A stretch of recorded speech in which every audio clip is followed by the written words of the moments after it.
sweet little chatters, it's me, Nicotine, and this is the Nicotine Stream, and all these beautiful people are members either to the Patreon or to the merch store, and every single one of these gorgeous, gorgeous people has subsidized your free entertainment. So thank you so much, patrons and merch store supporters. I can't do the stream without you. It's a huge help, chat. If you want to get your name on television, and all you gotta do is head over to patreon.com/nicotine or merch.nicotine.com, and it could be yours for as little as $2. Again, huge thank you, patrons and merch store supporters. And while you're at the merch store signing up for your monthly recurring membership, there's merch. There's posters and stickers and t-shirts and hoodies and a nicotine patch. It's there. It's all there. That's merch.nicotine.com, and it's spelled a little something like this.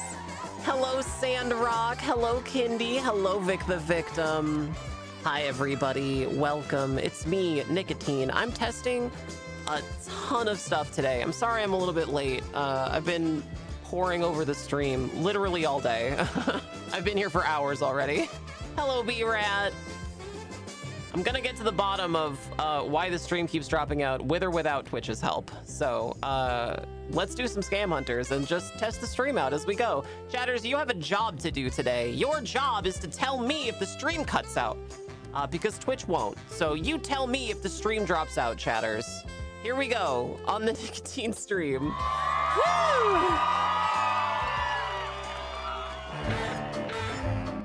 Oh God. Okay. There we go. We're here. We're here finally at the bridge. We're here. Hooray. Okay, everything is still stable. So one of the things I've been testing today is audio. And as someone who has a degree in the subject, an actual honest-to-God degree in audio, I have a little bit of experience, and I think I can explain it. So what's happening is that the stream wants something called 48K audio, right? So kind of a bit rate of audio. If you've ever heard somebody talking like a robot on Discord, or you've ever been on a VoIP call and somebody's just that's because they have a different bit rate and the computer can't handle it. So you have to have the same bit rate for all of your audio when you stream. And this is a really normal thing. Streams have always been this way. OBS historically has been able to take sources that were not 48K and then convert them to 48K for the stream. It exports at 48K. The problem that I've seen in my OBS log viewer is that sometimes I get this thing that says, I'm not getting it now, but sometimes it says something like skipped samples. The problem with OBS logs is that it doesn't actually say what source caused it to skip these samples. It's sampling the audio, and if it gets a different rate than it expects, then OBS freaks out and puts this thing in the log viewer. I'm told from everybody online that it doesn't matter, that when OBS says that, it's fine, actually. It's just reporting that it's getting some skip samples. It doesn't affect the stream at all. But in order to narrow this whole thing down, I went through my whole stream. I went through every audio source in the stream, and I re-recorded them all at 48K. I re-recorded every single audio source in the stream to 48K. But when I play them back through OBS, I still get the skipped samples thing.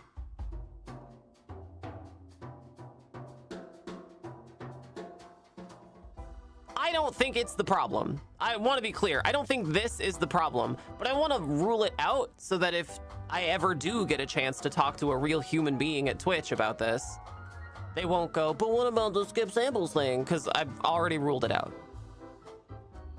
Hello, bottom lesbian. So anyway, I've re-recorded every single audio source in the stream at 48K. The problem that I'm experiencing now is that even when I do play them within OBS, I still get that that little log message. So instead of playing all the sound effects through OBS like I had been doing, like for instance, like the intro song, this song, now this song just happens on my game PC and I have to play it manually. But it does mean that the little message doesn't pop up anymore. So that's pretty good. That's pretty good. And yeah, I don't know, chat. The answer is I have no fucking idea. But as of right now, 11 minutes into the stream, I don't want to jinx it, but we're 11 minutes in, and it seems to me that we're holding mostly pretty steady, with the exception of a couple of hiccups here, but nothing has dropped yet. So it seems like we're doing okay for now. See, I was lying in bed last night thinking about the stream because all I do is think about stream. And I was thinking, why would my stream be completely fine for the first half of it and then suddenly it goes crazy?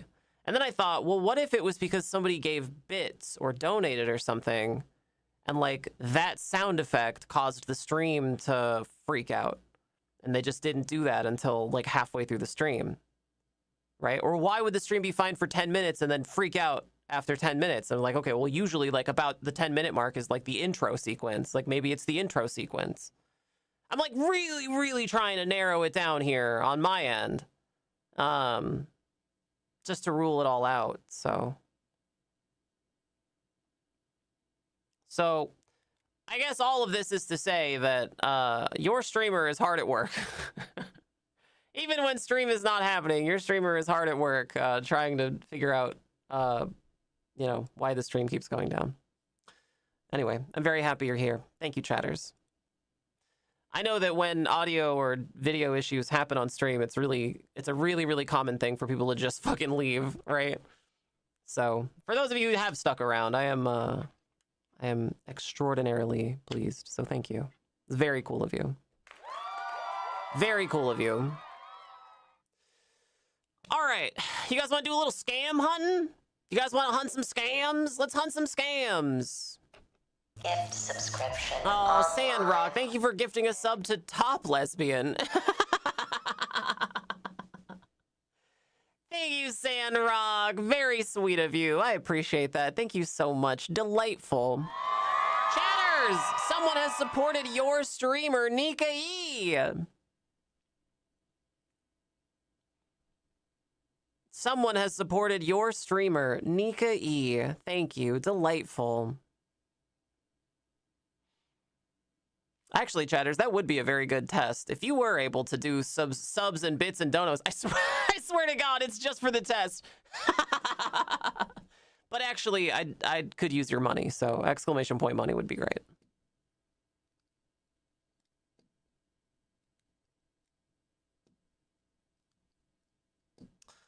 All right, let's do some scam hunting. Here we go, chatters. Let's see, how do I do this again? Here we go. All right, we're here. We're here on Indiegogo. Hello, YouTube. I don't know if you guys know this, but the YouTube stream is actually doing really well lately, so hello, YouTube. You're still incoherent, but at least you're showing up.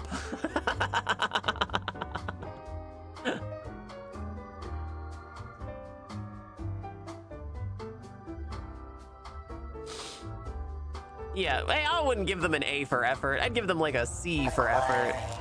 Kipu, thank you so much for the very sweet subscription.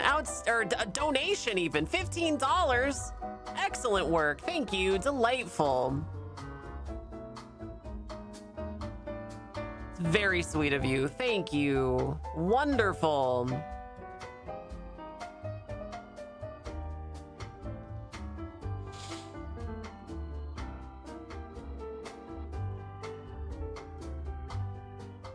think we'll turn off travel and outdoors because those are always scams. And I think we'll turn off food and... No, not food and beverages. Whatever this one is, I want to turn this off and this one. Maybe education? Oh, what the hell is this? Thank you so much.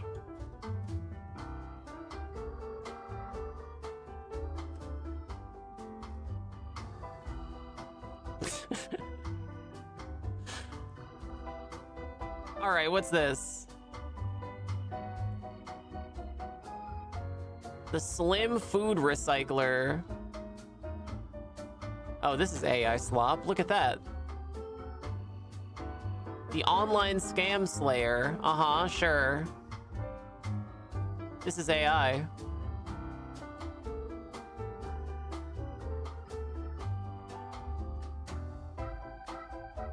Someone is watching your mother's or your granny's screen right now. What? Neuro hijacking amygdala. Hang on. Amygdala hijack and authority reflex. Man, tell me you have no idea how to market something without saying, I don't know how to market something.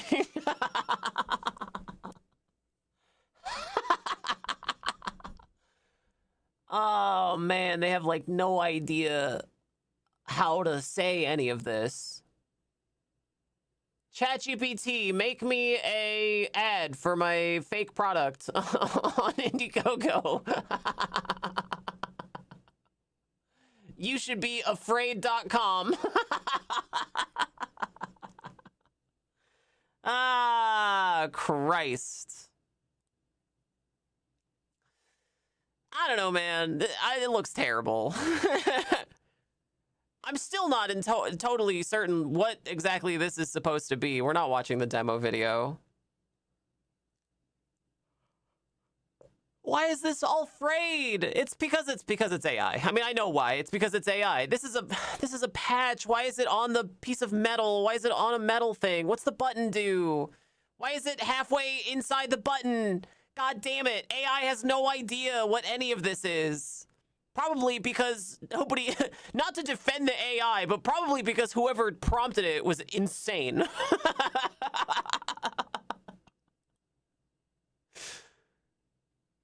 Oh, man. And what the hell is this? What kind of cable is this? Why has it got like a, what is that, like a PS2 cable?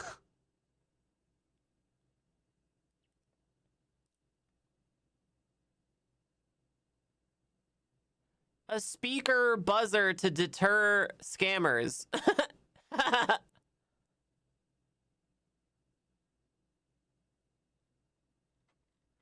Is that all it is? It's just a button? USB, physical USB deadman switch. Wait, it's a different product. This is a totally different thing. And these are different cables.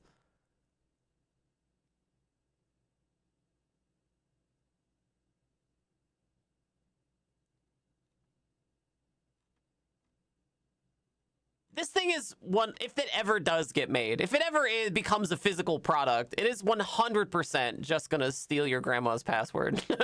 It is absolutely a keylogger. Oh, damn it. I've already spoiled it. Sorry, chatters. There's an app. Yeah, it's absolutely a scam. It's not a real okay, hang on. We need to start at the beginning, chatters. We need to start at the beginning, chatters. Nicotine's law of scams. A scam meets 3 out of the 5 following criteria. It has AI in the ad campaign. It is only available for a limited time. It is a SaaS model bullshit thing where you have to pay monthly for it to maybe work. Usually that involves an app. It's got some kind of emotional anchor. Where, you know, you do buy this thing to get people to like you, or buy this thing to save your life or your friend's life or your pet's life or something. And then 5, misleading or non-functional. I'm going to say, actually, this meets all 3. All 5, sorry. It meets all 5. It's all AI. It's not a real product. Every part of this is AI. right? It's just somebody prompting a fake product. What the fuck is this? It's only available for a limited time because your grandma is gonna get got unless you buy it for her. So limited time.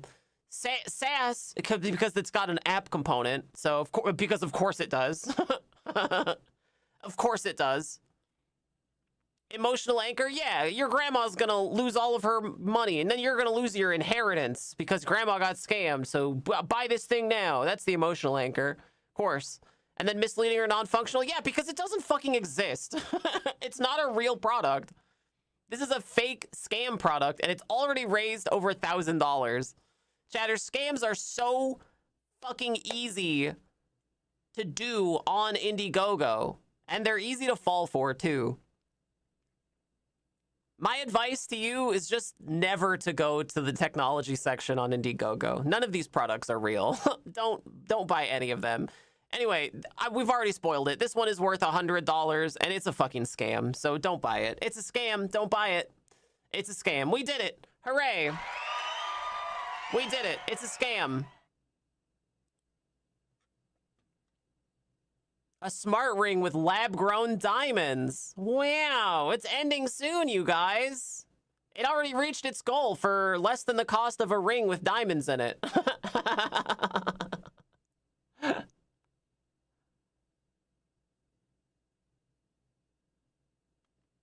You guys know that I hate smart rings, right?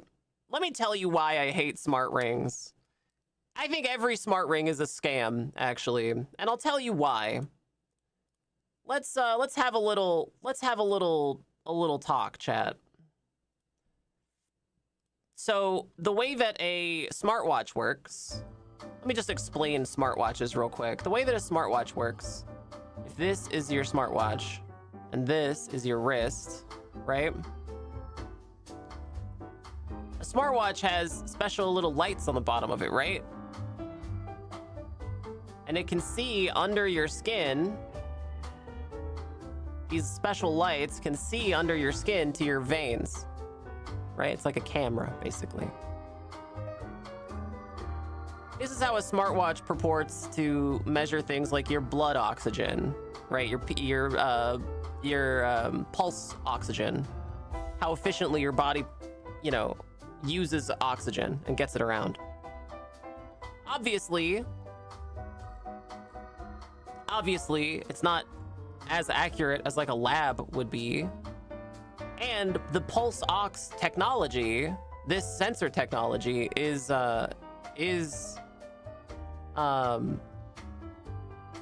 copyrighted. It's patented.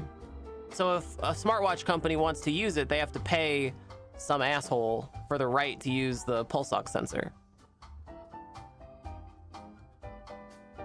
Okay, that's why you'll only find this technology in high-end smartwatches, like those from Garmin or other companies that use that.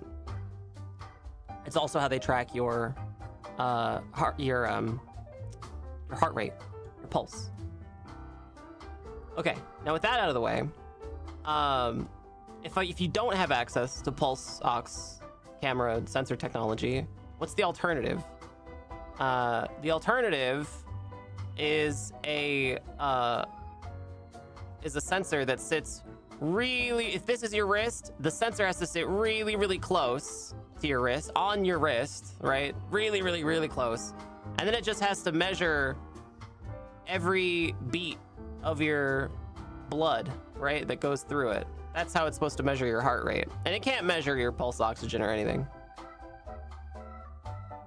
Your O2 level. It just measures the pulse. Now, how a smart ring does this is if you have a ring on a finger where you're not getting a ton of pulse, right? How a smart ring does this is it has these sensors, I swear to God, that stick into your finger. They jam themselves into your finger to try to get a reading, a pulse reading in your finger. Does that sound comfortable to you, chatters? Is this a comfortable thing to do? Absolutely not. It can't measure your pulse oxygen. It just measures your heart rate. And that, like, any watch can do that. And it doesn't jam anything into your skin either.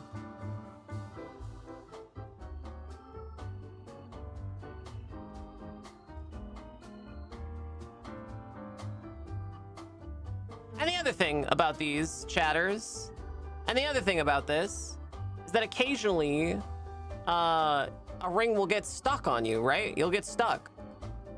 If it's a normal ring, you can cut it off. How do you cut this off without it exploding? So this is why smart rings are stupid.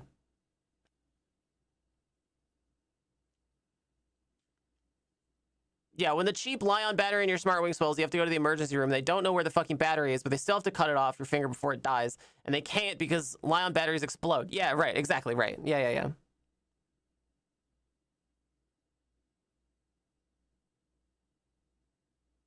Hi, Tap. Cool. Thanks. Good to know. All right, chatters. We're doing Scam Hunters. We're doing Scam Hunters, and maybe I'll read Reddit posts later. I never talk about smart rings on stream because anytime that I talk about something like this on stream, I tend to get people interested in buying them, right? Sometimes it has the opposite effect where I'll discuss a thing that's clearly a scam, and then some people out there look at it and go, well, I wouldn't be a scam if I bought it, and then they go and buy it. This is more common than you think. So I tend not to talk about these things because one, they're dangerous, and two, they're very stupid, and three, they're cringe, and four, they don't even really work. So I tend not to talk about them on stream. But I will talk about this because we haven't discussed it in a while, and they are very stupid. So you should get one and review it. I would rather die than put one of these on my finger. I would rather be dead, actually. Some people are really into biometrics, and they tend to be meaningless outside specific health issues. I don't think biometrics are necessarily useless. I'm obviously biased. I have a heart rate monitor on stream. But I don't think biometrics are useless in every case, right? Like if you are somebody who is trying really hard to lose weight, so you're going outside and doing exercise, there are ways to measure your biometrics to keep yourself a little bit safer, right? Like if I go outside on a run, I know that my heart rate should be between a certain spot, right? It should be between, 140 to 180, right? If I'm going to get like the most out of my workout, it should be between there. If it goes higher than that, I should probably pull it back because I'm probably going to get too exhausted for like another run tomorrow. You know what I mean? I think it's not necessarily a bad idea to have metrics. I think a lot of people focus way too hard on them, but I don't think metrics are necessarily a bad thing. They become a bad thing when you're measuring the wrong thing, right? They become a bad thing when you're using a device that doesn't really take very accurate measurements in the first place, and then puts you in danger, like this fucking thing. All right, so let's talk about this. This is one of hundreds of these smart rings, except this one has bling.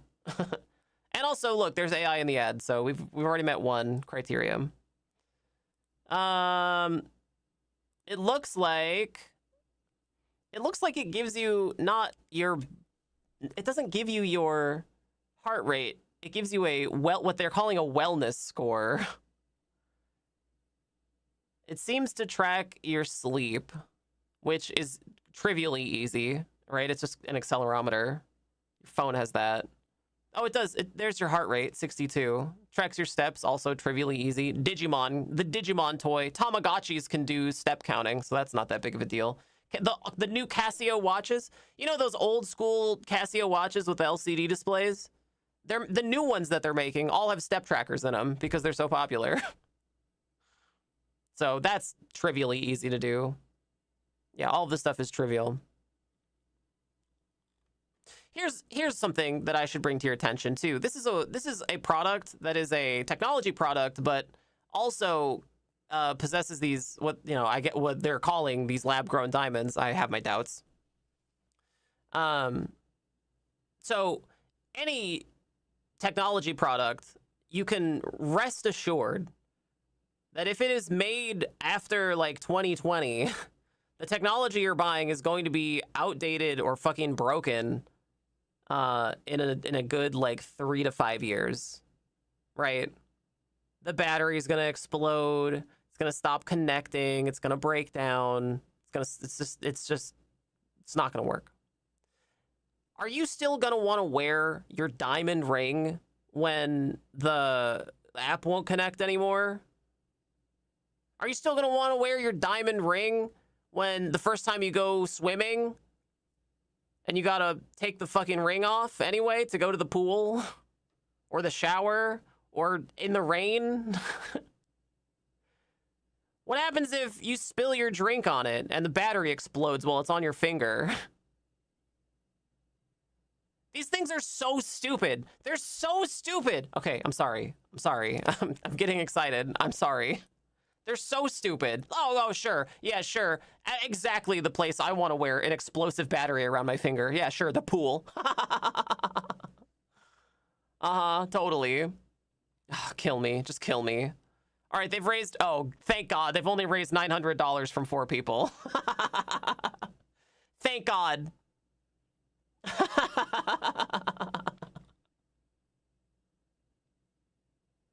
They're not stupid. They're dangerous. They're both.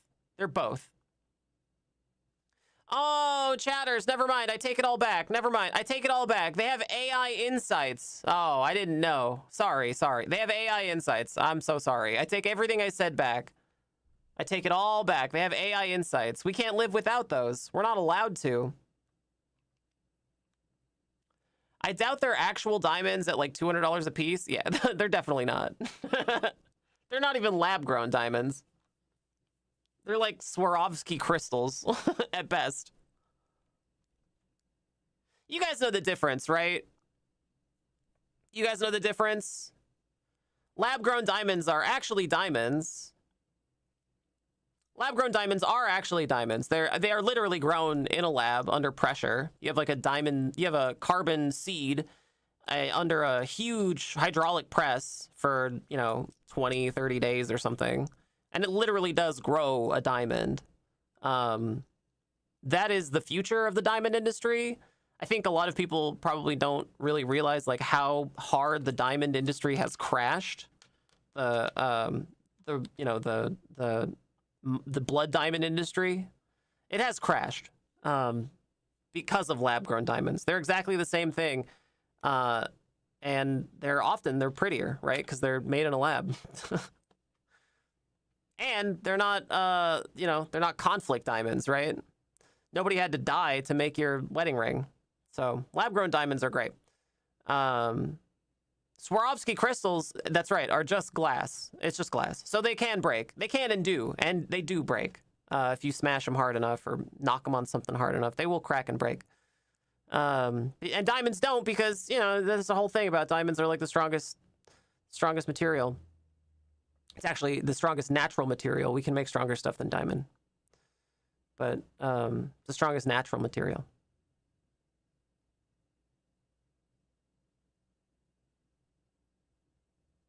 The only time I've owned diamonds was on an angle grinder disc for cutting concrete. Really? Yeah, yeah. I think there was diamond dust in this one pencil I used for a while. This one mechanical pencil.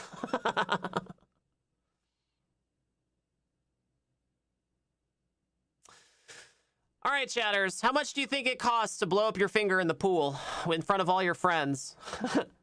All right, chatters, how much does it cost to become a hazard at the pool party?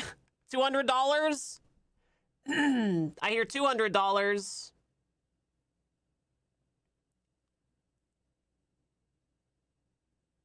$275? $99? 500 pounds? $0. People do it for free. The only thing I have of diamond are the diamond-coated drills at work. All right, let's find out. Oh, thank God. You have an AI companion. It says they explicitly say no subscription. I doubt that very much. One ring to rule them all. Beauty without compromise. $309, chatters. $309, but act now and it could be yours for the low price of $229 plus all of your dignity. Plus the medical bill you're going to have when the doctors have to call in the bomb squad to remove your broken, exploding ring. Sauron is pleased. We found a scam! Hooray! Scam! Chatters, remember, if it is a smart ring, it is a scam. Do not buy smart rings. Don't buy any smart ring. You might go to the Best Buy. You might be at Best Buy someday and you're like, oh, well, I remember Nicotine said smart rings were a scam, but that was like a fly-by-night Indiegogo thing, and this one is from insert tech company here, Samsung, Google, fucking some other stupid tech company. It can't be a scam. It's from a big company. It's a scam. It's a scam. It's a scam. Don't buy smart rings. The technology isn't there. It's not going to be there ever because there's not enough blood in your finger to measure anything. Don't buy these. Don't buy them. They are scams. They are scams. Don't buy them. They are scams. All of them. Every single one. Chatters, if you want to measure your heart rate, if you want to measure your heart rate, excuse me. Oh, God. I'm dying. Chatters, if you want to measure your heart rate, there are plenty of ways to do it without giving up your data to some third-party company. There are plenty of ways to do it without giving up your data to some third-party company. I don't feel comfortable promoting products on my stream that don't pay me. I don't feel comfortable promoting products on my stream if they're not paying me. But I will say that I've seen a lot of people suggest Garmin watches for their heart, for their metrics. And you don't have to get like a really expensive one either. They have a, well, I mean, they're all expensive, but you don't have to get like a super expensive one. They just came out with a thing. I'm just bringing up Garmin because I know they just released a thing called the Garmin, is it Circa.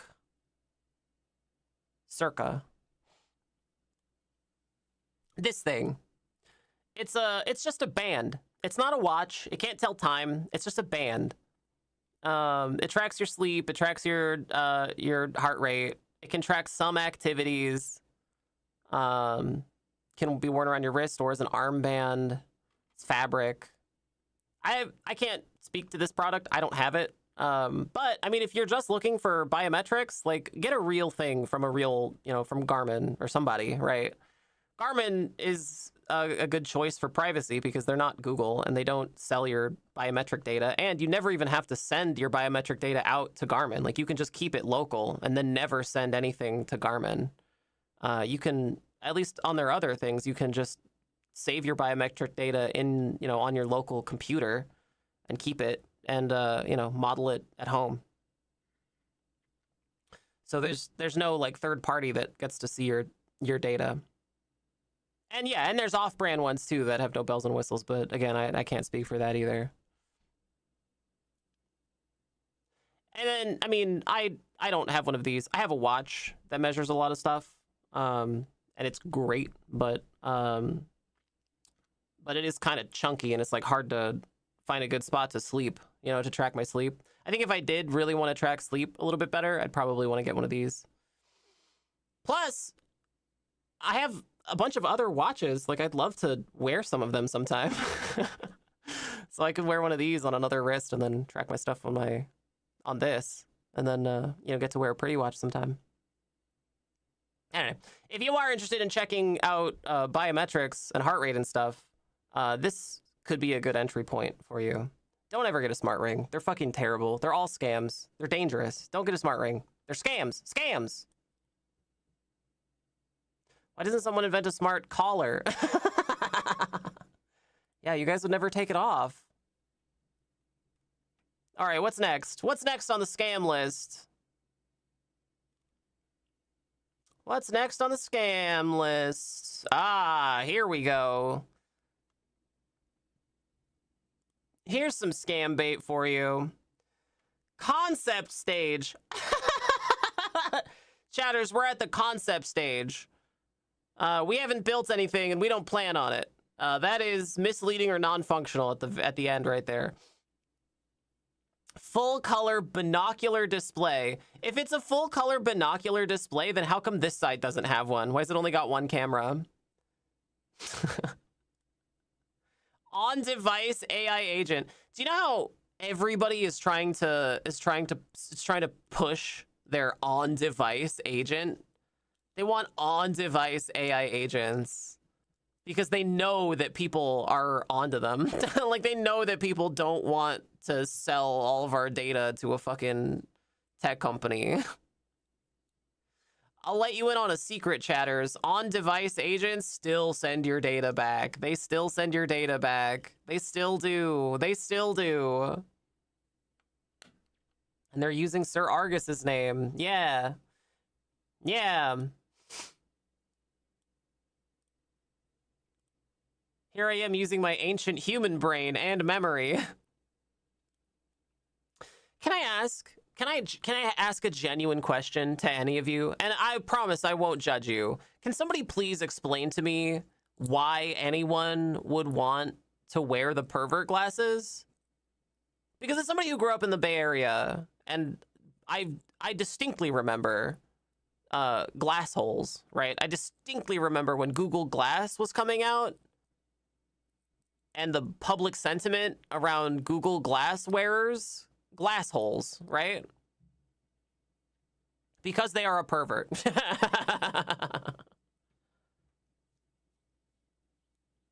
On device, because companies want 200 billion in compute for no reason at all.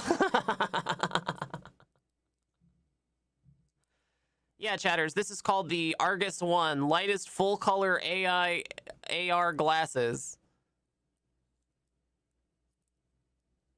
The only thing I can actually see them being used for is if you are a minority and you're dealing with a doctor or healthcare provider that is abusing or neglecting you and you want to take action or you want it documented.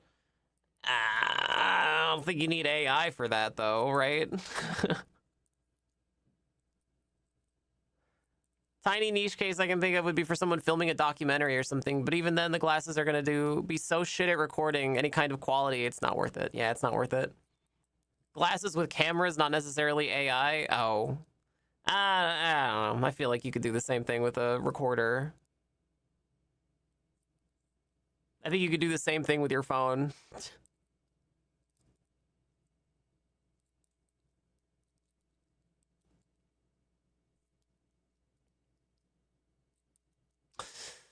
So, pervert glasses are obviously not great. Obviously, they're not great. Everybody hates them. It's ICE technology, right? It's fascist stuff. It's just it's CPB, oh my god. CBP chic. Man, that was a ride trying to say that. There's nothing more dystopian than doing more to incorporate AI into an item than you're constantly using. Does only one side of the glasses have that hole at the ends? Yeah, that's a good point. What the fuck is going on here?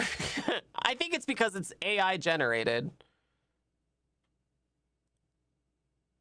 It doesn't look like they're all like that. They're showing us several different products, which is a humongous red flag.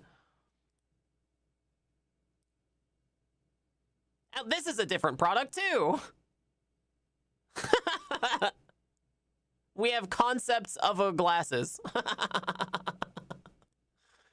Okay, so obviously this is a scam. How much do you guys think? Oh, look, there's a smart ring. They've got a ring, you guys.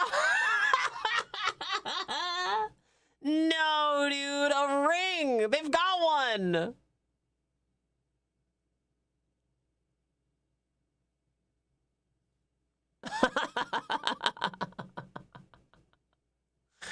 No, dude, awful. Come on. Doubles as brass knuckles, yeah. Oh, Jesus Christ. Looks cheap as hell. Yeah, it does. I remember going to one of those pick-your-own-berry places near Half Moon Bay where some couple was walking along the path and the dude lost his mind because his Google glasses fell on the ground and cracked. Oh, no. Yeah, Yeah, at launch, they were what, like $700? I remember them being crazy expensive for not being able to do anything. You guys know how Google Glass worked, right? You know, like, displays work for these. The display technology is interesting, I guess, is one way to say it. So, if I have glasses, right? If I have glasses, I have a projector that sits right here, and a little piece of glass, basically. There's a prism in here, too. And the projector projects things through this prism, and the prism focuses it onto this glass, and then that bounces back into your eye. So at like a 3/4 view, right, it would be like, that's a terrible perspective. I'm so sorry. I'm just this quick and dirty, okay? It would be like focusing, be projecting stuff onto this prism, sending it onto the glass, and then it would be like reflecting back into your eye. It can't really display anything useful, right? It's such a small area that it can't really display anything useful. And short throw displays are rife with scams. There are so many examples of short throw display technology being talked about as though it's like, you know, the next big revolution in displays, but they're all fucking bad. I don't know how many of you watch Captain Disillusion. Honestly, the OG Scam Hunter. This guy is outstanding content. He did a video on what was it? The band. One of these was a projector wristband. Oh, what was it called?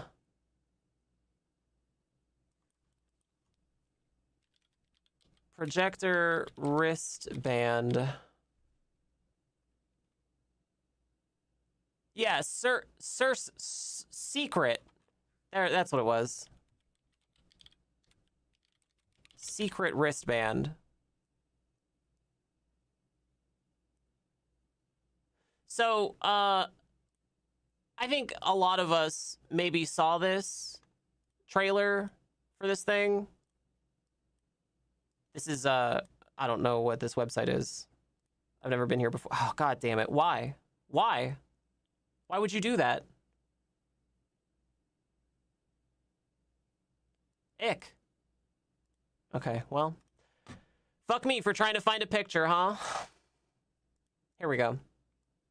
Okay. Hi, Blue Vixen. Okay, so this is something called the secret wristband.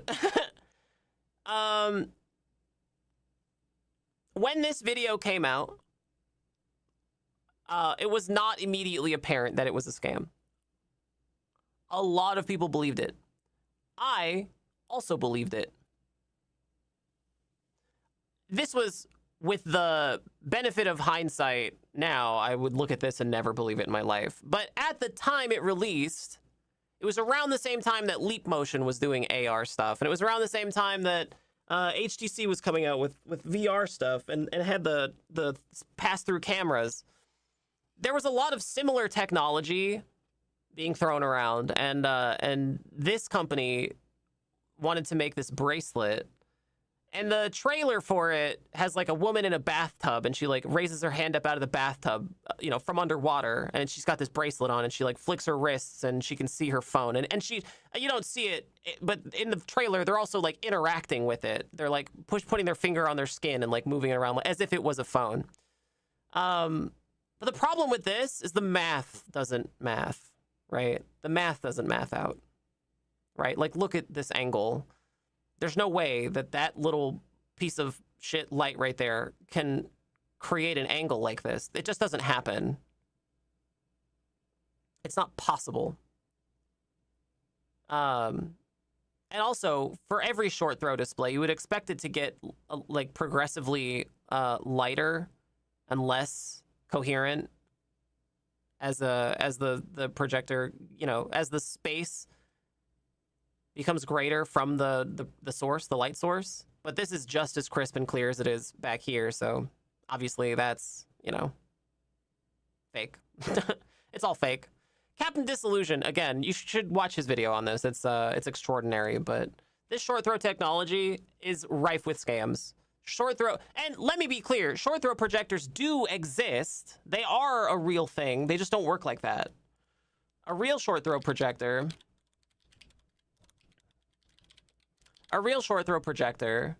they are real, and they can sometimes be good, you know, but they're always extremely expensive, and they never look like the marketing for them.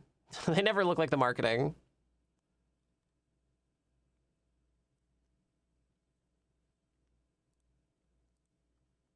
Yeah, it also blurs as it gets further away. That's right. Yeah. There's a reason you only resort to a short throw projector if you don't have the space for a full-size one, right? There's a reason for it. It's because they're not good. It's because they're not very good. The edges are all fuzzy. It gets blurry. Like, they're just not good. And there's certainly no way you can wear one around your wrist.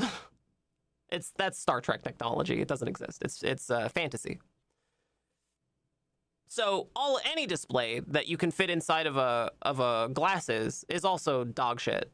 Don't buy it. It's a scam. If you ever see smart glasses, they're always a scam. Don't buy them. They're scams. And if they have a camera, especially don't buy them because they're just pervert glasses.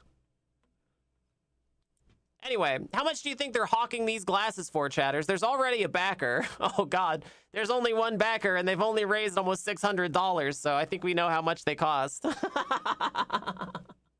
There's already one sucker. Yeah, I guess it's spoiled already, chatters. I guess it's already spoiled. Yeah, about $600, yeah. It's a scam. It's a scam. It's a scam. We know it's a scam. It's a scam. This is all written by ChatGPT, by the way. Every part of this is ChatGPT. Yeah. Oh, wow. $700, but they can be yours for the low price of $200. Wow. Wow. Amazing. You guys know how much regular glasses cost? You can get really cheap regular glasses online. Dirt cheap. I'm talking, like, when I wore glasses, I wasn't paying more than, like, $40 for a pair of glasses. Yeah. If you have to wear glasses, just get regular ones. Don't put a fucking camera on them like a pervert. Yeah, Zenny or iBuyDirect or Marvel Optics. Yeah, Marvel Optics too. This can't be most funded. Brain drop? 0 pledged. Really? These are the most funded projects? You gotta be kidding me. Most popular? You must be kidding me.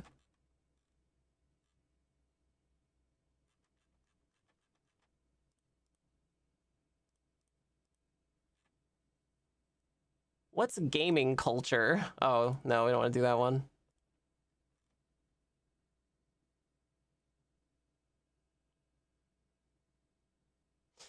Just for my own personal sake, I want to see what this thing is. The Frank Film Processor. Motion picture film developing made easy. Standalone home film processor for Super 8, Double 8, and 16mm. Pour the chemistry, press start, and Frank develops your film. It looks like Bakelite.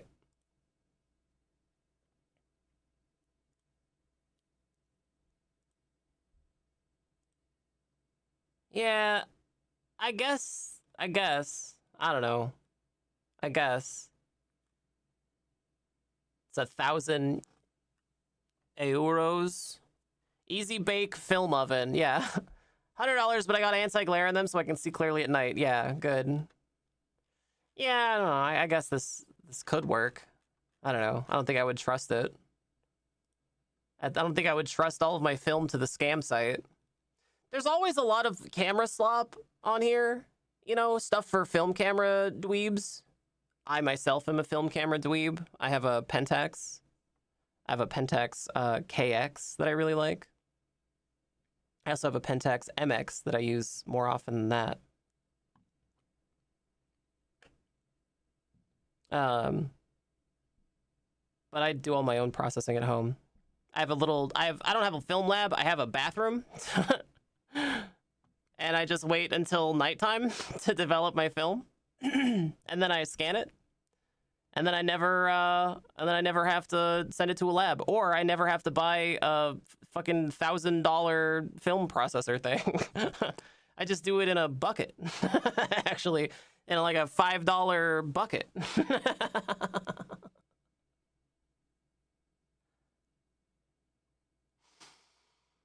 All right, what's next? Capybara visual timer, great. Ah, food recycler, here we go. Optimized airflow. Yeah, sure. Odorless, doubt. Doubt, doubt, doubt. Doubt, doubt, doubt.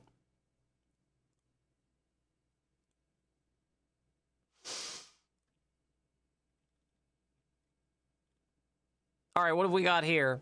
Aerospace technology right in your kitchen. If it has airflow, it's not odorless.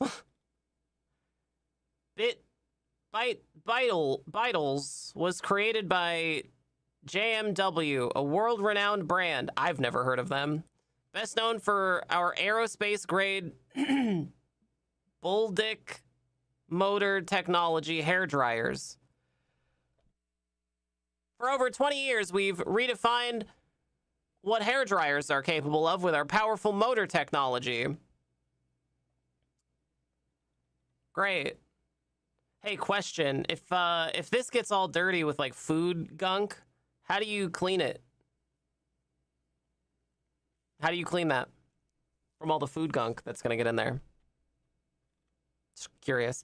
As we tried to make do with our existing food recyclers in our New York City apartment, every product left us wanting more. And with our expertise, we knew we could do better than the rest. We've stepped up to the plate with Beetles, the first food recycler designed for small urban kitchens. This thing is huge, by the way. That wouldn't even fit in the sink.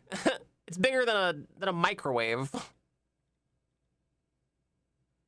3 hours is all it takes. Say goodbye to flies, cockroaches, and nasty leaking garbage.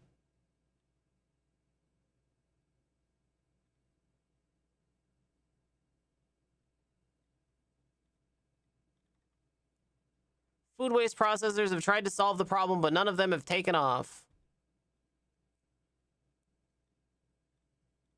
I don't really understand what this does. What does it recycle it into? Compost? Are you making compost in your kitchen?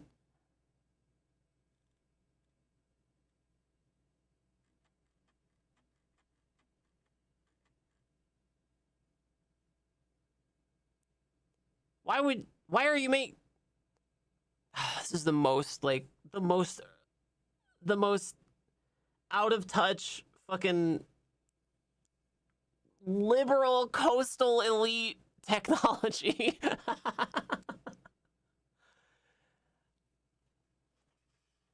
Man.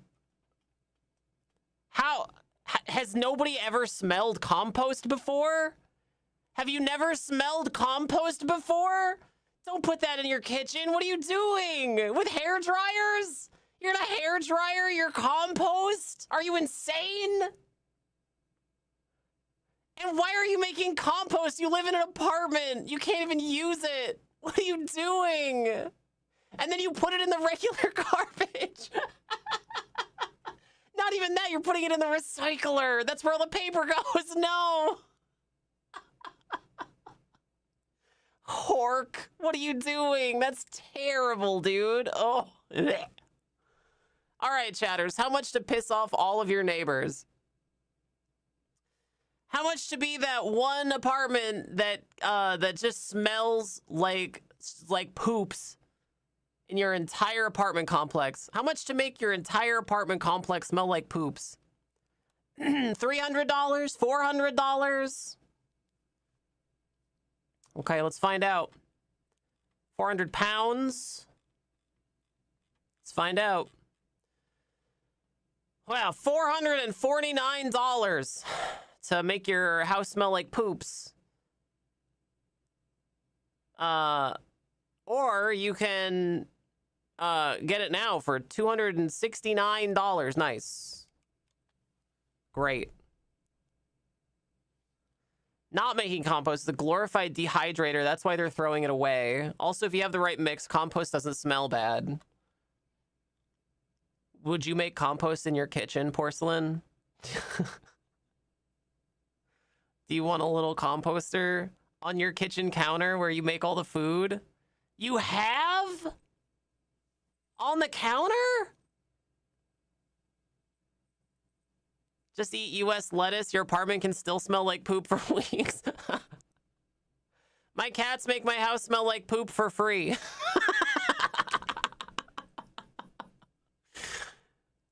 99% of the people who buy this are from Berkeley.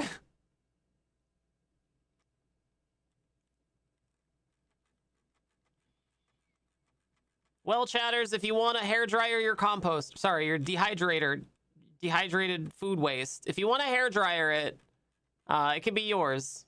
But I'm going to call this one a scam.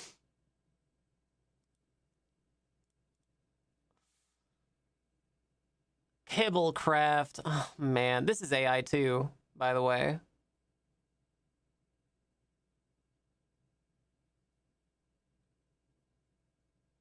Oh, it doesn't have anybody pledged to it. Man, how come I'm getting all the loser ones? Let me see one that's pledged.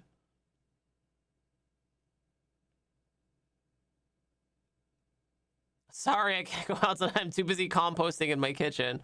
On the floor next to the garage. Most of the time the compost bin stays outside, then it goes in the big compost. Oh, okay. So it's not like on the kitchen counter. It's out by the garage where it belongs.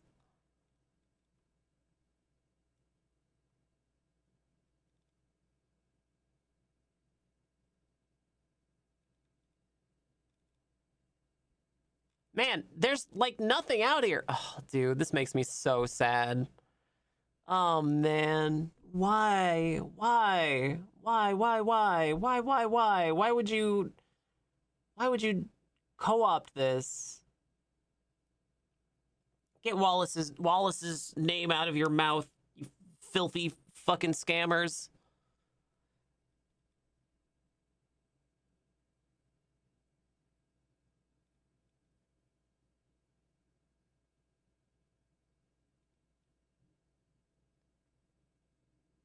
Look, Gromit, a scam.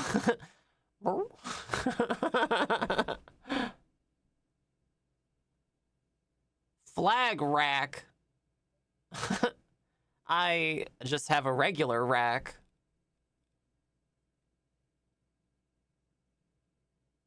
Collective stress-free packing? Oh, that's not the kind of packing that I thought. Never mind. None of these are pledged even. Where is all of the stuff? I don't understand. Where is everything?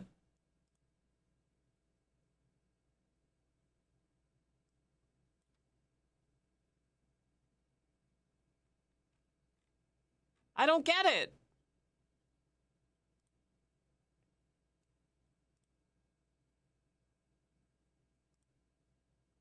Oh, okay. All right, sure, whatever. They're still open, so it still counts. I actually have one of these nano bags. I don't have the nano bag 4.0. I bought it when it came out, so I have the nano bag 1.0, I guess.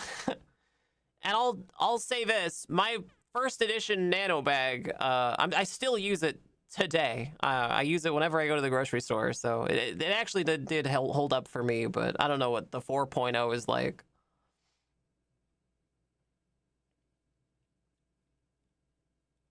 Oh, the fat iron. I think we did this one already, but very stupid.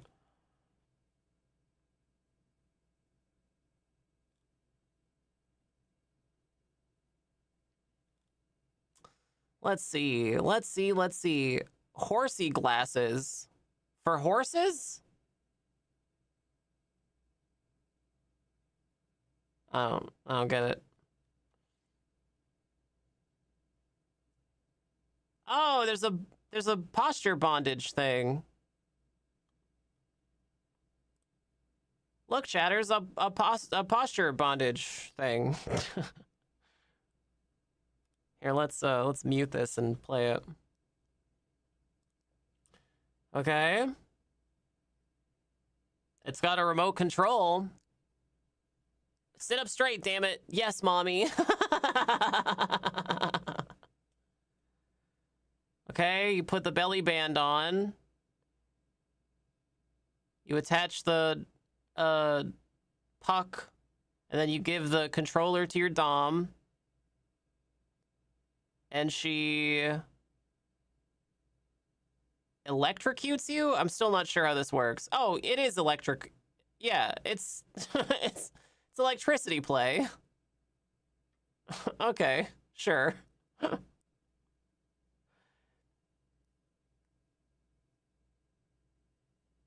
If there's one thing I want to risk on questionable medical apparatuses, it's my back health.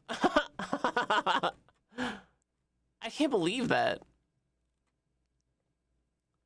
Okay, well, it got a ton of funding. One click, perfect posture. It looks like it's just electrocuting you. Do you guys remember? It was an as seen on TV thing, and then it started getting sold in like CVS and Walgreens. It was like a little band that you wore around your waist, and it electrified you, and it was like, get abs while you sit on the couch and eat Doritos. Does anybody else remember that? Was that a fever dream?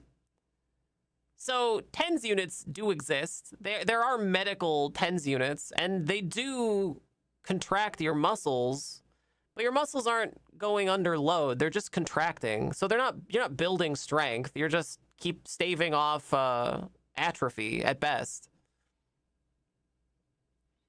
And they're used for things like physical therapy for people who are, paralyzed, right? So their muscles don't like totally atrophy.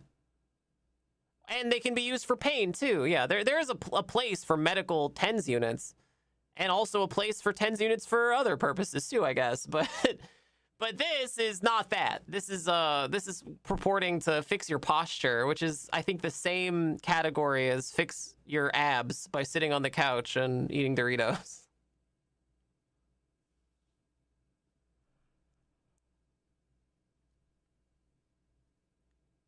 If you're otherwise healthy but getting some back pain, it's probably better to look into better ergonomics and also weightlifting to strengthen your back. Yeah, and your core. Strengthening your core is a great way to help reduce back pain too. This thing seems like it's just reminding you to sit up by electrocuting you, which, if so, technically does what it says. Yeah, I mean, if you want to look at it like that, yeah, kinda, sort of. I guess. Yeah, I guess.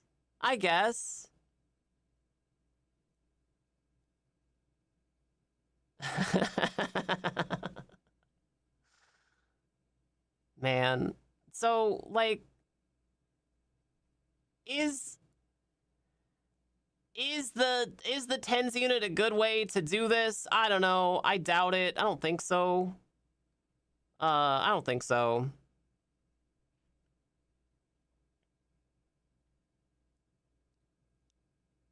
I don't think so. I mean, just, I don't know. If you're having back problems, maybe you need to see a physical therapist. Or do some, core workouts. Real TENS units actually work. This is probably garbage. Remember the shake weight? Oh, how can we forget the shake weight? I would actually love a shake weight. I would unironically love to have a shake weight.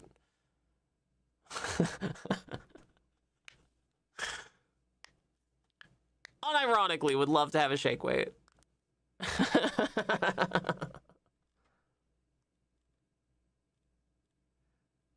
All right. So, Also, I think a lot of doctors would tell you that the best posture, I hear this term, this phrase a lot. The best position for you to sit in is your next one, right? So like changing your position a lot is great for your health.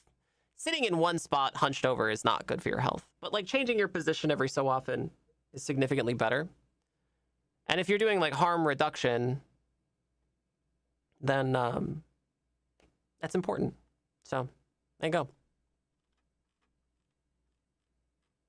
Remove 40 pounds off your shoulders. That's a lie.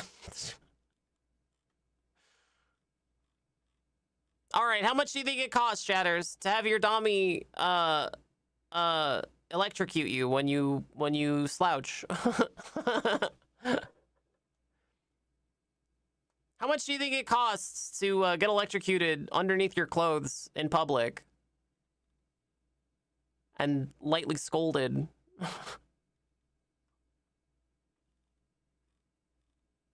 $100, $159.99, $145. Let's find out. Survey says something about NASA. There's an app. Of course there is. Why wouldn't there be? Obviously there has to be an app. 291 real-life dollary dues, chatters. 291 dollary dues, or it can be yours for $189. If you act now, you can get a corset for like $50. You can just get a corset.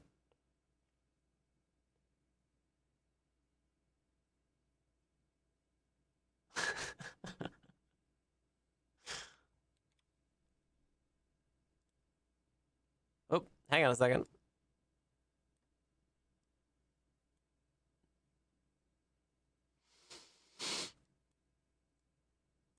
Not the corset I want? Yeah, not my corset.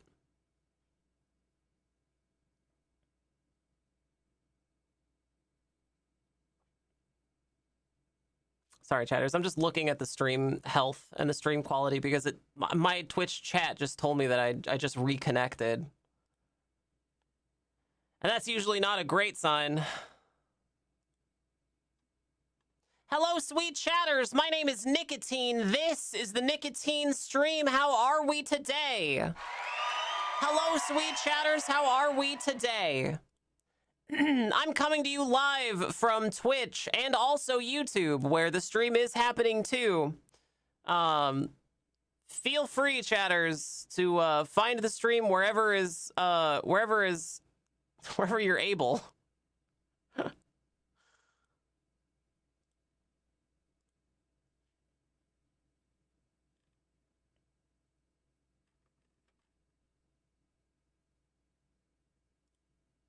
Welcome back, subscriber. Bon, thank you so much for your subscription. I love subscriptions. Thank you. Delightful. Thank you, chatters. Delightful. That's super sweet of you. Thank you. Nika E, chatters. Someone has supported your streamer.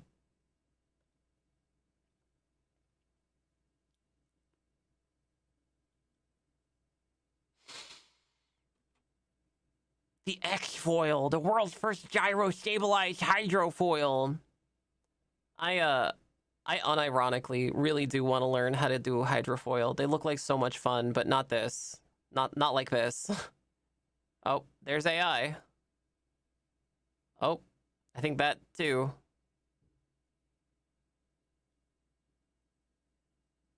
Okay, so... so... let me explain what I think is happening here. This is a manta ray.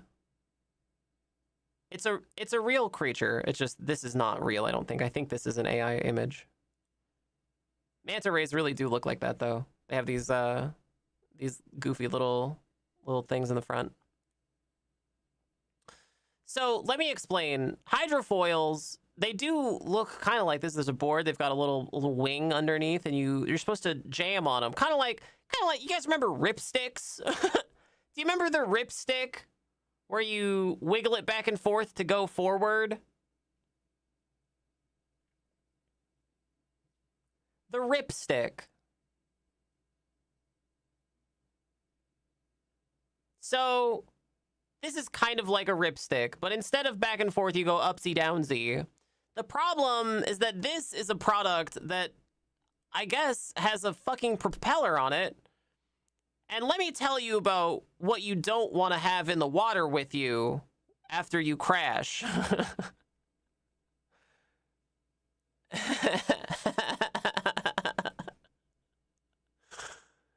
Let me tell you about what the biggest risk to you is if you crash like this guy.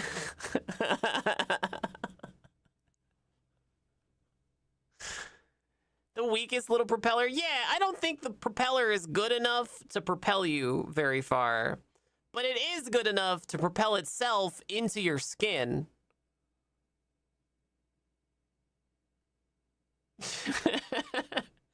There's one thing I really want to have in the water with me whenever I'm in the water, and that's the Finger Mangler 9000.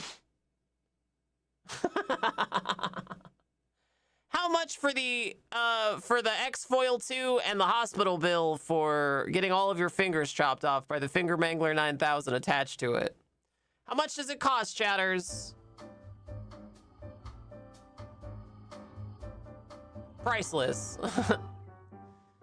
Have you ever wanted to have 4 of your fingers reattached in the hospital?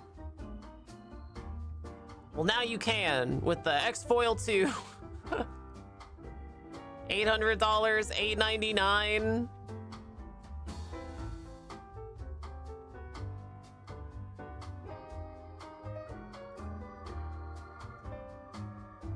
I think it's gonna be significantly more expensive.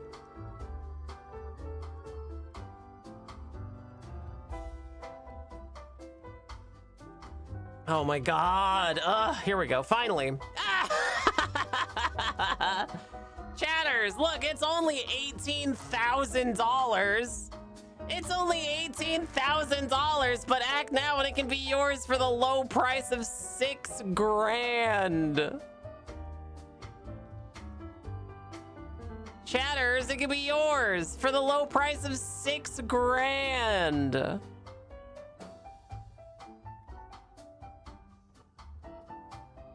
You know who you could give $6 grand to and get the same amount of satisfaction? Me. You could give me your money. And exactly the same stuff would happen, except I won't send you to the hospital. Probably.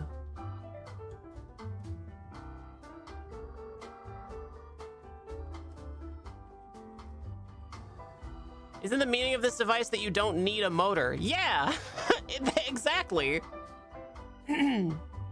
We fixed the thing that wasn't a problem in the first place. A tech company story.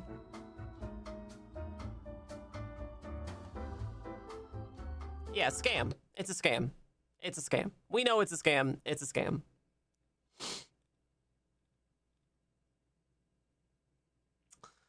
All right, what next? Oh, this terrible looking seat. Awful. Awful to behold.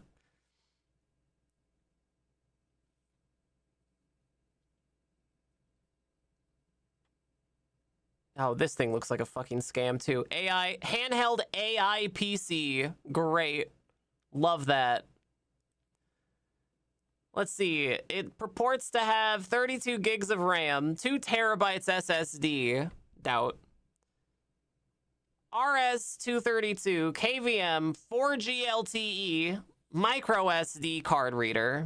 It might have that.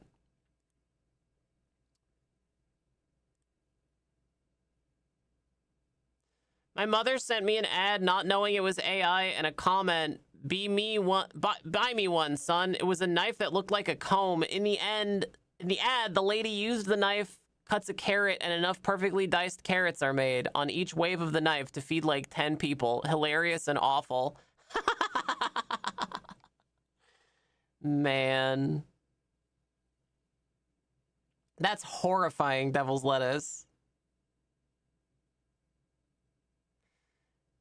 Can I can I ask you, chatters? Can I ask you how comfortable you think it would be to type on this thing? How comfortable do you think that keyboard is?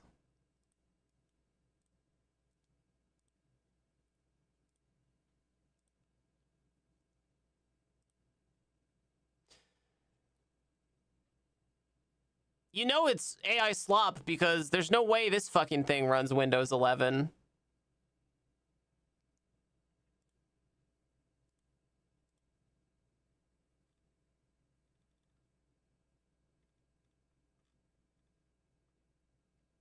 Had a laptop that small and it sucked. My one hand is bigger than that? Yeah, same. Is it modular? Is that the reason that people like it? It doesn't look modular. It doesn't look like you can remove these. It just looks like they're showing it like it would be modular. There's a company called Framework that does make a modular laptop out of aluminum, and supposedly they're pretty good, although I know there was a bunch of drama lately. Framework laptop drama. Is it a kid's toy? This thing, if it exists at all, it would most certainly be in that category.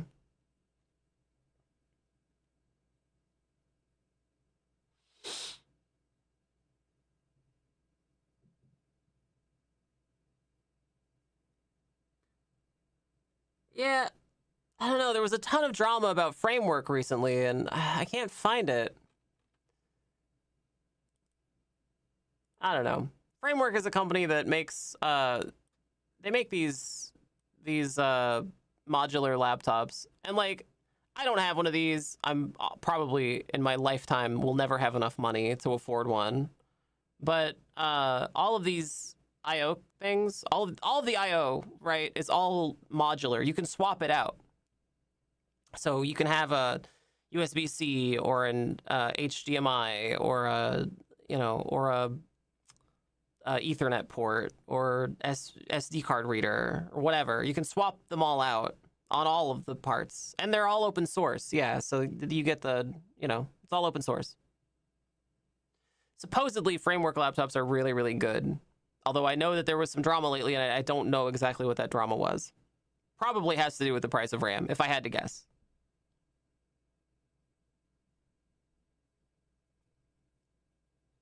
Again, I don't own one of these things, and I'll probably never have enough money to afford one. Like the laptop that they just came out with, this one, if you configure it, the base price is something insane. Yeah, the base price is, $1,200 just for the CPU. Right, if we wanted to put together the basic baby version, the version that, like the default version that didn't have anything in it,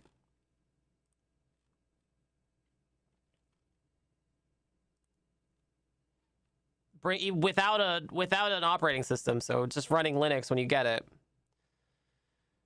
no power adapter, the most basic stuff.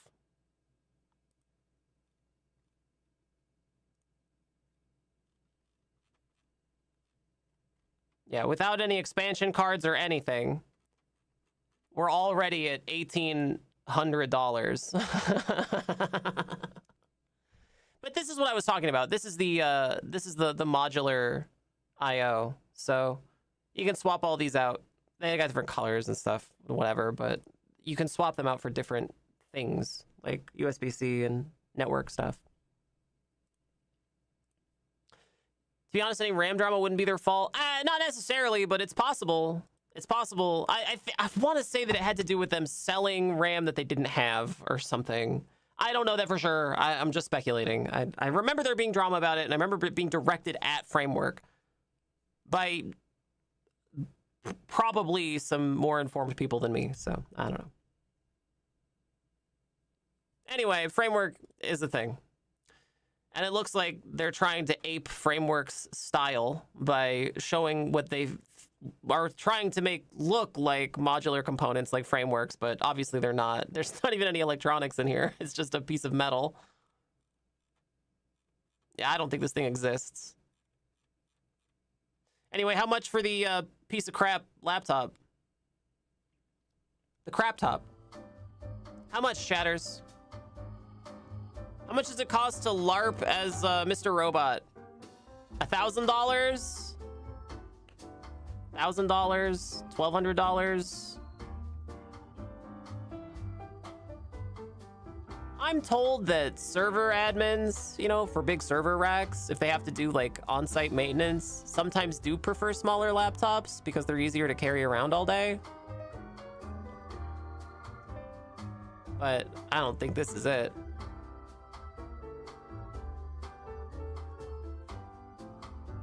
£1,500? Let's find out.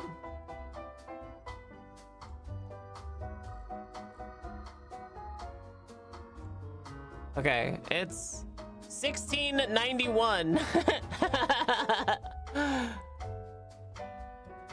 American dollars. Yikes, dude. I don't think it actually exists. Not a terrible price. If it was real, maybe not. I still, I think if you're gonna go like this, you might as well just get a fucking framework.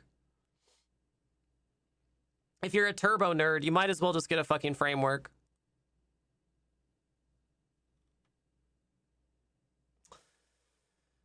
Scam.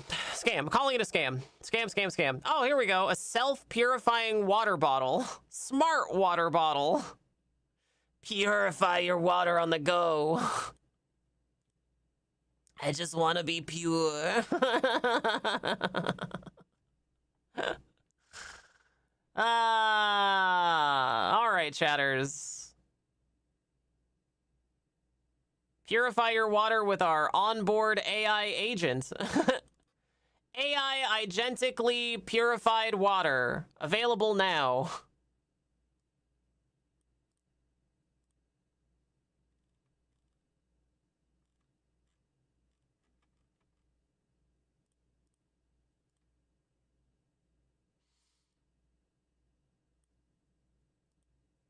Does it have propellers? I don't know. Possibly.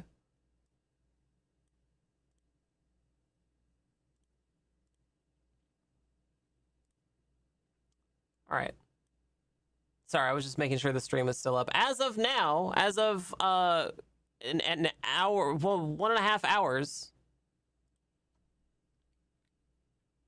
As of right now, the stream is still holding. Still holding. We are still holding. So, I think we're doing okay. I don't know. We'll see. All right. Smart water bottle time. Wow. Hello, it is I looking marvelous for my smart water bottle ad. Here I pretend that I can consume fluids. Here I have brought a friend of mine who is, I think, just me in a wig.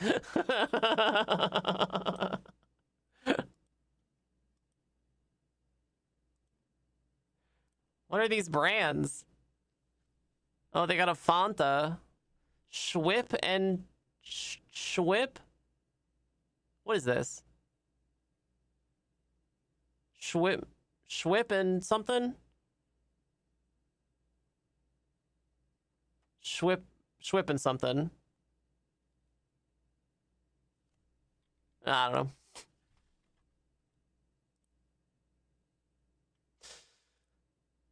Yeah, this thing looks like shit.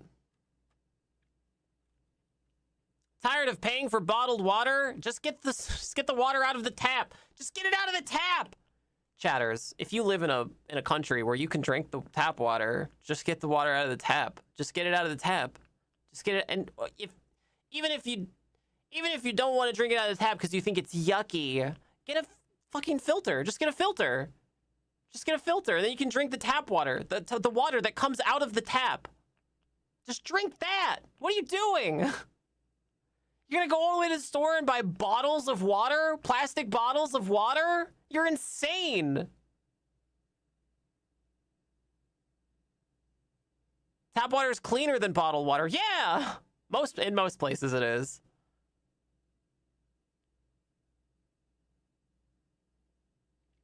Just drink the water that comes out of the tap. Just drink the water that comes out of the tap. Flashlight's not going to protect you from brain-eating amoebas. The flashlight in this thing isn't going to protect you from anything. It's not going to protect you from a RFK brain worm.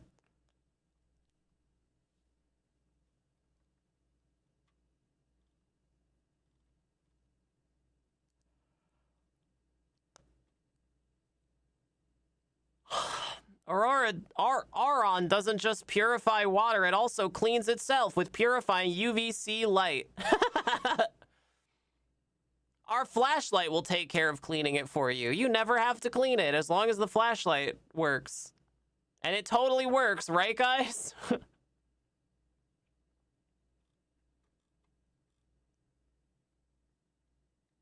Plastic bottles take up almost 1,000 years to dissolve. 80% of plastic bottles never get recycled.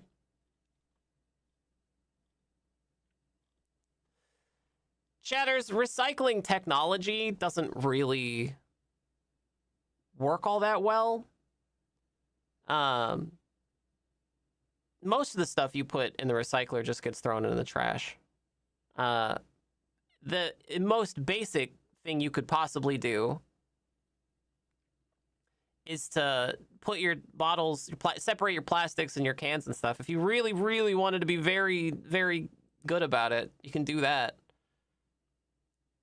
But just buy the just drink the water out of the tap. You don't buy bottled water. You don't need that. And another thing too, a lot of these people selling these water bottles are really just doing it because of the Yeti mug craze a couple years ago. Do you remember that? Or the Stanley mug craze? There was a manufactured TikTok craze over Stanley cups, Stanley thermoses, and everybody had to have a Stanley thermos, and they all told themselves, oh, it's so that I can get rid of all of the plastic bottles I'll be consuming. Or you could just not consume plastic bottles or buy a Stanley mug and actually do way better for the environment.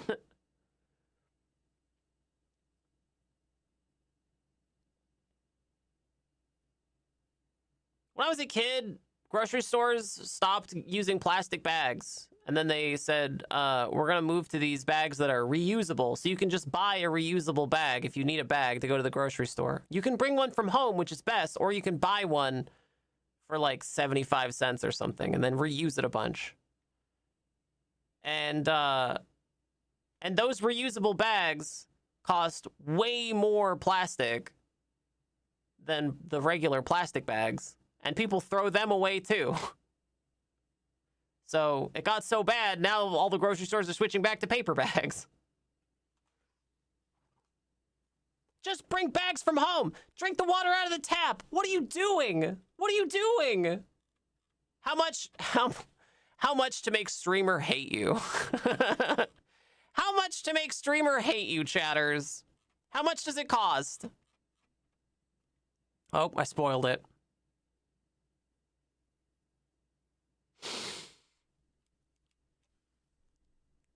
It's 1,100 Hong Kong dollars, but it can be yours right now for the $150, but it can be yours right now for $65 for a bottle of a bottle of water that won't clean itself, even though it pretends to. We should start marketing AI H2O. Thank you. Next. Look, it even came out in 2023. That's that would put this square in the Stanley mug phase. What happens when the bulb in the flashlight goes out? Yeah, great question. You throw it in the garbage where it will never deteriorate.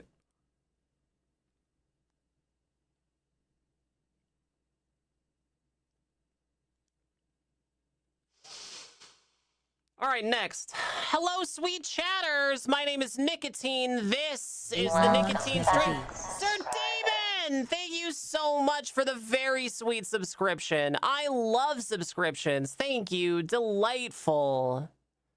Thank you. Delightful. I love subscriptions. Thank you. Chatters. Someone has supported your streamer, Nika E. Nika E.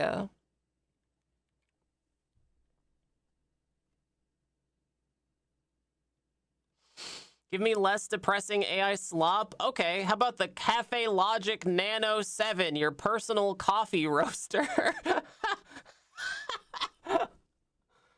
Oh, it's painful, dude. It's so painful. Why? Why does anyone want this?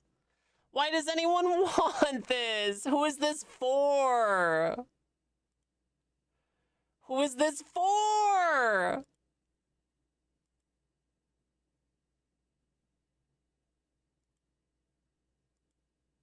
Okay, there's a particular type of person. There's a particular type of person who is really into coffee stuff, and I'm not gonna knock that. It's a hobby. Okay, as long as you recognize it as a hobby, I'm not gonna knock your hobby. I've got hobbies too. Mine are stabbing people with swords, but you know, you can have fun hobbies too.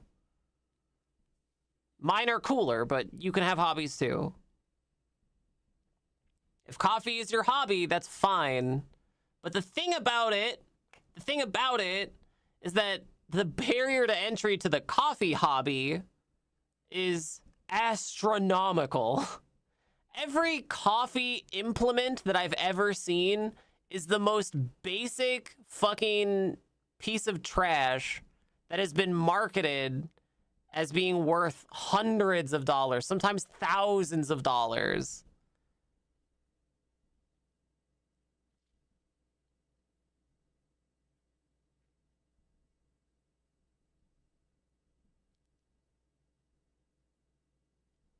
And look, if you're the type of person who buys a Starbucks coffee every day,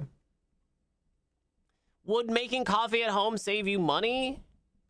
Yeah, probably. Would it save you, waste? Yeah, probably. Do you need to buy raw beans and roast them yourself? Not unless you really want to, I guess. Do you need a special roaster for that? I'm pretty sure you could just use like a regular oven, so I don't think so.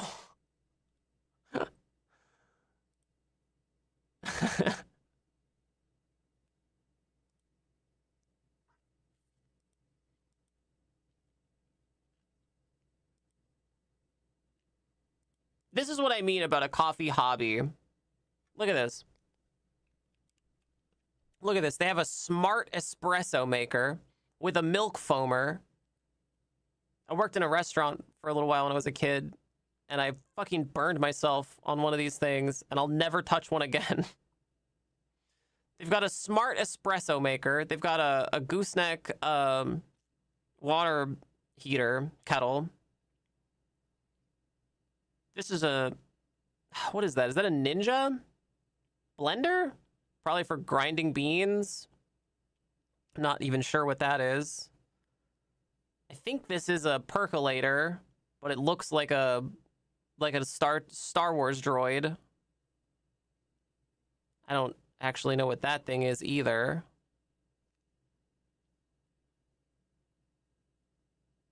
Thank you, Asgavards. There's another percolator. Not sure what this is either. Anyway, this is the coffee hobby, right? Oh, and there's you can't forget about the carafes with the thermometers in them. And there's the beans in the airtight containers. All the different styles of for Turkish coffee.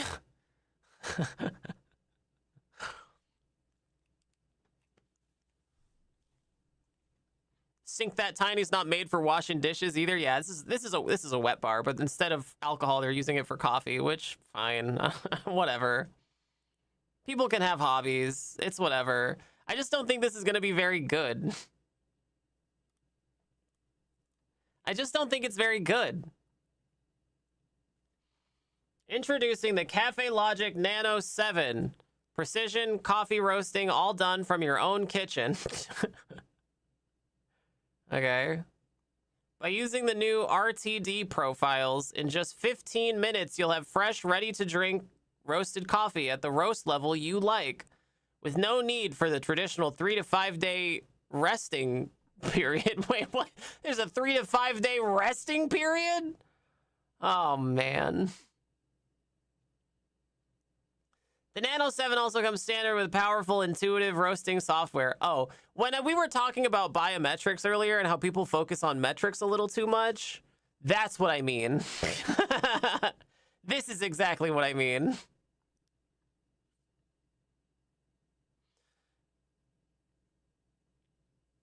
I thought nano was a term marketing threw around everything for a few decades ago. Yeah, I think it just means teeny tiny.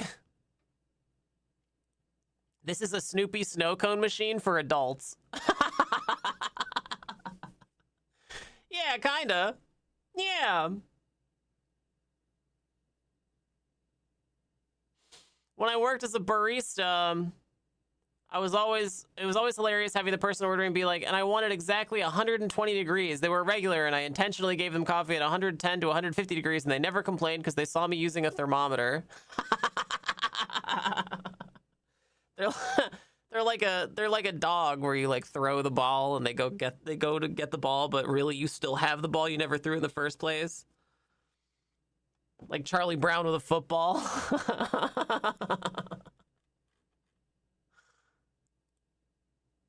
You've got them living in the Matrix, brainwashed. Yeah, it's a scam. Oh, we never found out how much it costs. Sorry, I got so distracted. I never found out how much this thing is supposed to cost. How much do you think it costs, chatters, to get it to break into the coffee hobby with your own personal coffee roaster? Hello, Visitor Kit. $800? $2,000? Far too much money? Yeah, far too much money for sure. It's from New Zealand. Enormous Door Slamming, you could pick one of these up. You could pick it up for only $21.90 New Zealand dollars. What is that in USD?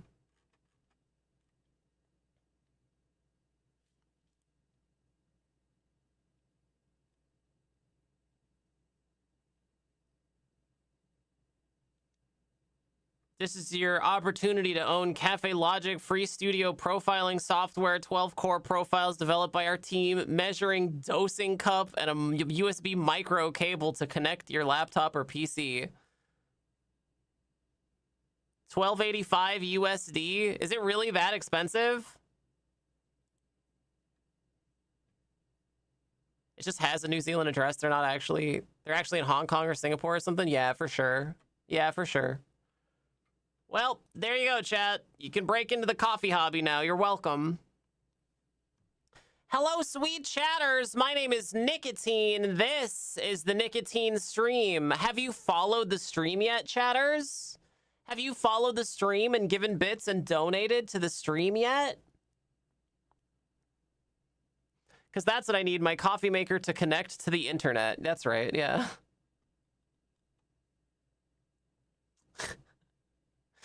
Chatters, subscribing to the stream gets you all kinds of cool emotes. Chatters, spam some of your favorite emotes in Twitch chat now. You can also become a member at the merch store, and at the Patreon, and at the YouTube channel. Whatever is easiest for you, chatters.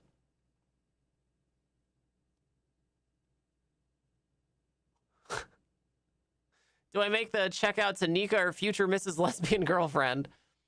Yeah, future Mrs. Lesbian Girlfriend does like coffee stuff. She does have some coffee hobby stuff. There's like a special grinder, like a special metal grinder. And to be fair, it's really good. When she makes coffee, it's like really, really good. So I don't complain.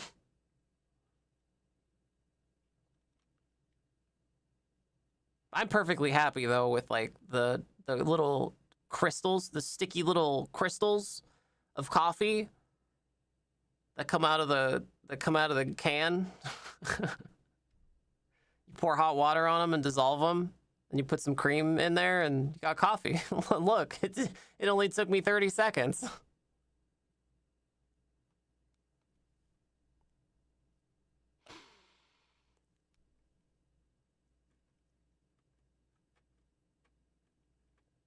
Hello, sweet chatters.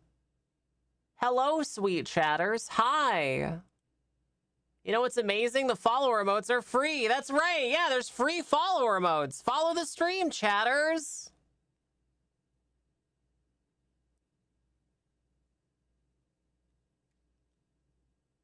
Oh, here we go. Brain Blink. You're a pocket-sized brain training arcade. Brain Blink is a pocket-sized handheld game with fast, skill-based challenges designed to sharpen focus and enable global play anytime, anywhere. Thrilling. Here you go, chat. Whoop. Okay. Here you go, chat. This is Brain Blink. Ah, a color puzzle. This is gonna be great for me. Handheld mental fitness console, a tiny arcade. I'm not allowed to move that, I guess. Portable. Global play. Cloris waits at a bus stop, impatient. Bill is surrounded by screens. Rio de Janeiro. Marina takes a quiet moment in a coffee shop. None of these people are real, by the way. This is all AI. All of this is AI. Jasper's trying desperately to figure out his shake weights. Marina's trying to use the product we gave her with long fingernails and not having a very good time of it.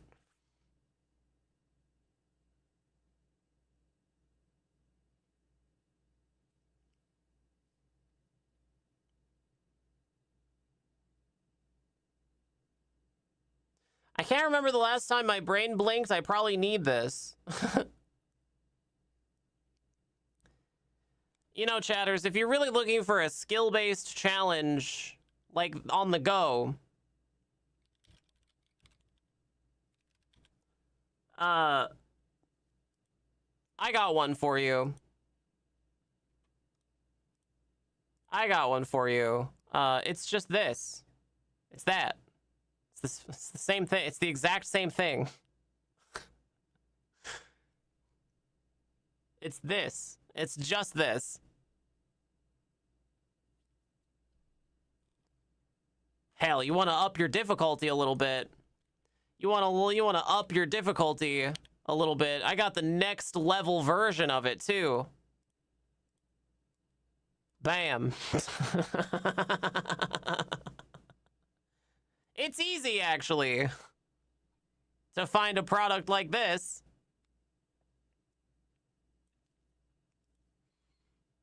You can pick up a Simon Says or a Bop It for probably well under 40 bucks. Definitely a lot cheaper used at the Goodwill where you're likely to find them. How much do you think the special Blinkin' Light toy costs? How much do you think this special toy costs, chat?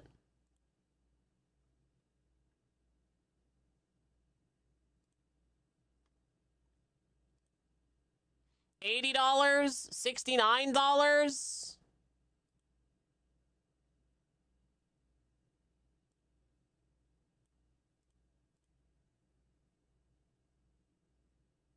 $110. Monica, thank you so much for your tier 3 sub. It's so good to see you. Thank you. Delightful. I love subscriptions. Thank you so much. That's super cool of you. Thank you. Wonderful. All right, let's find out. Let's find out how much it costs. Let's find out how much it costs. Yeah, here we go.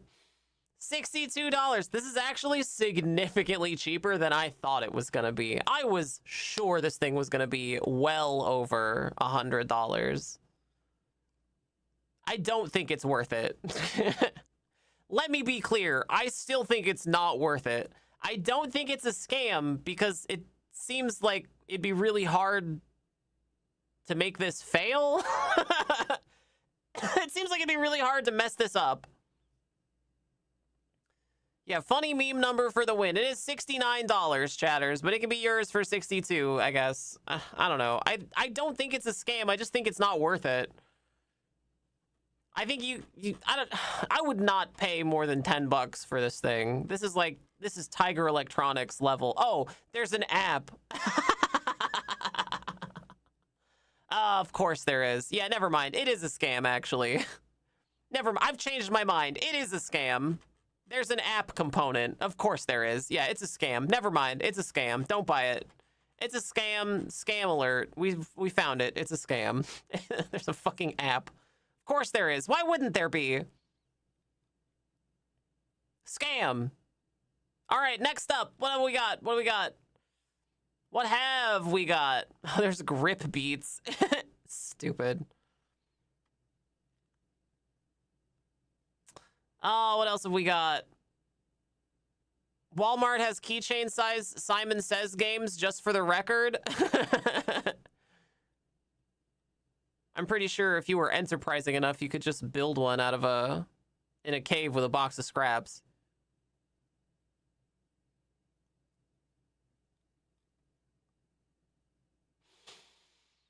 There's nothing else that's like really interesting in here that we haven't done already. Lifelong Dio? Oh, like deodorant? Doubt. Doesn't seem interesting or fun, though. Do you guys know why watches are always marketed as with the hands at 10 and 2? Do you know why they're always marketed like this? Because it looks like a smile. And that's true. You can look at, like, any picture of watches. Like, if you go to, I don't know, what's the... Seiko. Seiko has watches. Yeah, if you look at any marketing for watches, that's true. See how all the hands are always at 10 and 2? That's because it kind of looks like a smile. That's true for every watch marketing picture. If you ever see a watch in marketing, it will always have hands at 10 and 2. If they're a real brand, right? So it's weird that they gave this one 10 and 2, but like put it on its side. I don't know why they wouldn't.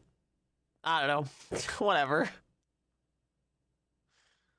We looked at it last time, so I'm not going to get into it. It was a scam.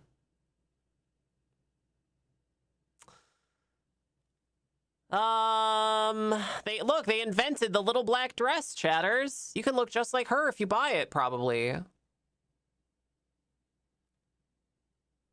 There's your sleeping in the office hole.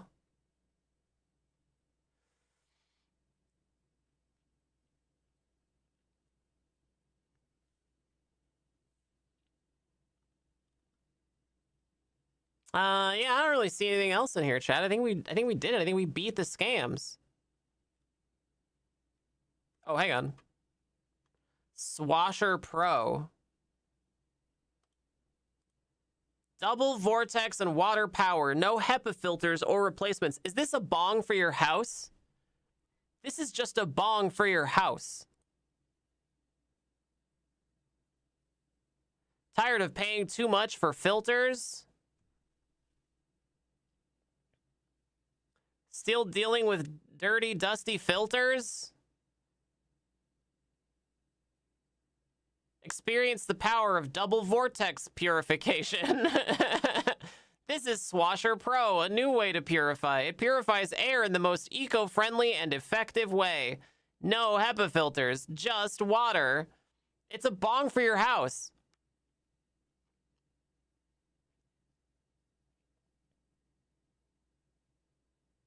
Electrostatic precipitation. Dirty air flows through and it gets sent back out.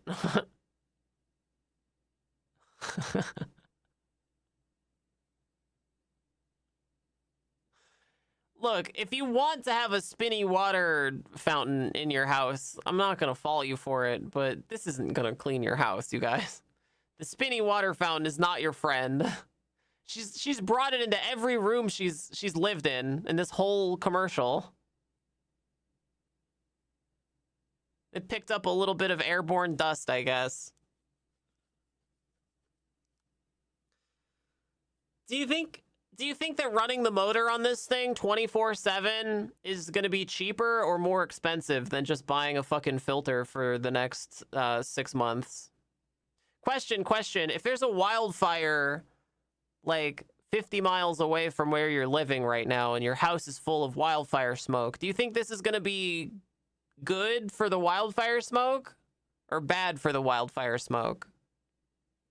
Question. What happens when you don't change the water out for 3 days? Is it just gonna build up in there? Question. What happens when your friend takes too much of a bong rip off your house bong and then stumbles and kicks over your house bong, and now there's house bong water all over your carpet? What happens then? What happens when your friend does a party foul?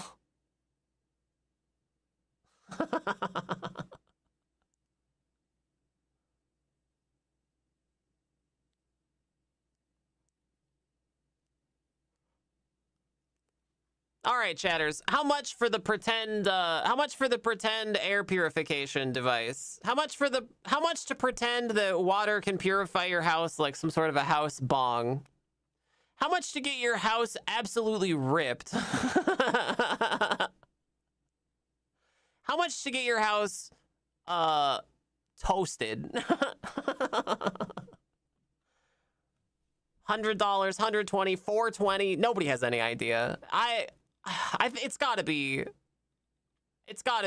at least $100, probably $200. It's got to be.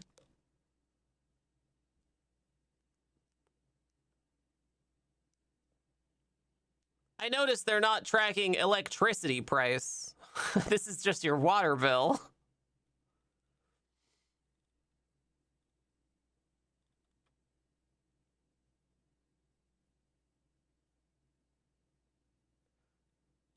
Walk into a bar and it's hazy with smoke and a box filter on one wall that turns on and runs a fan once an hour.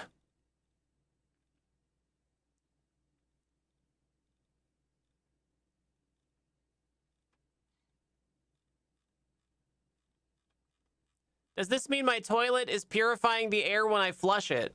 Yeah, I think if you just flush the toilet enough, I think it would purify the air just as much as this thing does.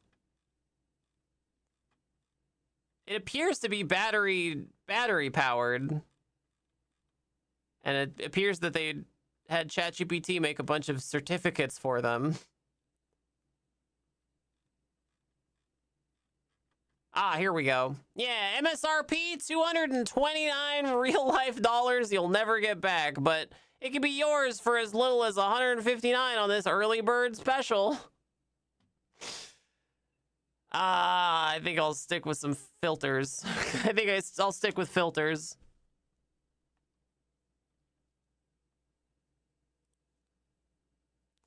Yeesh. Yeesh. If there's that much particulate in your house's air, that thing would collect any of it. You probably have bigger problems. Yeah, probably.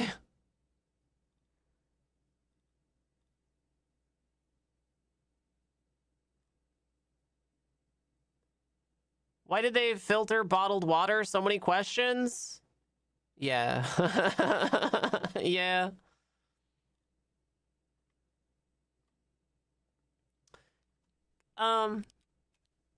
What?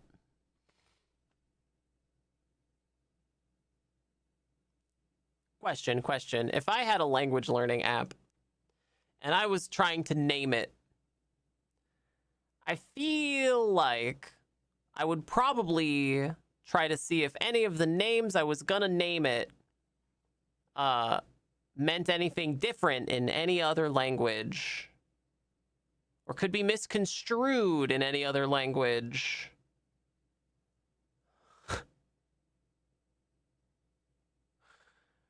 I don't think it says anything great about a language learning app with such a complex relationship with the founder who named them.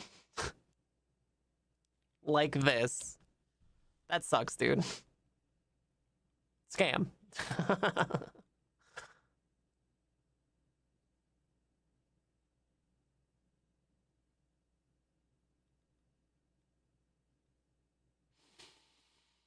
Oh, here's more coffee stuff. Here's more coffee stuff, chatters. Look. The world's first wireless professional coffee maker that this guy hiked, I guess, all the way into the wheat fields so that he could make a coffee. An espresso. Sorry, it's an espresso. Espresso people get mad if you call it just a coffee. It's not just a coffee. Oh, damn, he brought like a whole special espresso cup out here, too. This is what I mean when I say coffee people are like another breed.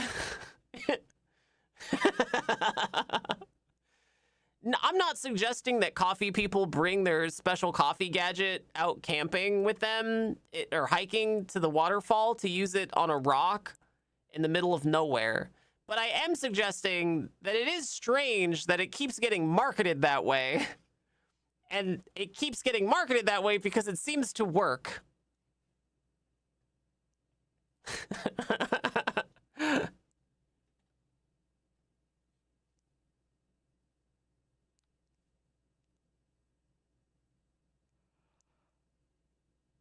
Yeah, I don't know, man. I don't know. I don't think it's good.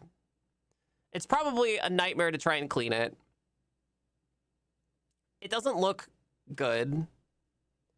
You still have to have water for it. You still have to have the coffee. You still have to have some sort of a pod or something to make the coffee. Are you even allowed to use your own coffee, or do you have to buy their pod? Is this Juicero? Are we doing a Juicero?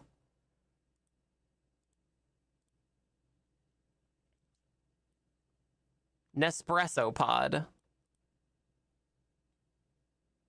Do they need a solar panel or a battery? I'm sure it has a battery. Yeah. I don't know. I think this thing sucks. And also, what is going on with this picture? Why is it so askew? Look at it. Why is it askew? Did nobody look at this before they posted it? This one is like off at an angle, but the water is the espresso is coming directly out of it, but not directly down. Man. I don't know, man. I don't know. Coffee people are just like a whole other breed.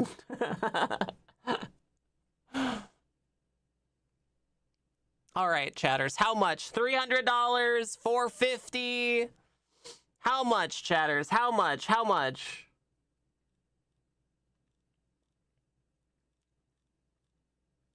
Precision brewing power. Desert power. You mean a whole other brew?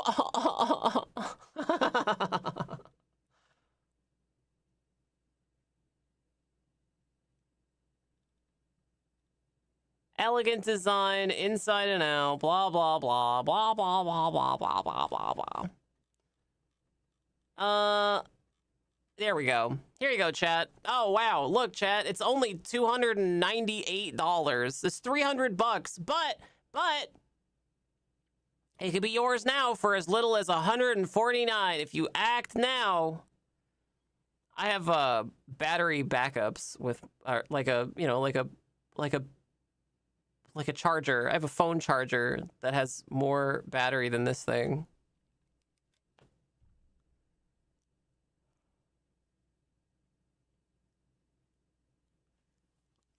Oh, man, I don't think it works. I don't know if it's a scam, but I don't think it works. I'm gonna say possible scam. Oh, yeah, here we go. Here we go. The Nartic calendar, AI calendar. Protect your focus, save your time by Nartic calendar. Desk companion, paper-like display, voice-controlled scheduling, so it has a microphone. Always on display, 2-week battery life. A quiet, smart companion that lives on your desk. A quiet, smart spy device that lives on your desk. Bring your schedule to the real world. Like your phone does, like you can do on your phone. Like you can just look at your phone right now and you can put a widget. You can just put a widget from your calendar on your phone. You don't actually have to have a special device for that, actually. You just look at your phone. You just look at the phone that you have right now. How many times a day do you pick up your phone and just check your schedule? Pick it up, unlock, open the calendar app, scroll to find your plans over and over again. Every day your schedule is packed and messy. Work stuff, life stuff, all mixed together. But you don't really want to organize it because even organizing your schedule costs extra time. This is your new companion. I hate it. It stays with you, always there, always visible, quietly becoming a part of your day. That sounds horrifying, dude. Let me read that to you again. Let me just read that to you one more time.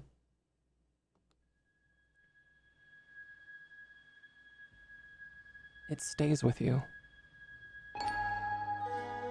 Always there.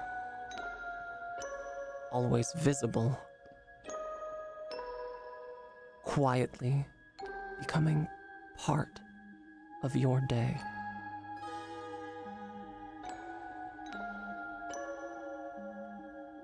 It keeps your day in shape, updating itself silently, syncing everything without ever interrupting you. It turns your plans into spoken words, reading them out to you just like a real human. It listens to your voice, understands what you want, and helps you create and adjust your schedule. That sounds horrifying, dude. It's like a horror movie. Why? Why would anyone want this? Why would anyone want this? Yes, it's a panopticon. I'm so sick of spy devices, you guys. I'm so fucking sick of spy devices. Look, if you can't live without some sort of a assistant, you can. But if for whatever reason you're so attached to the idea of an assistant, you don't have to use a spy device to do that. You could just use Home Assistant and run it locally. Don't send your data to some fucking sketchy third-party tech company like Google or Amazon or whatever this is. This thing is always listening to you. Anyone with access to it can just listen to you. Do you guys remember when Amazon was looking at people through their Roombas? Through the cameras in the Roombas? Do you remember that?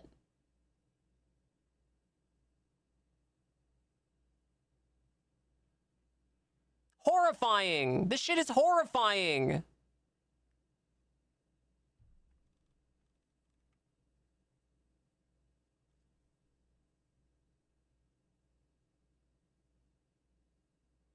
In the morning, when you first look at it, your day is already organized for you. With just one glance, you know exactly what's ahead. Your day begins in complete ease. A gentle reminder comes from beside you, letting you know what you planned is about to start. It feels like having a caring personal assistant. Your brain is finally relaxed.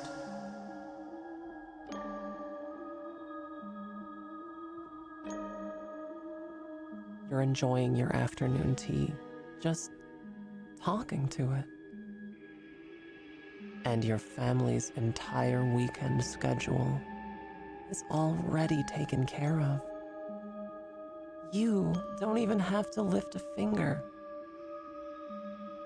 The simplest way to get that warm sense of accomplishment.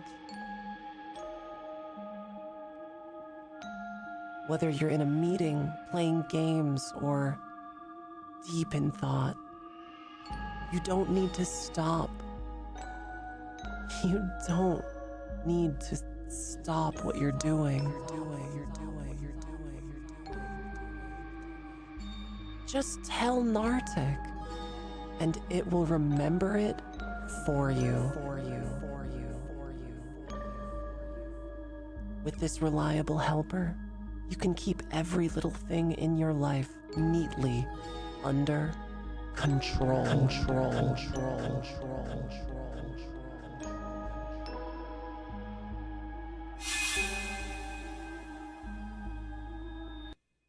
I hate spy devices, you guys. I fucking hate them. I hate them so much. With like a flaming passion, I hate spy devices. Honestly, I can't. If you buy something like this, you deserve to get spied on. I'm sorry. That's my hot take. If you willingly buy a fucking microphone from a sketchy company and put it in your home where all of your most private conversations happen, you deserve to get spied on. Sorry. That's insane.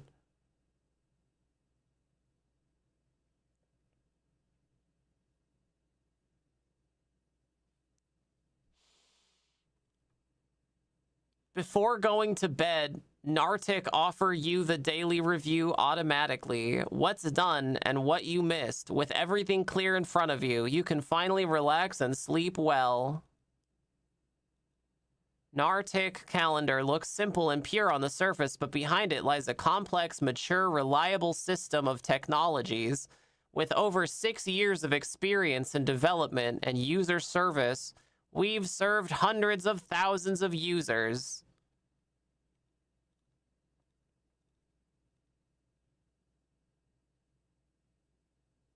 You know what else you could buy, chatters? You know what you could buy for a lot less than whatever this costs, and it won't spy on you? A fucking paper calendar. And you know what's cool about paper calendars is you can write on them. You can just write directly on them, and sometimes they come with little pictures, like of cats, or Star Trek, or cats dressed up like Star Trek characters. Yeah, or trains, or airplanes,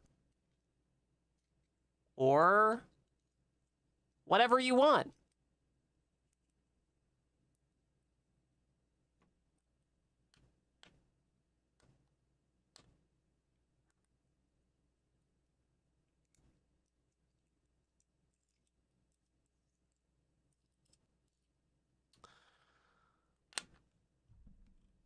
You know what else you could buy instead of this garbage? You know what else you could buy instead of this trash?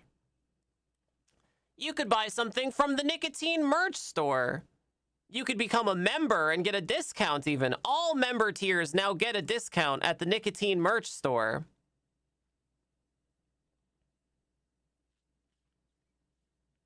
You could get all kinds of cool stuff like the 3 Dog Moon shirt. Or the My Boobs Are Down Here hoodie. Or the only thing that can stop a bad guy with a gun is a good girl with a dick mug. You could even get the Nicotine patch or the Boofworks patch, both of which are now available at the merch store, so get yours today. That's merch.nicotine.com.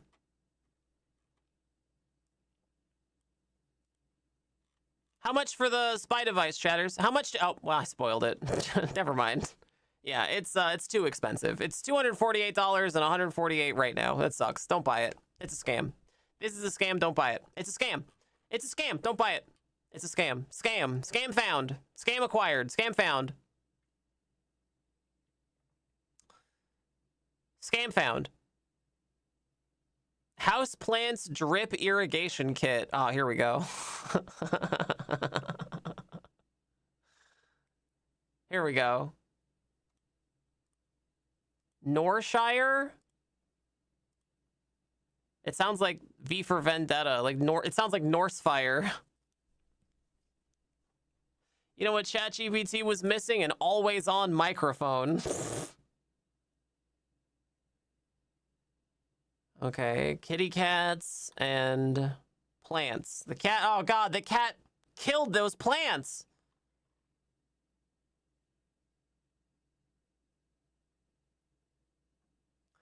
Okay, so it's a pump that just pumps water from a cup into your plant.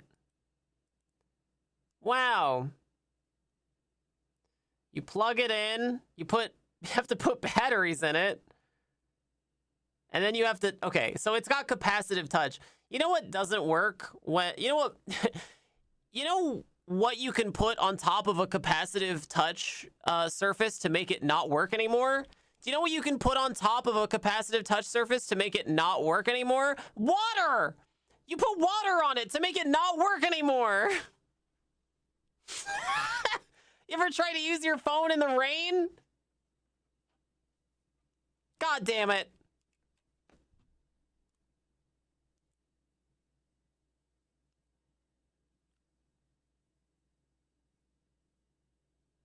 Okay, so it's just a pump, and it pumps water from a cup into a plant.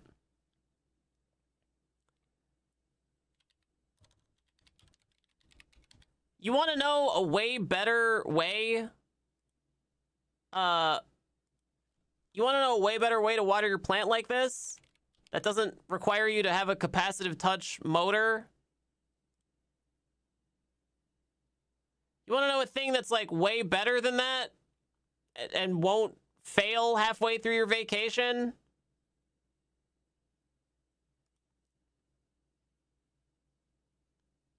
You want to know a better way?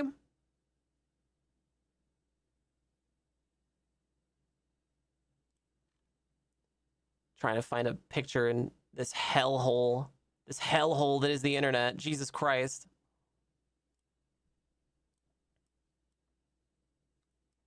It's just these plant globes. Everybody makes these things. Hi, Nikki Does Next. Yeah, these little bulbs. It's just these things. I don't know if this is real or not, but I know that these bulbs exist, or bulbs like them exist.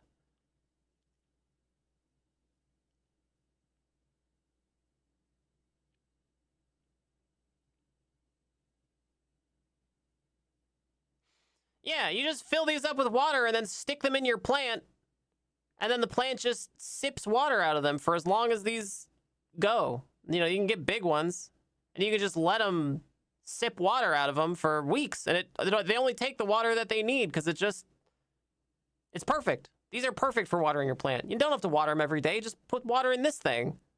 They're great, actually. And they don't need batteries, and they don't need Bluetooth, and they don't need they don't need a capacitive touch thing on the surface that gets all the water. They're not gonna fail halfway through your vacation. They just work. This thing sucks. Don't buy it. It's a scam. How much do you think it costs to kill your plant, chatters? Yeah, and they don't spy on you either. How much does it cost to kill your plant, chat? $69?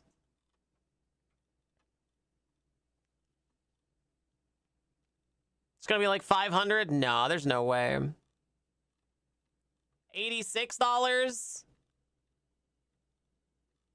Let's find out. Let's find out. Oh, there's AI. Yikes. Ah, here we go. It's HK 299. I don't know what that costs in USD, but whatever they think it costs too much money. Far too much money. Yikers. Yikers.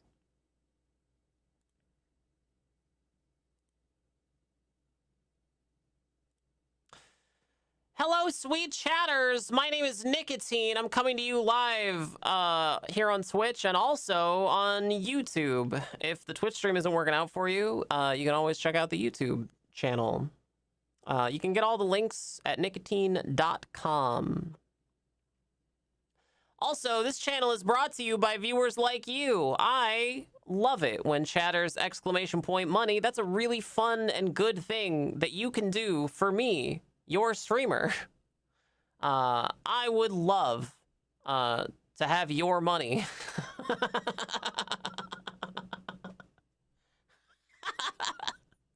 Thank you very much, chatters. I really do appreciate your support. It's very, very sweet of you. All right, what's next? What do we got next?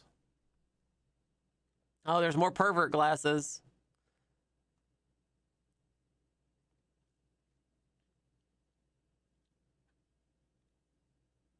Oh, here's more of this stuff, too. So, we talked about this when we talked about grip beats. There is a market. There is a market right now. It is a burgeoning market.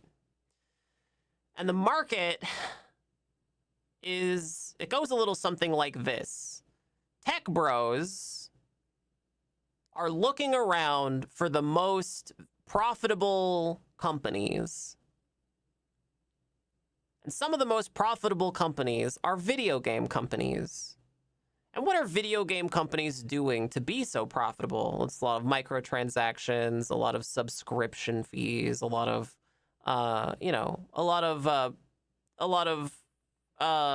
video game sales. So the tech bros think to themselves and they go, well, how can we sell this concept of a microtransaction and subscription fees to people who otherwise wouldn't really engage with video games, but might engage with something else? Normies, if you will. Why don't we try to sell them AI music capability? And by that, I mean, why don't we try to sell people the experience of pretending to be creative for a little while? And, we can let them pretend that they can create music, because it's no longer about learning music or making music. It's about the feeling, the thrill of being creative, the thrill of feeling creative for a little while. The music that is made by Sona and like all the other AI slop companies, it's not transgressive in any way. Like, it's not good. It's literally just stolen from other real artists and repurposed. It doesn't create anything new. You're never going to get a new genre of music from AI. It's not possible. It's not trained on anything. It can only spit out what it's already stolen.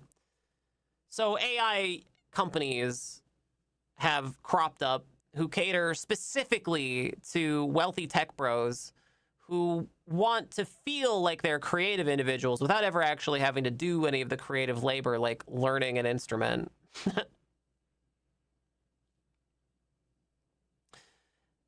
And to that end, there are a ton of musical-themed toys for adults. Musical-themed toys, for lack of a better word. Where the goal is not to actually make music. The goal is to pretend to make music while the robot makes all the music. And then you get to feel like you're creative for a little bit. It's not a new business model. It's been around for at least the last decade. And it used to just be marketed to music nerds in the form of plugins. Everybody's got their own special plugin, and their special plugin will like make a whole song for you, or it'll make, it'll make some new sound that you can customize. And, Skrillex uses this one, and like there's no end to the marketing for these plugins, right? And it's worked so well that I think it's breaking out of just music nerds, and they're just marketing to tech bros at large, normies who want to feel like they're creative. I don't know if this is one of those things yet, but what I'm looking at seems to suggest that it is. So let's take a quick little gander here and see if this is exactly what I think it is. Okay. What is that? That's the core machine from whatever. It's a MIDI keyboard for playing chords, but chords are so complicated. Does this ever happen to you? Do you try to learn an instrument, but it's just too hard all the time? Not with a keto look. It's not, it's super easy. Look, Chatter's music is so easy now. You just press a button and music comes out.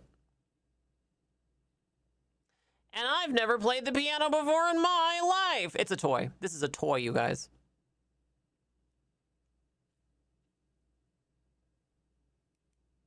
You should ask yourself. You should ask yourself why you don't see people using grip beats and chord machine Act 01 by Akudo Studio in film scores. Ask why film composers don't use these toys. It's because they're toys. They're just toys. I've never played piano before, and I still haven't.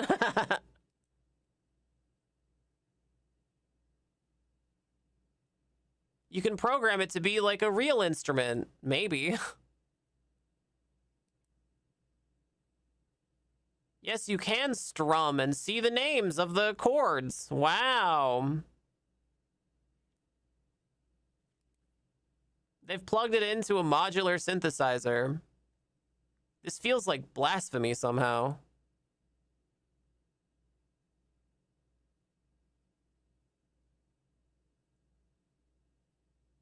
I'm so glad that I have this muted, actually. I'm saving myself from so much psychic damage.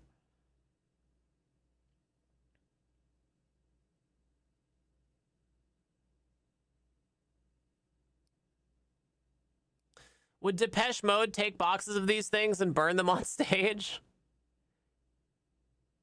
He looks like a real musician, though. This toy can even plug into a real piece of interesting equipment. Yeah. If you already know music theory, then this is slightly useful. I wouldn't say that it's useful at all. You can get chord libraries with an app on your phone. There are tons of websites where you can lay out chord theory, chord libraries, chord constructors, chord calculators. Like, that's not what this is. That's not what they're doing.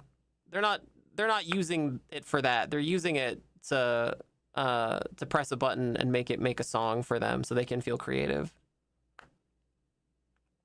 They're not marketing this to music theory majors. They're marketing it to grandpa. To grandpa with too much money. All right, chatters, how much to get laughed at the by nicotine? How much to get laughed at by your streamer?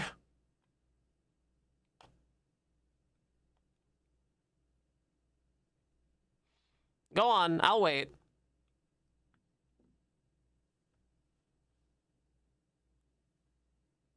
Yeah, nobody's bringing this thing to shows and playing it like an instrument. They even tried to kind of make it sort of look like a Teenage Engineering piece of equipment.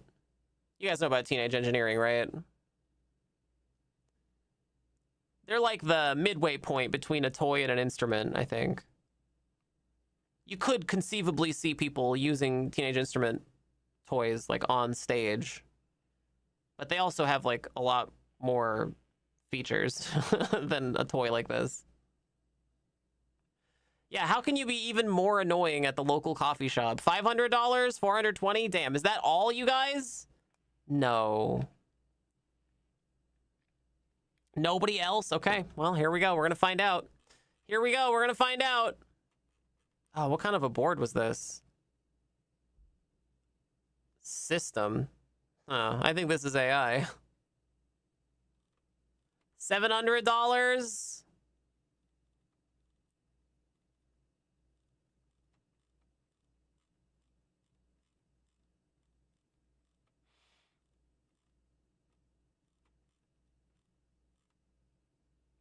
$69.99 with a subscription every month. Oh yeah, here's the app. Oh, I knew there was a goddamn app. Yep, there it is.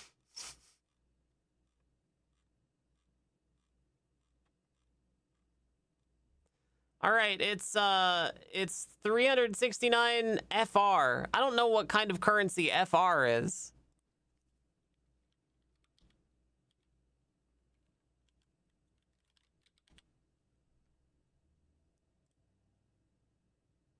Does anybody know what that is?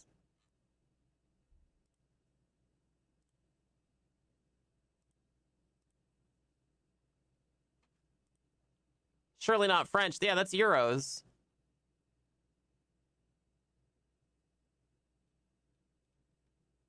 Fijian? Is it Fijian dollars? FR for real.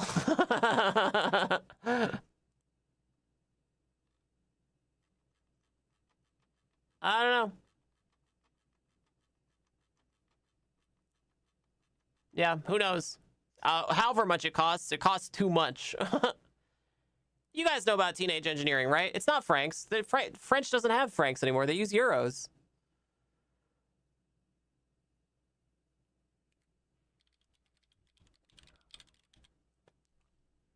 Yeah, they're clearly trying to like to conflate their brand with a real brand called Teenage Engineering, and their whole deal is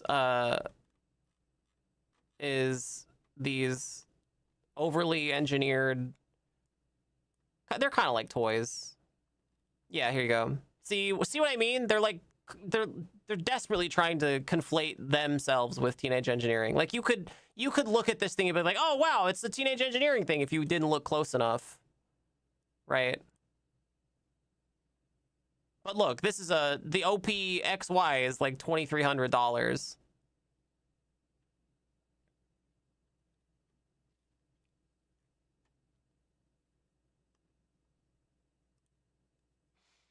And it's also kind of like a real instrument. Like it has I/O, you know, it's got outs, right? It's got a screen. Like it's got all these programmable buttons, and it does loops, and like it's a sequencer, right? And it's a sampler. And it's just like it's a product that you could actually feasibly use like on, you know, in a show. Is this a calculator? This thing? No, it's also a sequencer and a sampler. It looks like a calculator, though. I bet it even could be. It's also a sequencer.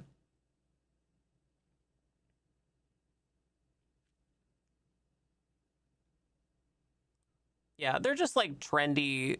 They're like trendy pro audio things that you would find from like some rich kid's house in Beverly Hills. They also, you know, these are also tools that would feasibly be marketed to a musician to tell them like, oh, if you buy this thing, you'll be so much better at music. The workflow, right? But that marketing trap exists for people who like don't understand sequencers very well, or synthesizers or samplers, or like people who like don't understand music very well, right? This is not an easy device.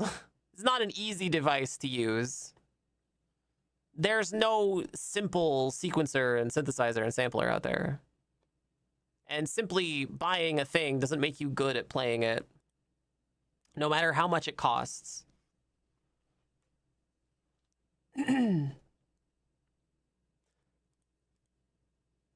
Oh my goodness, Table Story is here!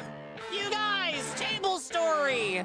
Incredible! Hello everyone, hi, my name is Nicotine. Welcome to the Nicotine stream. We're playing Scamhunters. If you got a scam and you want me to look at it, put it over on the Discord. Can I get a big shout out for Table Story, please? It's so good to see you. Hi, hello, how are you? Chatters, if you like TTRPG content, go follow Table Story. Fantastic channel with some really, really good shows. Some of you might remember me from some of those shows. It's so good to see you, Table Story. Thank you so much for your raid. I really appreciate that. Chatters, Scamhunters is a segment where we go around looking for scams online and we talk about them. We've been talking about scams for a while. If you've got a scam and you want me to talk about it, put it in the Discord. Again, big thank you to Table Story for that huge raid. Thank you. Delightful. I do a lot of roleplay. I also do a lot of simulation games and other stuff too. So we're looking at Indiegogo and we're trying to find scams. And the problem right now is that there are so many. And they're all of like a really similar type. They're all like AI related scams. So that's what we get. Look, plasma deodorant device. I don't even want to know. Here we go. Blissall. Didn't we do this one like a million years ago? They're still hawking this thing. Here we go. Let's take a look. Life keeps moving. Hang on, we have to play. Time flies, but your body just hasn't caught a break. Why am I always struggling to sleep every night? Deserve a moment of calm. his wife puts the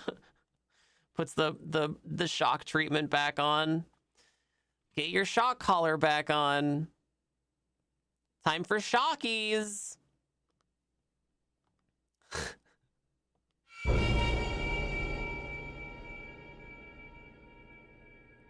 You deserve a moment of calm.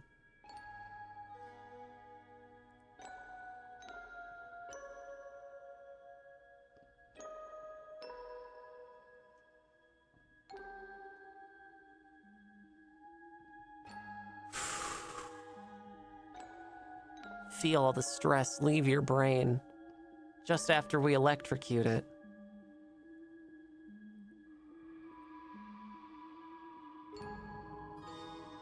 Effortless calm with just one simple touch.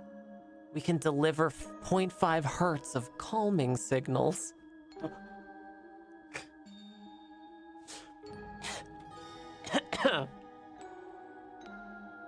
Using ultra-low frequency synchronization technology.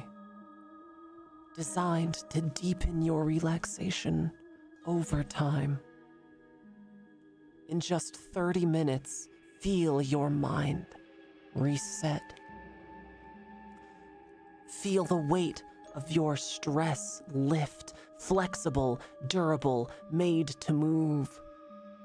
With you.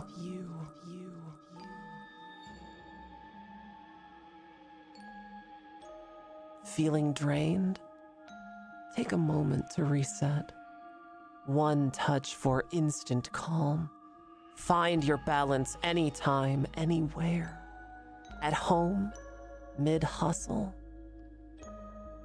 Even 30,000 feet above the Earth's surface. True rest begins here. Feel peace.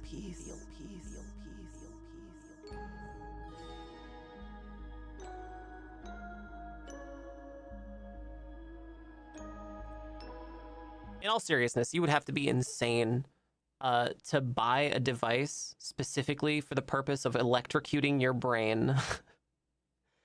Chatters, I don't think I have to be the one to tell you this, but typically when your brain gets electrocuted, it's not like a great thing for your health.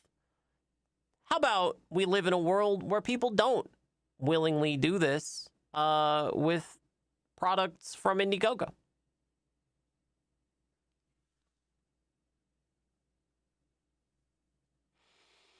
How about we live in a world where it doesn't happen? How you doing, Deborah? It's good to see you.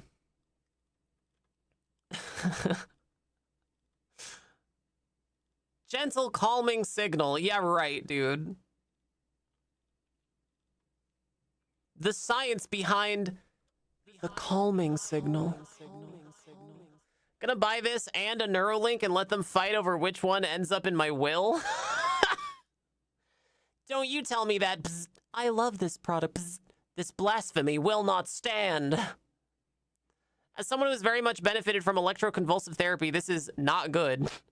There is a place for, like, medical intervention. This is not that. This is an at-home back alley electroshock therapy. Yikes, dude. Health scams are everywhere. And, like, they're so prevalent because it's so easy to be desperate enough to fall for them. Remember, chatters, you don't have to be dumb to follow scams. You don't have to be dumb to fall for scams. You just have to be desperate enough. And that's why there are so many health scams, because people are desperate. It's like the brown note, but dumber. I already get brain zaps. It's called getting off my SRIs because my prescription lapses. Oh, well, there you go. Yeah, it's nuts, you guys. Don't buy these. It's a scam. How much, chatters? How much to get the back alley electroshock therapy?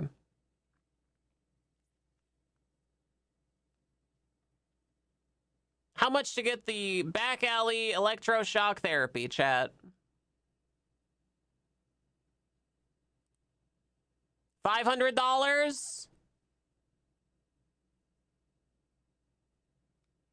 $420? $150? $500? You can get it for 5 easy payments of $199.99. Wait a minute. $75? All right, here we go. Chatters, before we see it, I just want you to know, chat, we're streaming right now to Twitch, but there's also a stream going on on YouTube. There's portrait and vertical over there too. So for whatever reason the Twitch stream doesn't work or goes down or something, there is the YouTube stream as well. It's just nicotine.com. Get all the links at nicotine.com. All right, how much for this scam? Gift subscription online. Oh, yeah. Oh, Kipu, thank you so much for gifting a sub. Delightful. I appreciate you. Thank you so much. That is super, super sweet of you. Thank you. I love subscriptions. Thank you so, so much.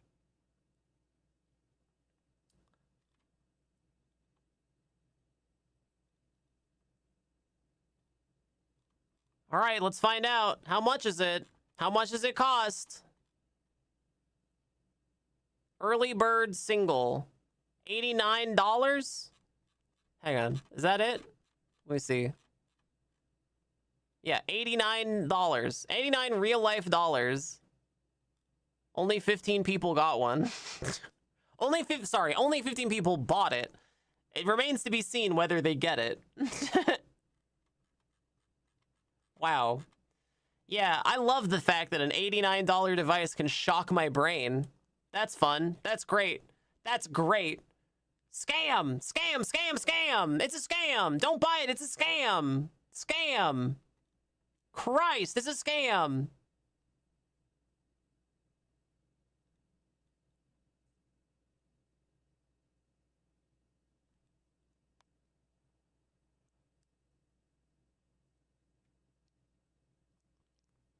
Psychedelic light projector.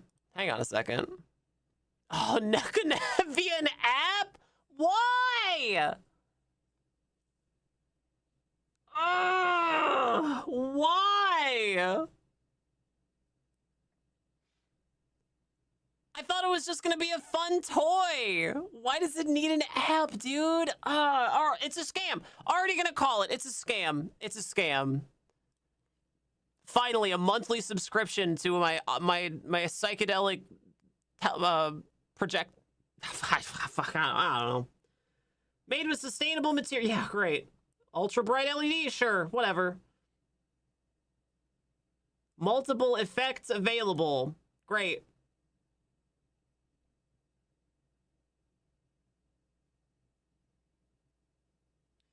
Connect control via app.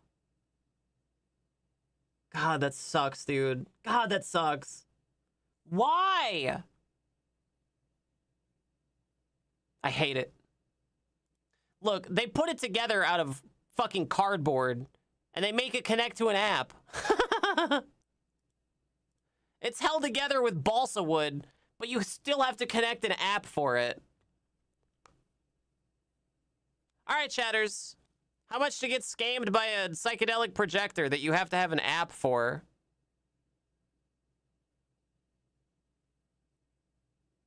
Gotta love how Nika talks to us like our fingers are about to click buy now. Look, I know that those of you who are chatting in chat right now are smart enough not to buy this, but there are a lot of you who aren't chatting in chat who would be looking at this and thinking about buying it. And I know that, because whenever I talk about a game on stream, I suddenly see like 3 or 4 people on my Steam friends list pop up with that game. I know that it happens. I'm not crazy. I know it happens.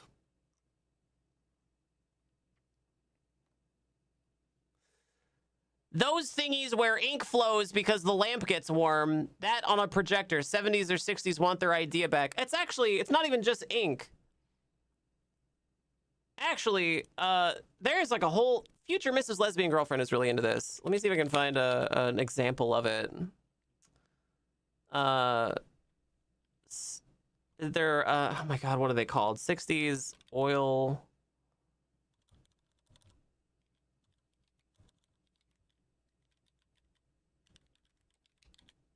what are they called again?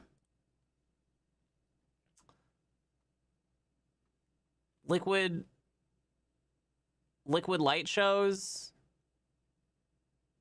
So how this works, chatters, it's actually really interesting. There's a lot of chemistry involved. And it goes kind of hard. Oop, oh, god damn you. All right, he's just going to talk for a while. I'm not going to play any music or any audio.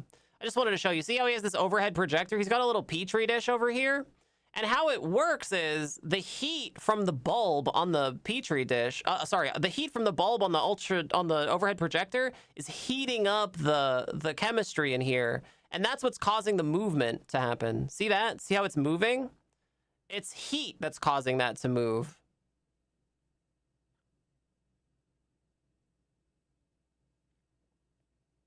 It's pretty, right?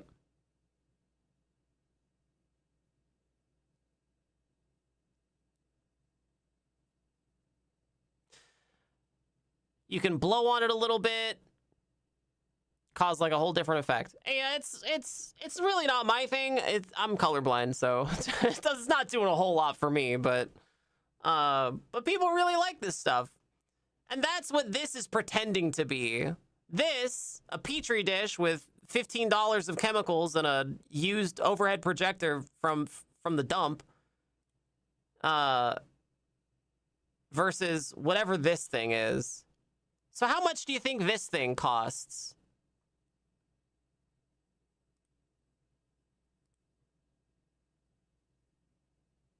Overhead projectors get really hot. What can we put on it to make something look really cool? $17.99? Well, I don't know. You have to have an app to control it. Usually, if you have to have an app, it's over $100. $200? $150? $300? I still can't believe they put it together with fucking cardboard. It's like balsa wood. This thing looks like they made it in a cave with a box of scraps. Yet it still needs an app to work. Insane. Insane. And a bulb, too. Insane. All right, how much? 190 pounds. I don't know what that is. Oh, and there's it comes with discs. It's they didn't show that part.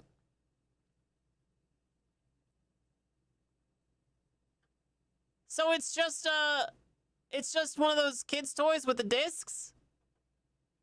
It's not even like a kaleidoscope. It's not different every time. No, a kaleidoscope is different every time. A kaleidoscope. A kaleidoscope has mirrors and like little things inside that change and shift, you know, when you turn it. And it's always different. This is not that. This is something else. This is like, what do they call those? The little picture discs?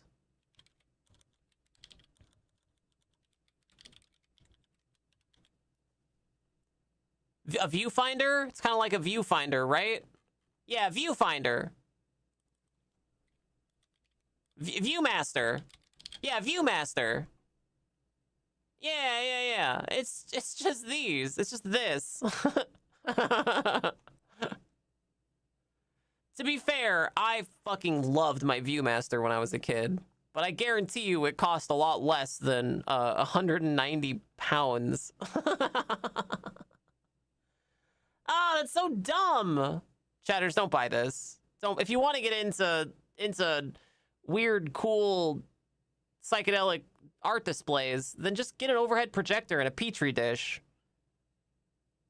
What is the app needed for? Yeah, great question.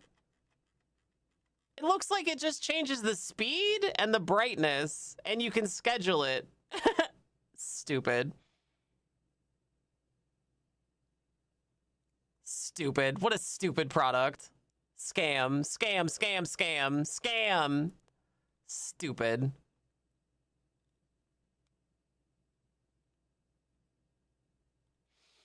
All right, what's next? What else we got? The Snorinator.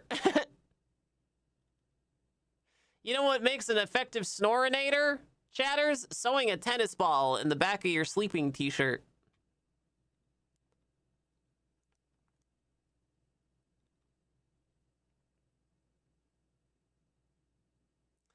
Oh, here you go. The next-gen anti-snoring wearable powered by AI. Oh, God, it's so cursed. Why? Why does it need AI? Why does it need an app? Oh, my God, why? Why? It's so cursed.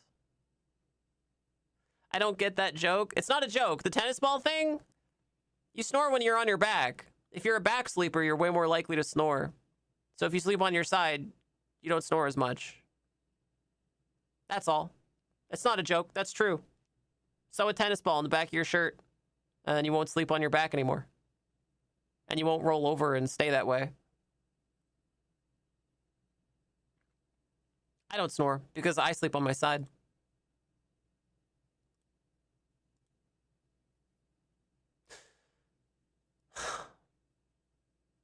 Valerian Jihad now. That's right. Yeah. You got it. Wake up. They wake up thankful. Wow. We're so grateful. It's your airway narrowing. It's your body fighting for breath.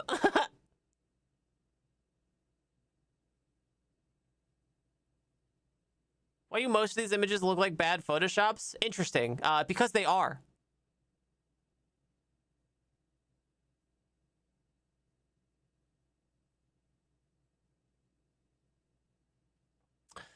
So, I'm still not really totally sure what's happening here.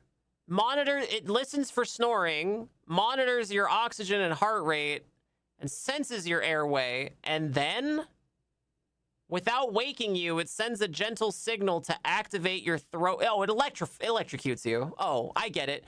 It's a collar that electrocutes you. That's all you had to say. I get it. All right, chat. I know you want it. Don't buy it. Please don't buy it. It's not what you think it is. No, chatter. Stop it. Stop that. No. Bad. Stop it.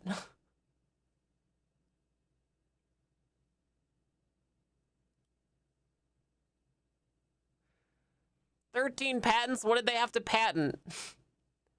No, it's not an anti-bark collar. It's not an anti-bark collar for people.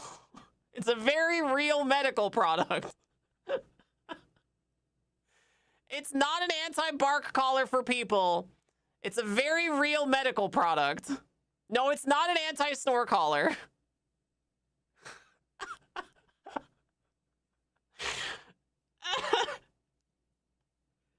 Oh, God.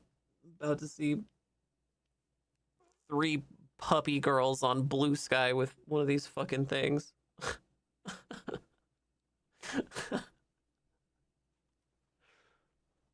Combine this with the strap on the tummy zapper, and you have a full sub gear.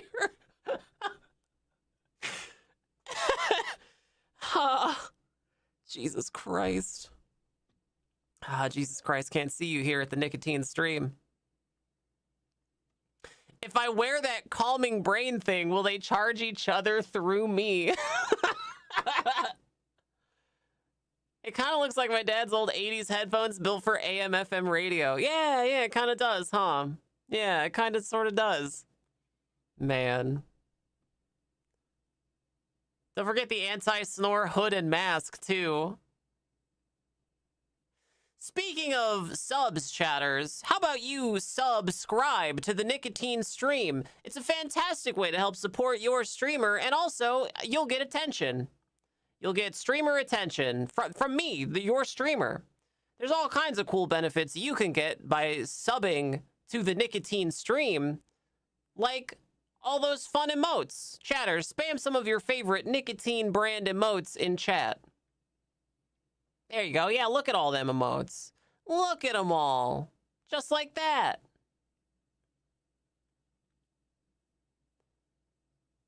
Yeah, chatters love emotes. I recommend the attention.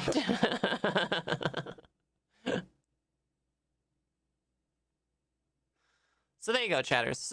Sub to the Nicotine Stream instead of subbing to the tech company that makes the electric anti-bark collar for people. Hi, Distron. Okay, it's got body temperature measuring. Oh, replaceable conductive pads. Okay, so it's Juicero. The distraction. Thank you so much for $15. Outstanding. Thank you. Delightful. And Porcelain, thank you for a gifted sub. Nicely done. Thank you. Delightful.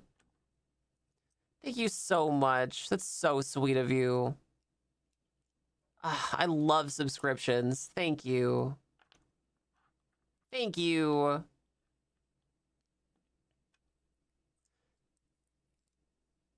Thank you so much.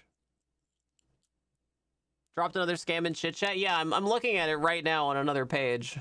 Yeah, we're gonna talk about that one next. Yeah, Distron, this is the anti-bark collar for people. It detects when you're barking and then shocks you. That's actually true. That's an accurate description of what it supposedly does. This also is a different device. She's wearing a different thing. Yeah, that is a totally different device on her. Yeah, it's all AI slop, you guys. I miss shitty Photoshop. Yeah, me too. Multi-function buttons. What other functions are there in the device? Oh, you know, like vibrate. You know, like vibrate or like a pulse mode, you know? Like a like the rising and falling setting, you know, like the ocean waves. Wait, yeah, wave mode, yeah. Yeah, Deborah knows.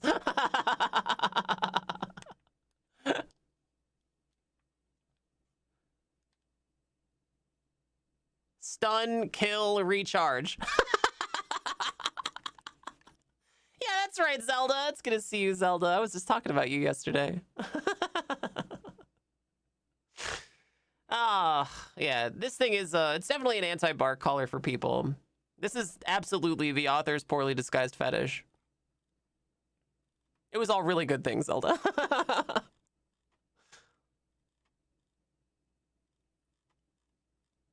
All right, how much for the puppy girl? How much for the collar for your pet puppy girl? Chatters, how much for the collar for your pet puppy girl? $80? $200? $150? Oh, you guys are lowballing. $399.99? That's more like it. $10? Wow. $2.99 euros. But if you act now, you can satisfy your puppy girl's need to have an anti-bark collar made especially for humans for $189. What a stupid device. Please don't buy this. Please don't buy this. Please don't buy this. Don't buy it. Don't buy it for a meme. Don't buy it for any reason. It's a fucking scam. Don't buy it. It's got an app, for Christ's sake. Don't buy it. Don't buy it. Put a 9-volt battery on a collar for less than that. Don't do that either, chat. That's British pounds, not dollars. It's actually much more. No, it's not British pounds. It's euros. I said it's euros. See? It's not British pounds. It's euros.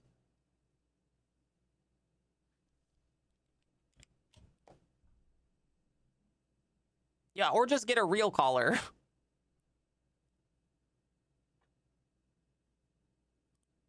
Scam. Scam, scam, scam. It's a scam. It's a scam.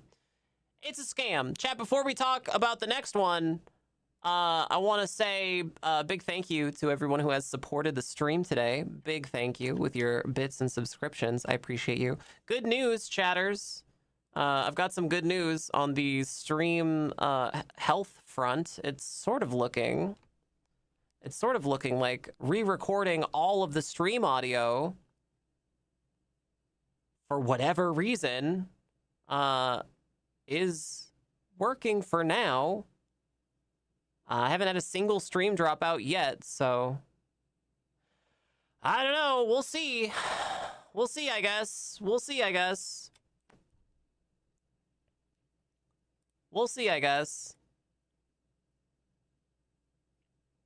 All right, next up. Next up, this one was from Porcelain. the Casbot. Oh, sorry, it's my first day. Sorry, chatters. This is my first day. Good morning, chatters. We already know what the price is for this. It's $500,000. I'm muting this. What is this? It's a robot band show.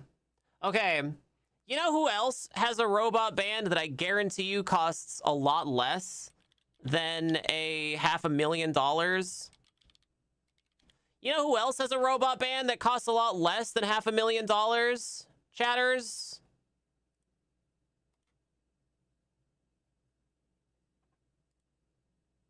Yeah, you're right.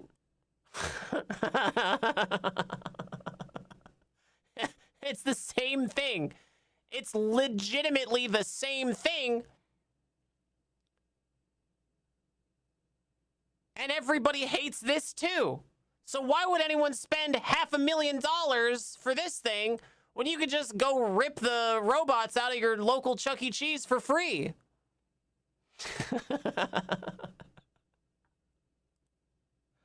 I had no idea how much Chuck E. Cheese bots cost, though. Let's see if we can find out. How much for a Chuck E. Cheese animatronic working?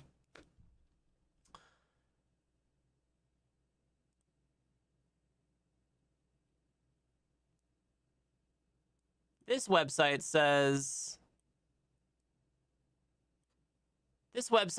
the animatronic unit average is $7,500 with a installation coming in at $4,000. That tracks because they have install specialists. We don't want the skin or the finish because we want it to look like a shitty robot. So we're gonna knock that cost off. Control system upgrade, upgraded microcontroller, safety checks. Oh, well, this certainly doesn't have a safety check, so we don't need to spend that. Delivery is like $1,000. Okay, so what? $1,200? It can be yours. You can have one. $1,200. 1,200 times 48? No. Yeah, 48. 48 grand for the whole band? Yeah, it can be yours for 40. You can have a Chuck E. Cheese animatronic, fully functional, for 48 grand. Or you can have whatever this bullshit is for $500,000. I don't know, you pick.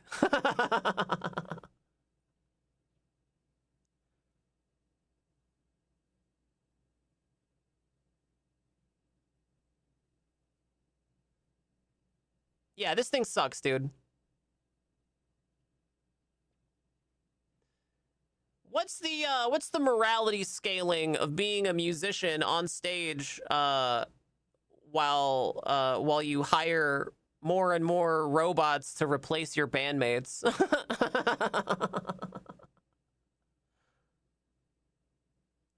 Don't grieve over trivial things like your job being replaced by a robot. Just vibe with me, baby. Vibe with me. Deft prank.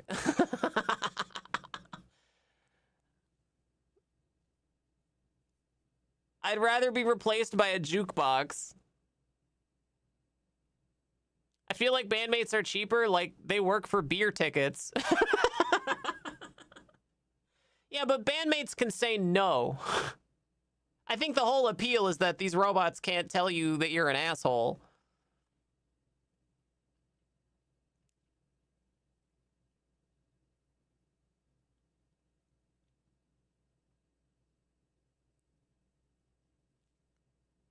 Man, this sucks, dude. I would be so disappointed if I went to a show and half the band was fucking robots. I'd be so disappointed, dude. Oh.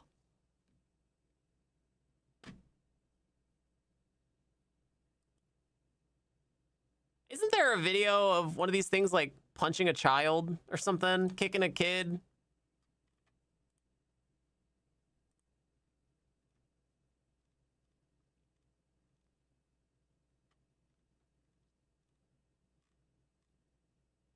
Corporate events and exhibitions, cultural tourism and theme parks, music festival and commercial stages.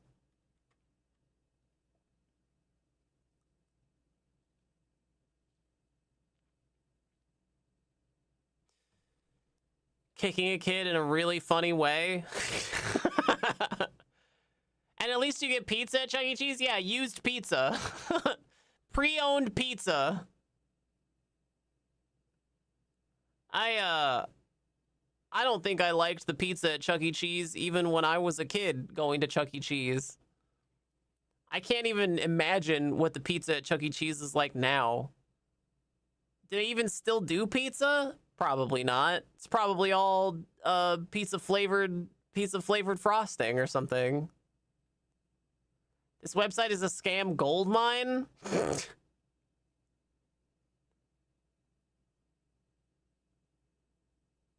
Wireless emergency stop switch 4-piece. Pizza in a Cheese Whiz can. Yeah, yeah.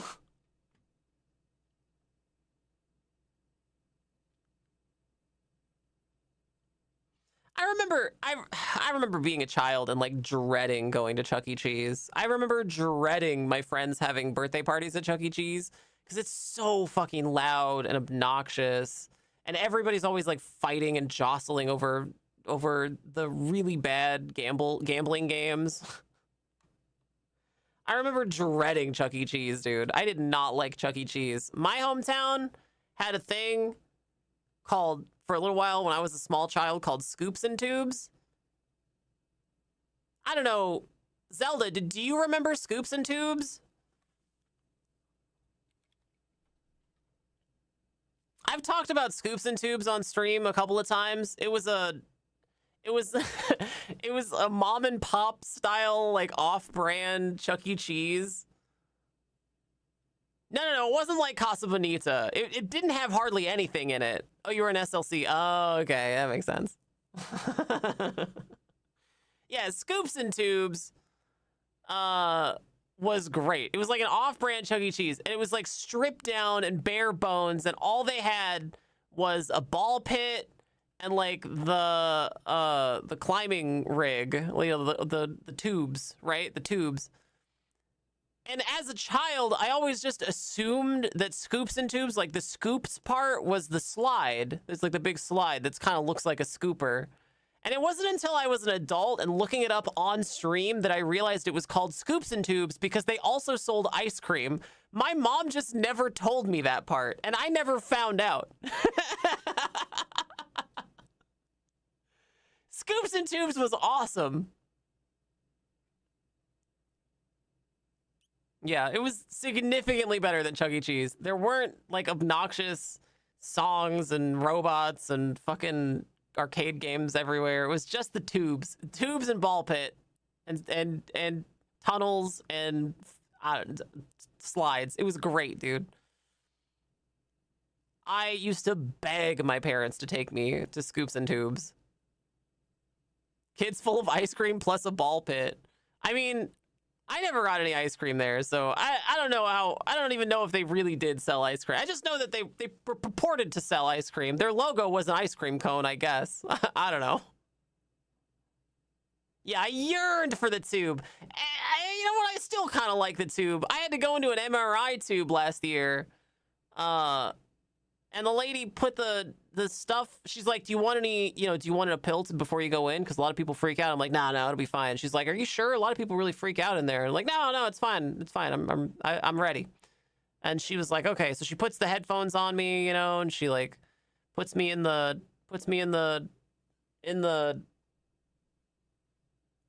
little rack, loads me in like a torpedo. And the machine whirs on, and then she pulls me right back out. She's like, okay, we're all done. I'm like, what? She's like, yeah, you were in there for 45 minutes. I'm like, no way. I went right to sleep, dude. I went right to sleep. And the crazy part was that they didn't get the scan right the first time. So I had to go back. And again, they're like, you want these drugs? Like, no, I'm good. I'm ready. Let's do it. It's like, are you sure?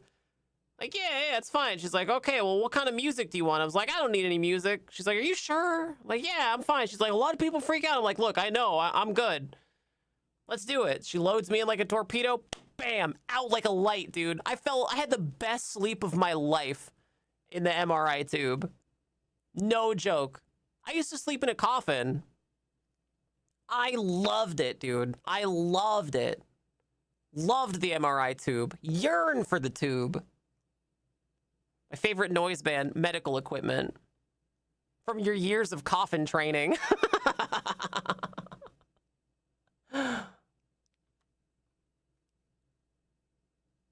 Giant PVC pipe for your birthday.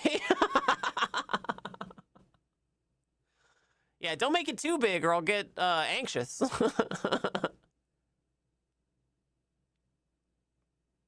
See a pack of curly straws. No, I like being in the tube. It's great. Great, actually. Anyway, this sucks. Hate this.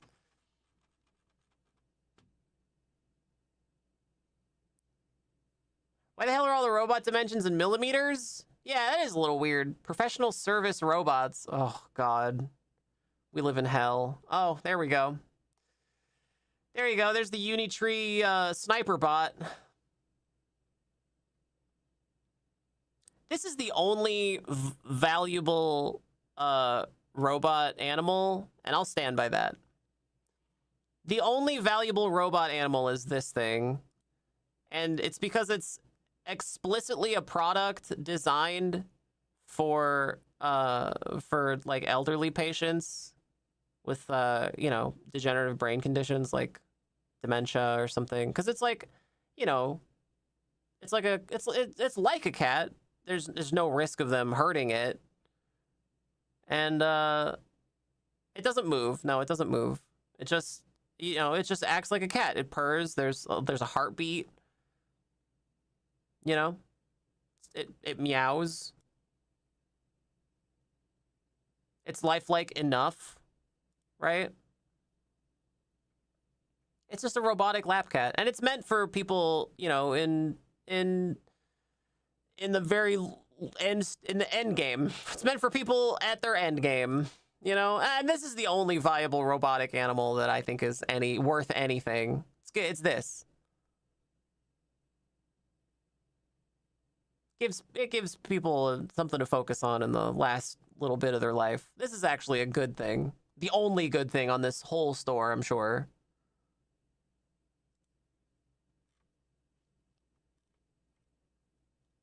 Ah, RC cars. Great.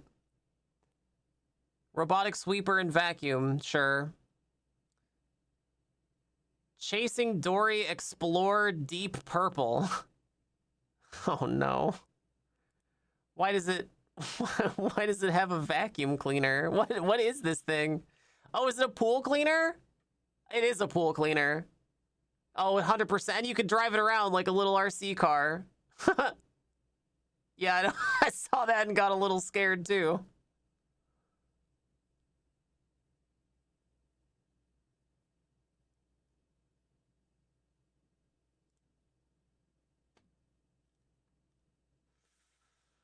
Yeah, all of these things there's 7 pages? 7 pages of this?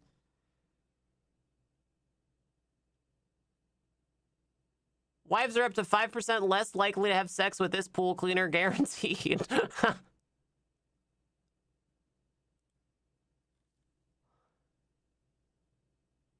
Underwater drone, great. ROV, great. Sure, whatever. Here's that damn robot. Oh, meet Marco, your personal mental health buddy. My mental health is taking a sharp decline in the presence of whatever this hellspawn is. Whatever this creature that crawled from the sewers of hell is called. My mental health is taking a very sharp decline. Hate that the most. Ah, it's in their bedroom too? No, don't act like it's... No. Don't hold it like that. It's not your friend. It's carnivorous. It is the forward-facing eyes of a predator. Mental health buddy, my ass.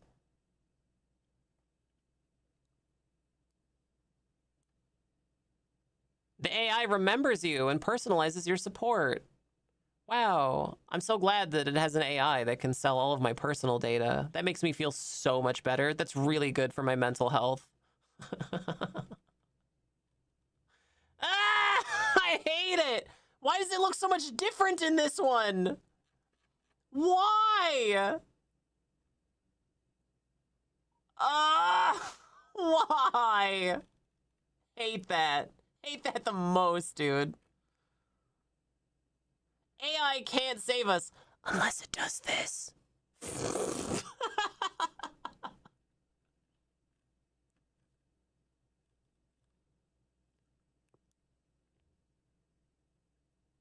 I'm just imagining like some Werner Herzog documentary music playing over the background of this.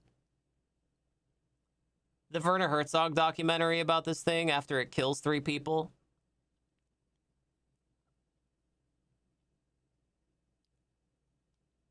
My mental health buddies are my kitties. Yeah. Get a pet. What are you doing? Just have a pet. Or go visit someone else's pet. What are you doing? Look, chatters, you want to spend $18,000 to kick a child?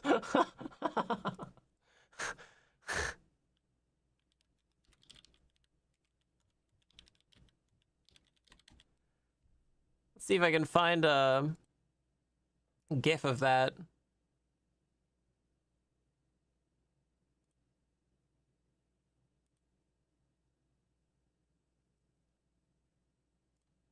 Oh yeah, here you go. It kicks the coach and then imitates the pain.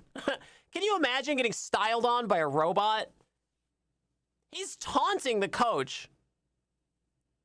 Oh, sorry, Zelda. I have a teleprompter, so whenever anybody posts links, they just get obliterated without even me seeing them. I'm so sorry. I had no idea. Yeah, pop it in the Discord. It's because if people post a link in chat, I can't like scroll back up and see it. Sorry. Look at this. Can you imagine training a robot and then the robot kicks you and then makes fun of you about it? The AI wars were not fought with gigantic robots. They were fought with tiny, ugly bears and abominations that still haunt my dreams.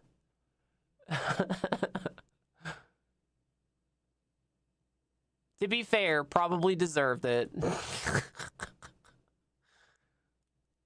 Chat baying for blood.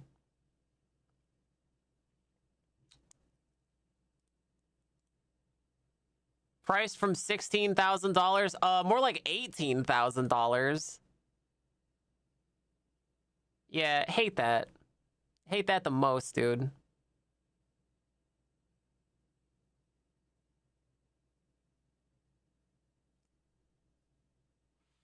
Don't talk to me or my robo-girlfriend ever again.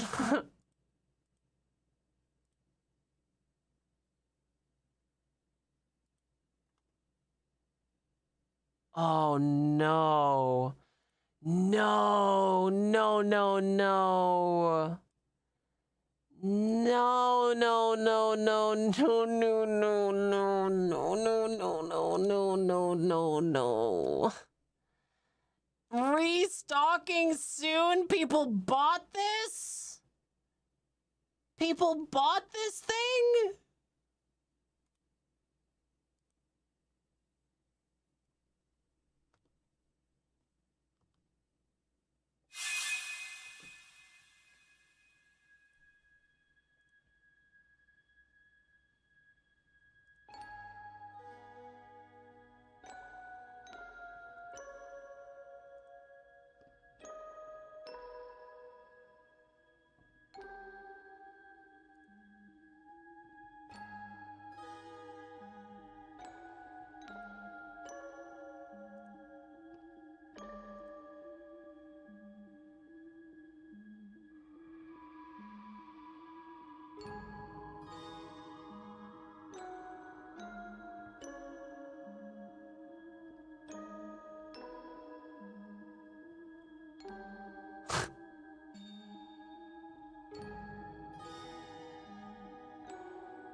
Well, at least it knows how to cringe.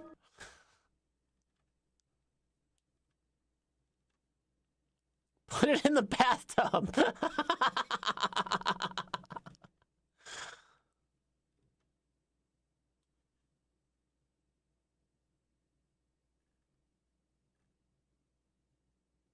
Ah, great. Put it in a school. Can't wait for it to bite some kid's finger off. Great. You rather school to put one in the classroom? Oh, it wasn't one of these. It wasn't one of these that they put in to a classroom. It was a sex robot. And they canceled it after the internet found out.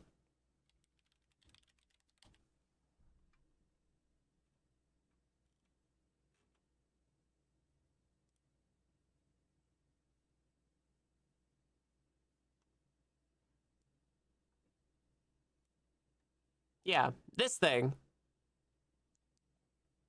Sally from Realbotics was supposed to give students personalized learning support based on the data it stores about them, but the plan is on hold as the district works through privacy concerns. Yeah, no shit. We're gonna put a robot in that steals all of your kids' data, but the dumb parents don't want us to for some reason.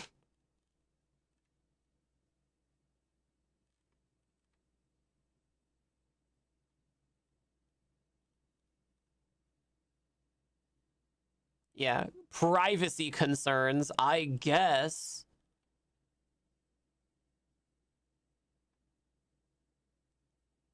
Sex robot, sex robot. What does he want? What do you want? He wants sex. He'll hump the bars. How did he get here? How did you get here? He's made of sex.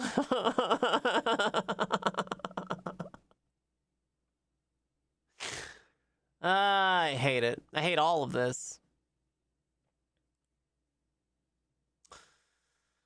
I hate it. Hate that. Hate this thing maybe the most. Self-charging board for the robotic dog. Great, it can charge itself. Great. Adaptive gripper? No. No. What? What? Is this just an ED-209? Why would you... What? Why? Why would you build the Torment neck? What? Why? What do you even use this for? What is this even for? Tron 1. Biped robot. Yeah, okay, I get what it is. Why? Why, though?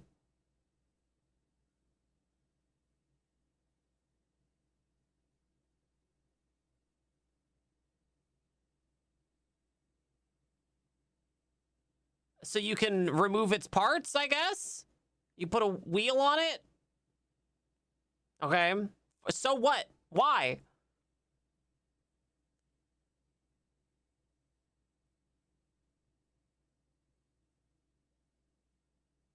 It looks so sad. I mean, you'd be sad too if you had to have these skinny, stupid chicken legs, backward chicken legs. I don't understand. Why? Why? Like, even if I was a business and I wanted to replace all of my employees with robots, what can this thing even do? What? It just it rolls, scoots around? That's it. That's all it does. It scoots around. It's got a radar on it. So it's a spy bot? It's a spy bot.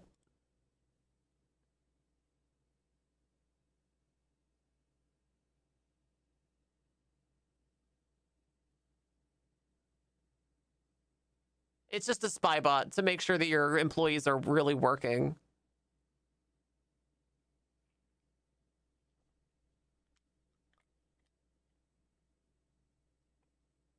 Once they guess this was funded by the DoD or something. I mean, the underlying technology was absolutely funded by the DoD, right? It's all Boston Dynamics tech, right? Boston Dynamics is explicitly a military contractor. Micromanage up to 10 employees at once. So the HOA can stick a flock camera on it and autonomously police everyone's lawn. For 25 grand for a robot that fucking doesn't do anything. You can't even make it shoot a gun. It won't even you can't even put a gun on it. What's the point? You gotta buy the extra hand attachment, I guess.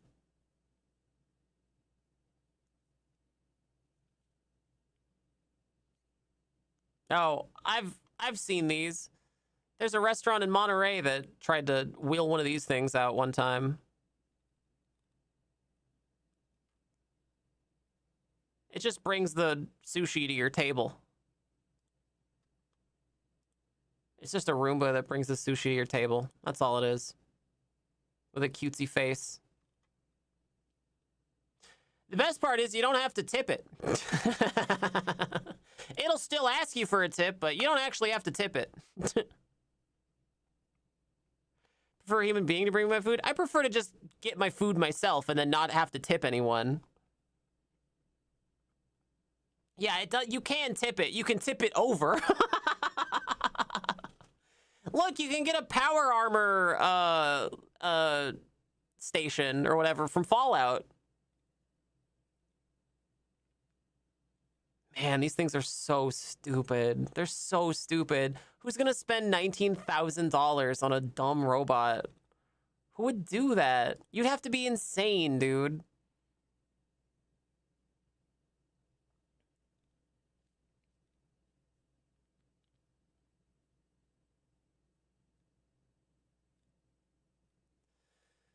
Yeah, I maintain that the only good robot in this whole store is the kitty cat robot for the elderly. The pretend kitty cat for the elderly. That's the only good robot.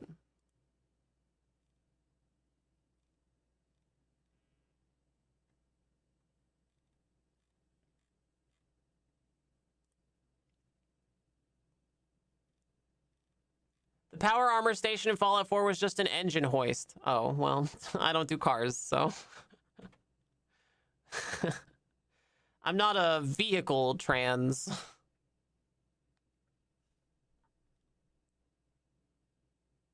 I'm a music trans. You have to learn your transes.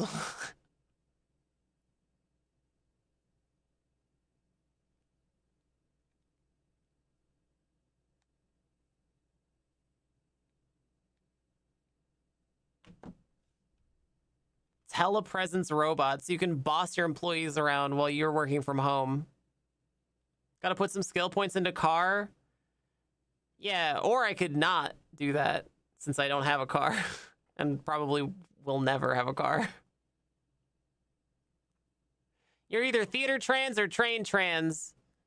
She's an indoor cat.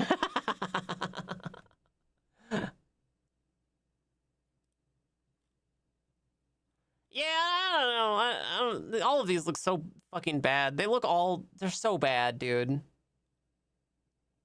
None of them look useful or good.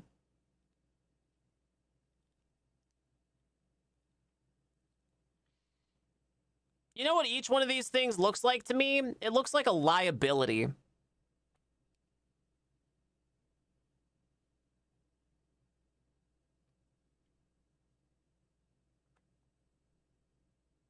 One dot lets you drive. Better to keep XP towards your disciplines. Yeah, I'm a good driver. I just don't have a car. UV sterilizer. Yeah, there you go. You can have an autonomous UV lamp to sterilize your stuff that needs to be sterilized, I guess. What? Oh, like a hospital? Oh, this isn't working. That's not working. Yeah, and also, what if somebody's in the bed? Is it just gonna slough their skin off? Melt your face off?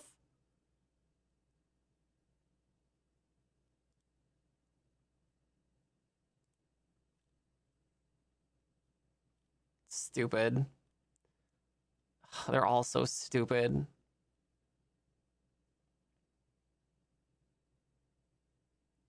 You use it in unoccupied rooms. But if you have to go around to manually check which rooms are unoccupied for the robot, then wouldn't you just do it yourself? It's only really useful for stuff you can't wash, like money. Yeah, that too. Oh no. Oh, thank God it's AI enabled.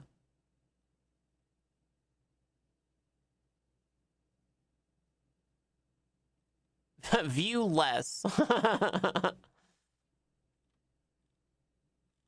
Yeah, that thing sucks.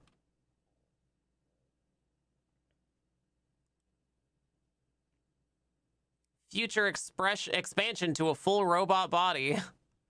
All it knows how to do is scream. It somehow looks old and young at the same time. Yeah, methamphetamine, not even once, am I right? Looks like wannabe Lance Henriksen. I was thinking Temu Hillary Swank. But yeah, I could see Lance Henriksen too.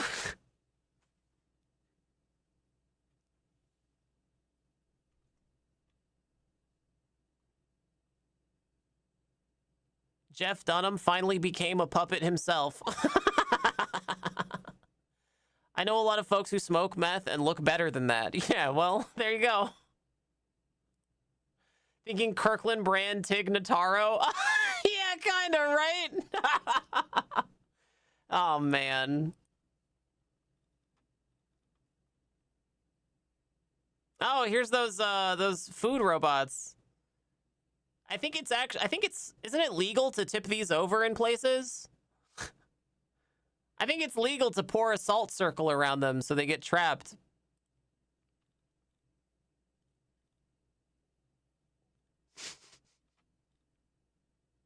I'm just asking questions.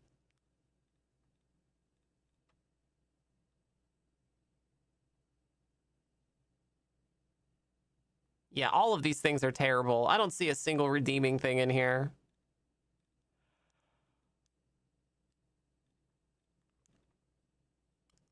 The food loot crate. Yeah.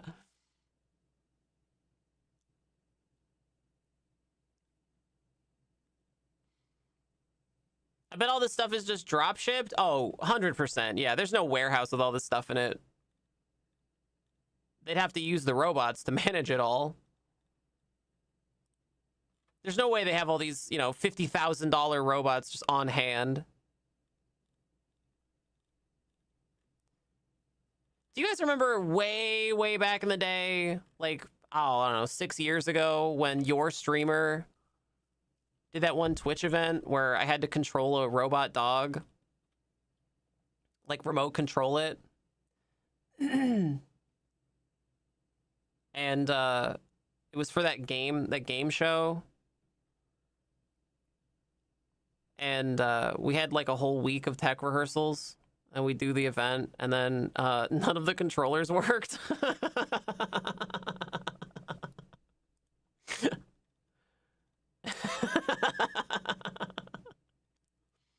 The way of the future, the way of the future, the way of the future, the way of the future, the way of the future, the way of the future, the way of the future, the way of the future.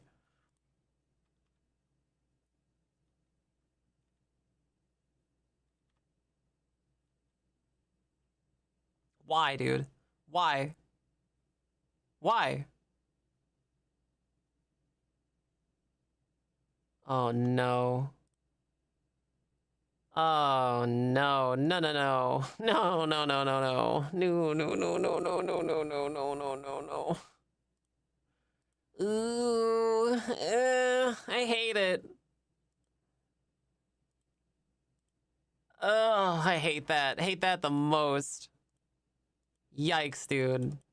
Humongous yikes.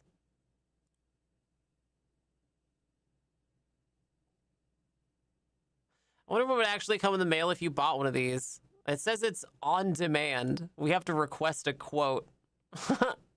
I'm good.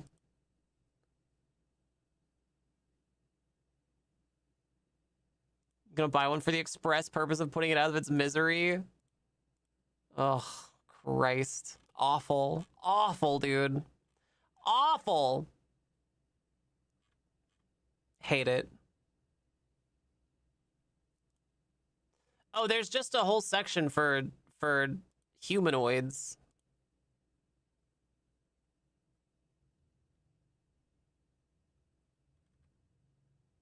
Consumer robotics.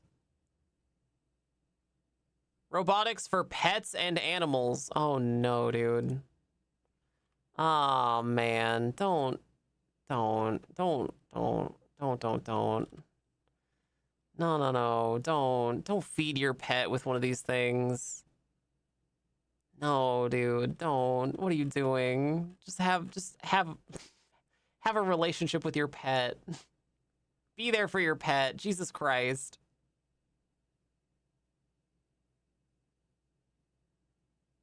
What's wearable technology? Adafruit.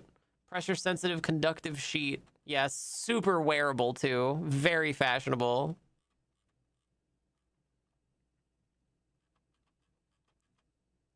Yeah, the pet tumbler.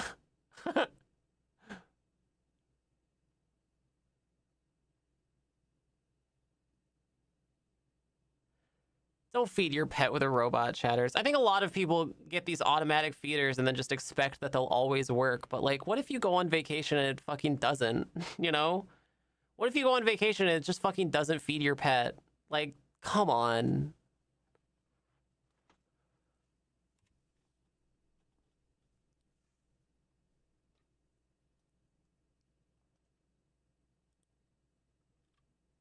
Robot companions. Some of these, like the cat thing, see there, it's even, they're marketing it to the elderly. That makes sense. But stuff like this is just a spy device. And so is this. They're just spy devices.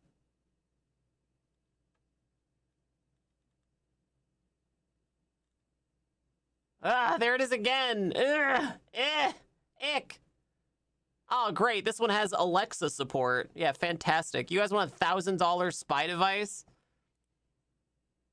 Wow. Yeah, it's got a little charging dock and everything. Oh, great. Yeah. So, actually, if we're going by Nicotine's law of scams, we've got AI in the ads, first of all. Limited time, because there's only 5 units left, apparently. Scams as a service, because, of course, there's an app component. There has to be. Emotional anchor is huge, front and center. Thing's gonna make sure that Grandpa doesn't fall down and kill himself all by himself, you know? And misleading or non-functional, because there's no fucking way that the thing is getting off of a table like it's on here onto the carpet. Yeah, this is a scam. It meets all 5 of the requirements. It's a scam. Photographer. Oh, great, dude. Yeah, love to have a photographer from Amazon in my house with my children. Ugh. Awful, dude. Oh, man. Awful, awful, awful.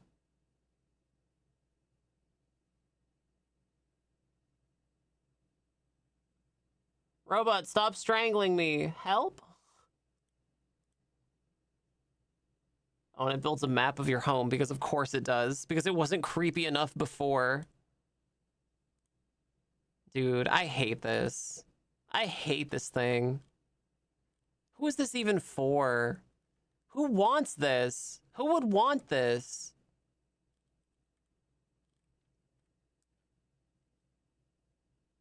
Can't wait for this thing to roll over your long hair cat and then get like its fur all caught up in its wheels and gears.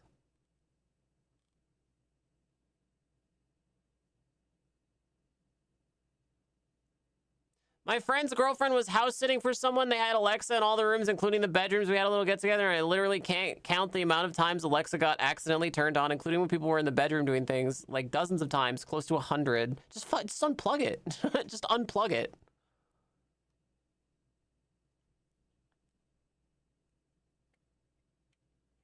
I bet behind all those scams are billionaires who just want to spy on you and use your data for evil somehow. Yeah, well, explicitly. Yeah, literally, actually. Yeah. Yeah, actually. Ah, it just sucks. That sucks, dude. That super sucks. It was wired into the house? What? Like they just permanently wired an Alexa into their house? Why? Who does that? What kind of a monster?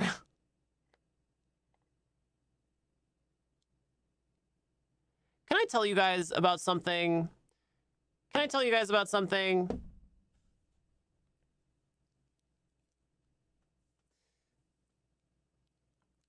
Can I tell you guys about something? I was looking at this project. What was it called?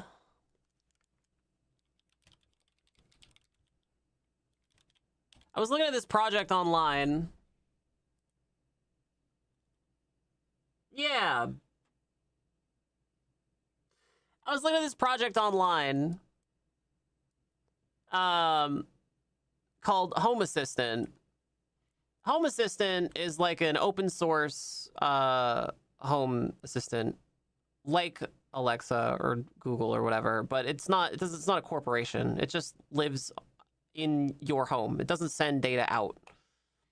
It's totally local, and it's not like an AI or anything. It's just a assistant. The same sort of assistant that we had, I don't know, 10 years ago, right? It's about that advanced too. It doesn't do a ton of stuff, but it can do things, basic things like turn your lights on or like turn the, TV off or whatever. But I found out that you can actually hook up a VoIP device to Home Assistant so that if you did want to use voice control, you could use an actual honest-to-God telephone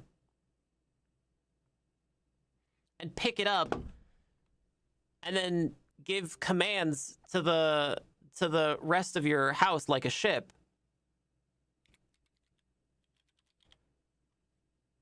Where have we seen this device before? This setup, chatters. Where have we seen this device before?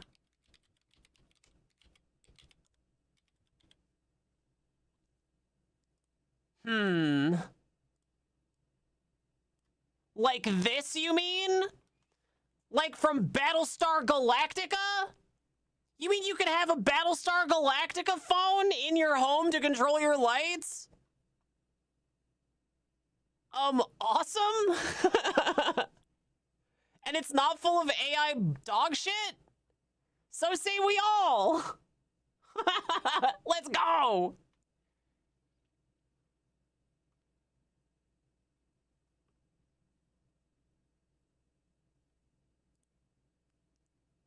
Yeah, the more I look into Home Assistant, the more I'm pretty convinced that that this is going to become much more popular in the next few years as everybody starts moving away from Google and Alexa and stuff. People don't, I mean, crazy, right? Crazy to think that people don't like being spied on, but it turns out, shocker, most people don't like being spied on. So, I mean, I de-Googled everything like, I don't know, a year ago, 2 years ago now. It impacted my life very little.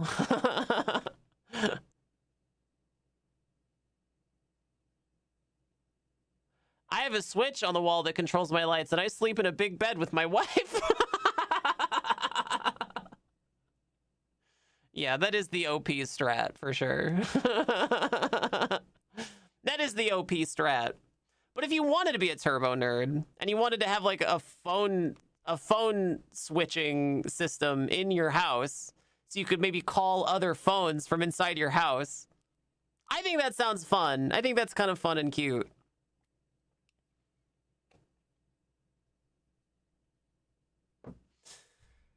You know what's not fun and cute is this fucking thing. Get out of here. Get out of here. Get out of here. Yikes. Yikers.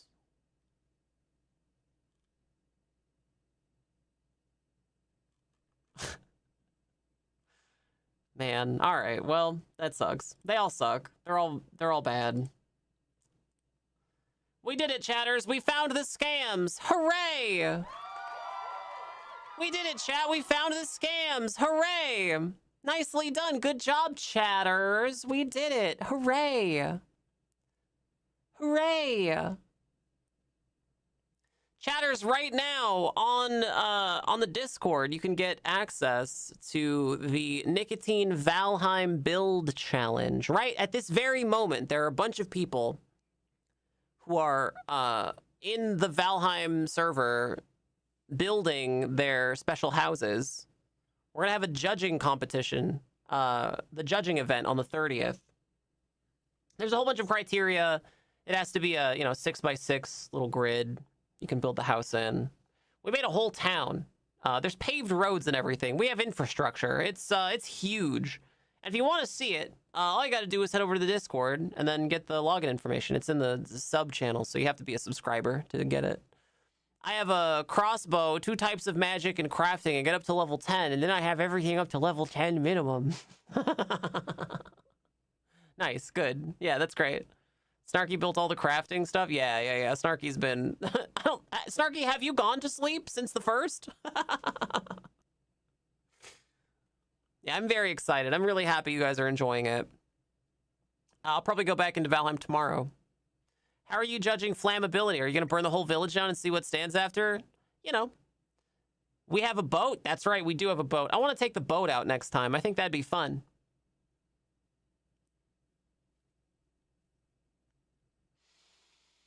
I want to take the boat out next time. I think it would be fun. Porcelain, are you going to play Valheim? Or no, you said you weren't. You said you didn't have it, right?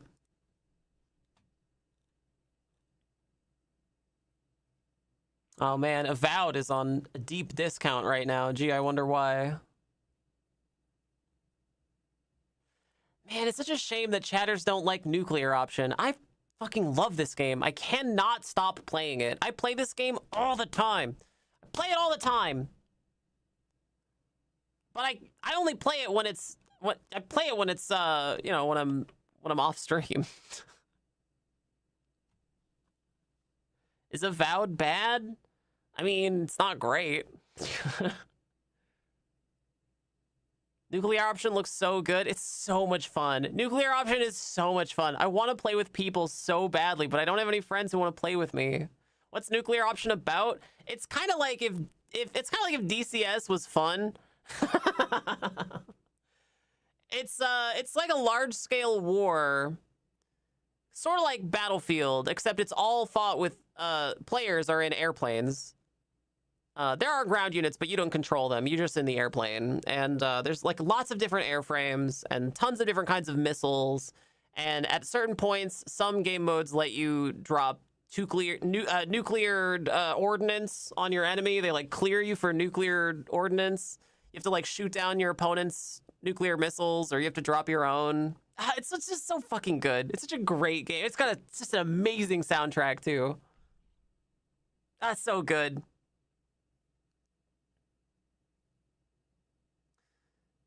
Yeah, I think it's better than Battlefield. I think it's so much better than Battlefield.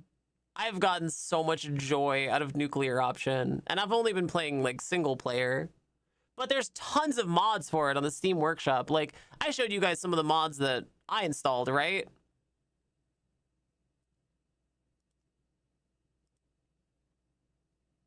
Like all of the Blaha mods. There's a Blaha mod for every single plane. Surprise, it's really popular with trans women. Look at its goofy little eyeballs.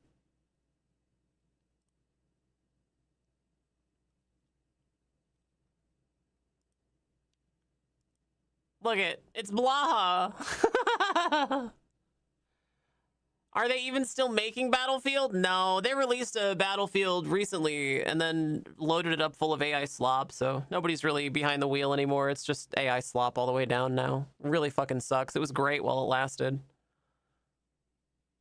And that should be illegal, dude. It should be illegal to sell people a game and then rug pull them the last minute and be like, oh, actually, we're gonna fire everyone and just make AI take care of the rest. Fucking bullshit. Yeah, they did fire all the devs, that's right, yeah. It's just a skeleton crew managing the AI that runs the game now. Should be illegal. Would be your co-pilot if you went back to Flight Sim? Which Flight Sim, Porcelain? I don't think you can be a co-pilot in this Nuclear Option, but you could be my wing woman. The beta for BF6 was great. The game they released was bollocks. The game they released was fine. It just didn't do the stuff that everybody wanted it to do. Like, the classes were really pretty similar, and, like, the maps weren't very good. And, like, I was willing to overlook all of that stuff because I really liked it. But man, it ended up getting just chocked full of AI slop, so I quit. I would maybe be willing to play Nuclear Option. It's like DCS, so in DCS you have to do like a whole 45-minute like startup procedure for all of your aircraft from cold start, you know. But in this, you just spawn in with an aircraft and it's like on the runway and you just take off. So it's a little bit more arcadey, but the flight modeling in it is so much fun. Like, every little piece on the aircraft is modeled, so little parts of your aircraft can get like blown off and then it affects how it flies or lands. It's one of the most fun things about this is about Nuclear Option is just watching things try to land at the airfield. You know, watching planes come back from the war.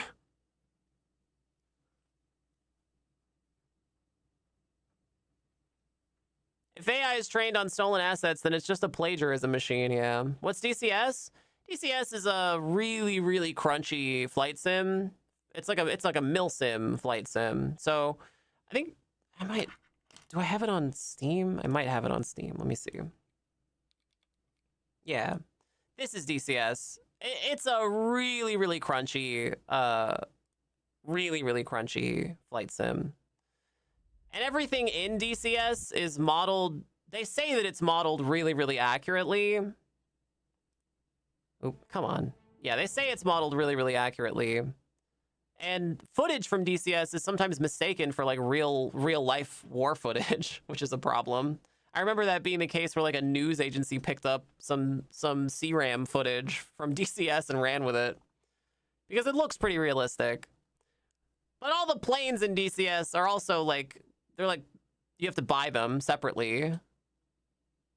And they're all extremely complicated. I mean, they're like 1-to-1. Like it's as difficult, I think, to fly these planes in DCS or to know how to operate these planes in DCS as it would be in real life.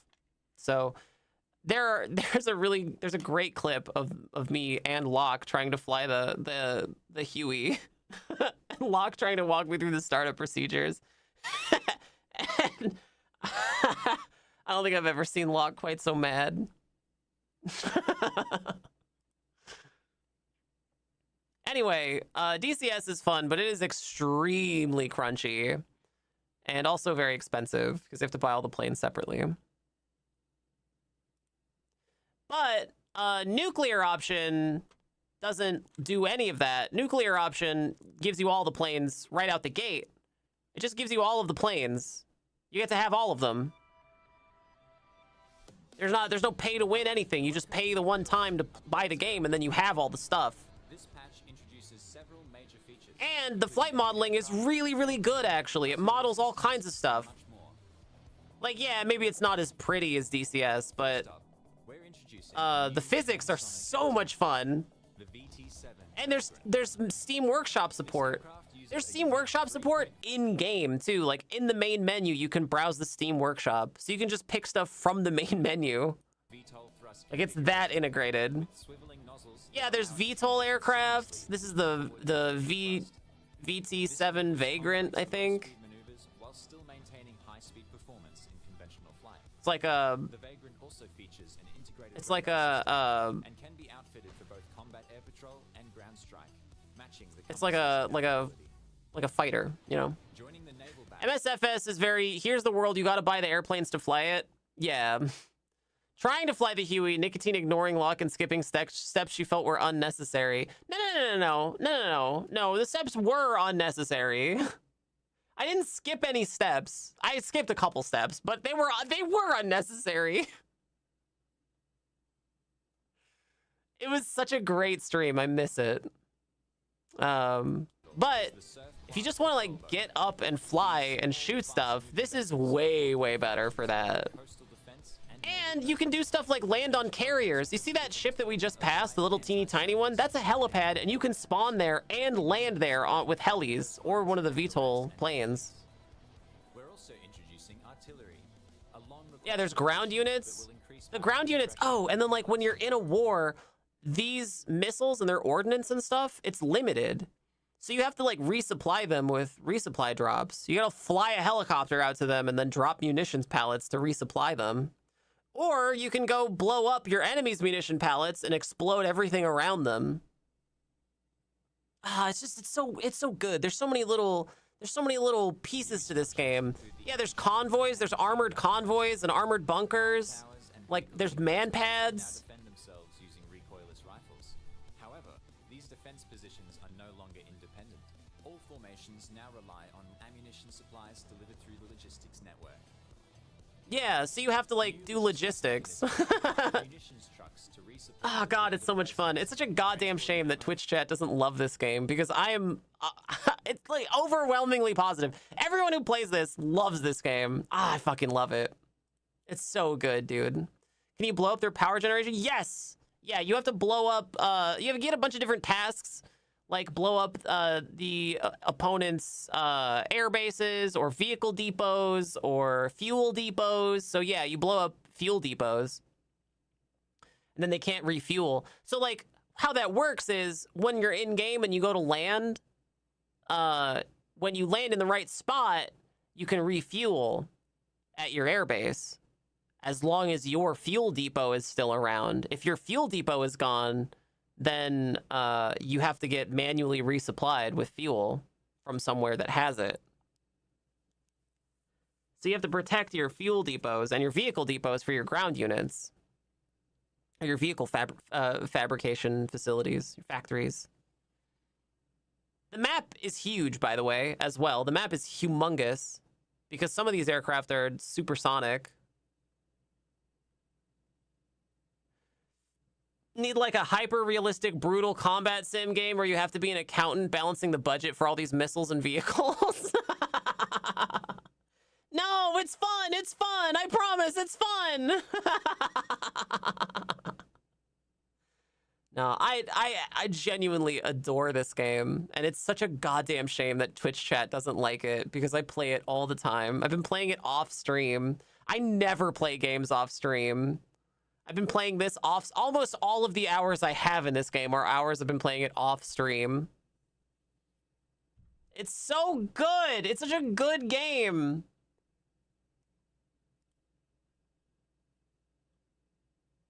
Or you have to install Linux on all the plane computers.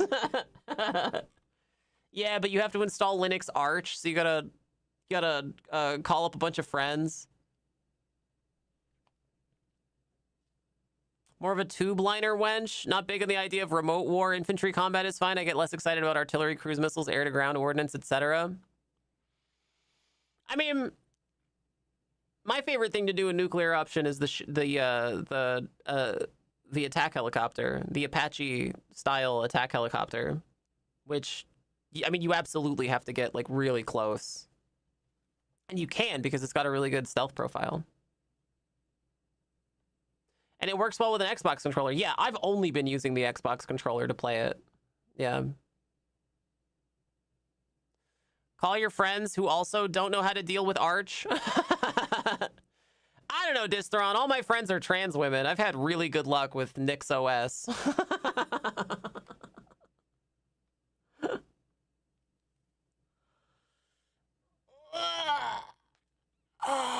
Oh, chatters.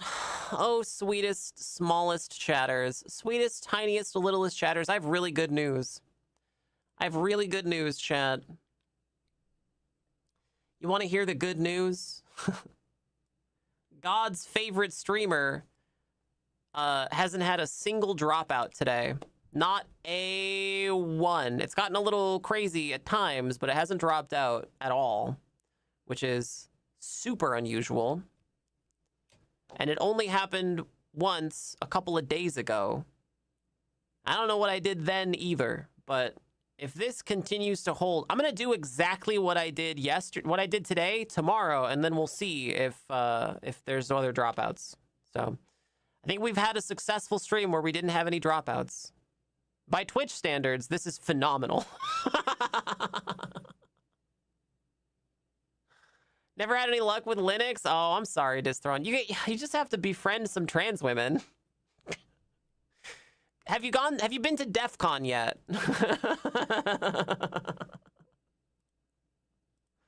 Don't worry, you'll get it. You know why I love Linux? You know why I love Linux so much? It's because every so often the stream has a huge problem, and 9 times out of 10 that problem is related to Windows audio, resetting all of the settings for no fucking reason. Every time Windows has an update, there's a, it resets all of my audio settings for no reason. You know why I love Linux? Because it never fucking does that. Because it never does that. I literally, in my wildest dreams, I never thought that Linux audio would be better than Microsoft audio. In my wildest machinations, never did I ever think that Linux audio would be the more stable of the two. That's insane. It's not necessarily a great endorsement of Linux as much as it is a fucking failure on Microsoft's part, but honestly it is a little bit of an endorsement of Linux because it has gotten so much better with audio. Like I remember when Linux audio was fucking terrible, and it's not terrible anymore. Like it's better than Windows now. That's nuts. still locked into Windows for my music creation stuff, but I do have a Linux laptop too with Mint. Oh yeah, Mint is good. Yeah, I think a lot of Windows stuff can run on Linux, and I think games more and more are starting to go that way. I think ever since the Steam Deck took off, games for Linux have been taking off with it. Because if it's compatible with Linux, you can run it on the Steam Deck. And honestly, I think it's great. Yeah, Proton has been helping with that a lot. Yeah. No, I think it's great. I think in the next 10 years, you're going to see people moving away from Microsoft and moving towards Linux PCs. I think Microsoft's days are numbered, honestly.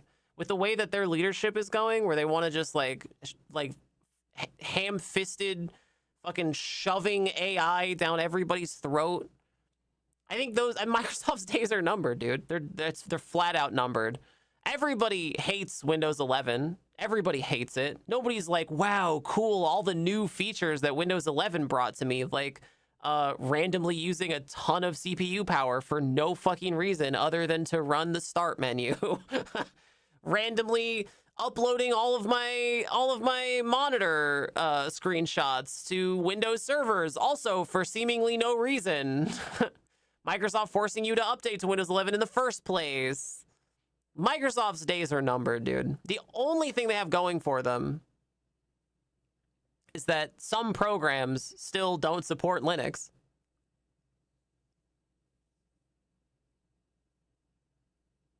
They make all their money from subscriptions. They no longer care at all about Windows. Yeah, right. I mean, and why should they, right? Under capitalism, why should Microsoft care about the operating system? They don't make their money from the operating system. They make all their money from subscriptions, like Copilot and fucking Azure and Office. Why should they care about the operating system? They don't make money from that. Azure is their it's like their version of Amazon AWS. It runs a lot of business, a lot of industrial business stuff. It's the servers. It's just servers. You rent a server from Azure.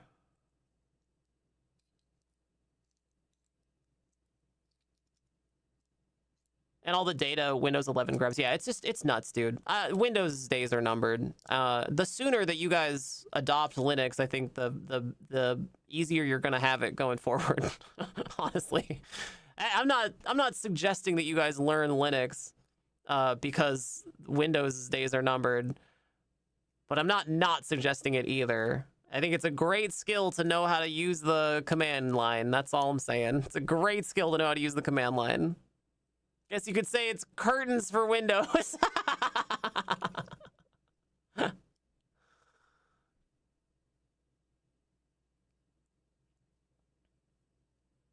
I've in fact tried Linux several times over the years. Yeah, me too. I remember Ubuntu back in the day. I've had several Raspberry Pis that have run Ubuntu and have been nonplussed. I remember running Kali Linux. I remember before that it was called Backtrack.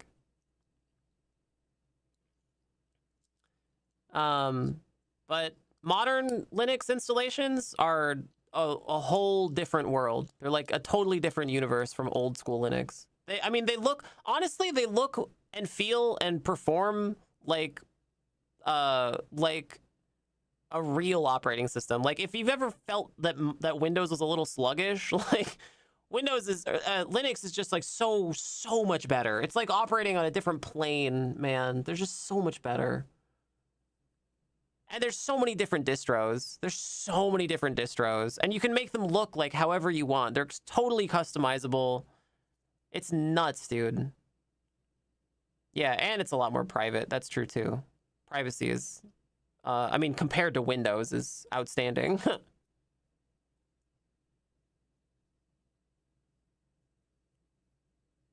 I grew up on DOS, but the commands do kind of have to work. Yeah, they're gonna work on Linux, right? So much better is what they always say. I know, Distron. I know. And honestly, if I was you guys, I wouldn't believe me either. If I was you and hearing somebody go like, Linux is great, like, I wouldn't believe you either. I wouldn't believe me either. My only suggestion to you, the only suggestion that I have to you is like, prove me wrong. Like, go to YouTube or some place where you can watch somebody use a modern, clean, responsive Linux system, and then tell me if you think that it's worse than Windows. Just look at somebody else using it. You don't have to install it. Just go find a video of somebody using theirs, and then you guys can see. Do yourself a favor and just make sure that it's not. I mean, if it was me, I would want to make sure, right? Like, I might not believe me, but I'd want to check just to be sure.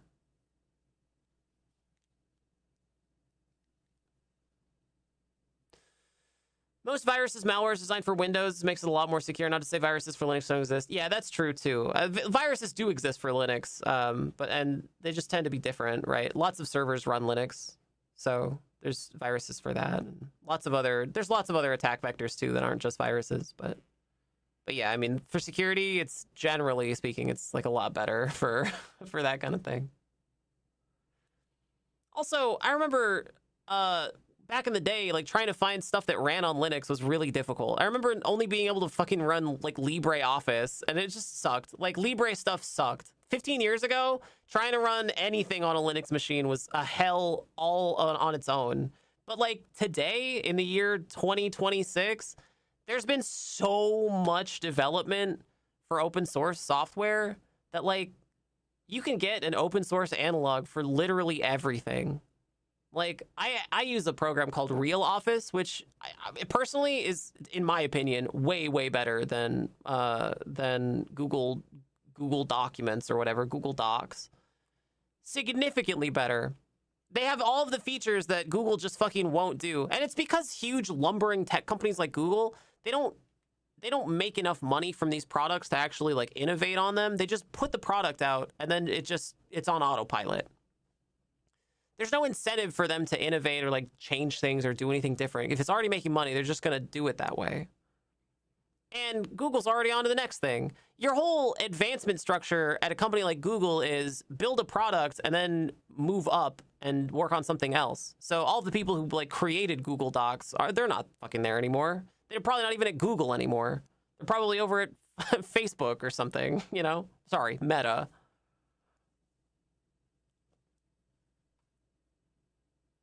I've burned a lot of time trying to get Linux to work already. If I sound embarrassed, only because I am. Distron, you're preaching to the choir, man. I know. Me too. I know what you mean. Me too. I know. And I'm not saying that that you should ditch everything you know and switch over to Linux immediately. I'm just saying that, like, do yourself a favor and like look up some videos of people using it, because I promise you, you're gonna be surprised at least. It is nothing like it was 15 years ago. Utterly different. And all the open source software makes it. I mean, I don't even use Adobe anything anymore. When I de-Googled everything a couple years ago, I also had to de-Adobe myself, because as a content creator, like, I used a bunch of Adobe stuff, and when they just kept pay-pigging me, I had enough. Like, I couldn't afford it, so I quit, and I got open source versions of all of their stuff, and it's better, actually. It's actually better. It's not constantly phoning home. It's like responsive. It's good. Like, it's just, there's more stuff. Like, it's more flexible. Like, it's just better. But Flash videos. Really only care about, okay, complete the project, then it's maybe like a couple people will check on it after a few months or some major bug gets reported. Yeah, right. Yeah, right. Would love to de-Adobe myself. After Effects is the one that really makes me hold on. I don't know. I don't know. I can't speak to After Effects because I didn't use it very much. I will say that there have been some incredible advancements in open source software, and I'd be shocked if there wasn't a viable After Effects alternative in the open source world that would run on Linux. I'd be shocked if there wasn't. I know that for video editing, DaVinci can do everything that Premiere Pro could do and more. And Affinity can do everything that Photoshop could do and more. And Krita is even better than that.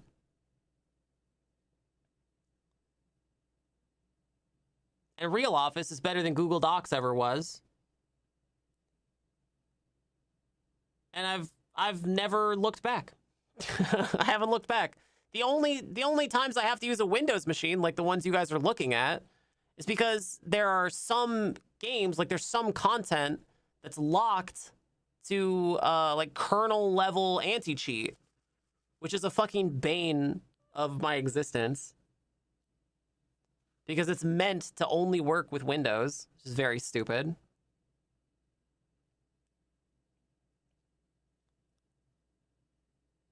And honestly, I think that kind of stuff is going the way of the dodo. I don't think Microsoft's going to be around much longer.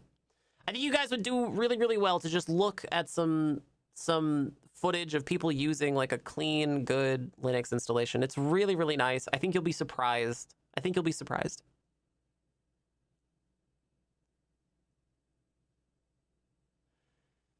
I use Blender for 3D, use a lot of Python means to integrate with DVR, which also uses Python. Yeah, I've heard people use Blender, but Blender is very complicated. Blender is very complicated.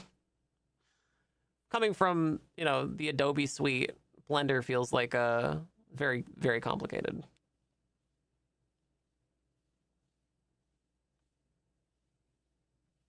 Still have your copy of Microsoft Office from 98? Is it on floppy? It would have to be, right? From 98? Wow. How many floppies is it? Is it? I bet it's at least 5. I remember Windows 98 Office. I remember that. Windows 98, that was the machine that ran Simcopter, right?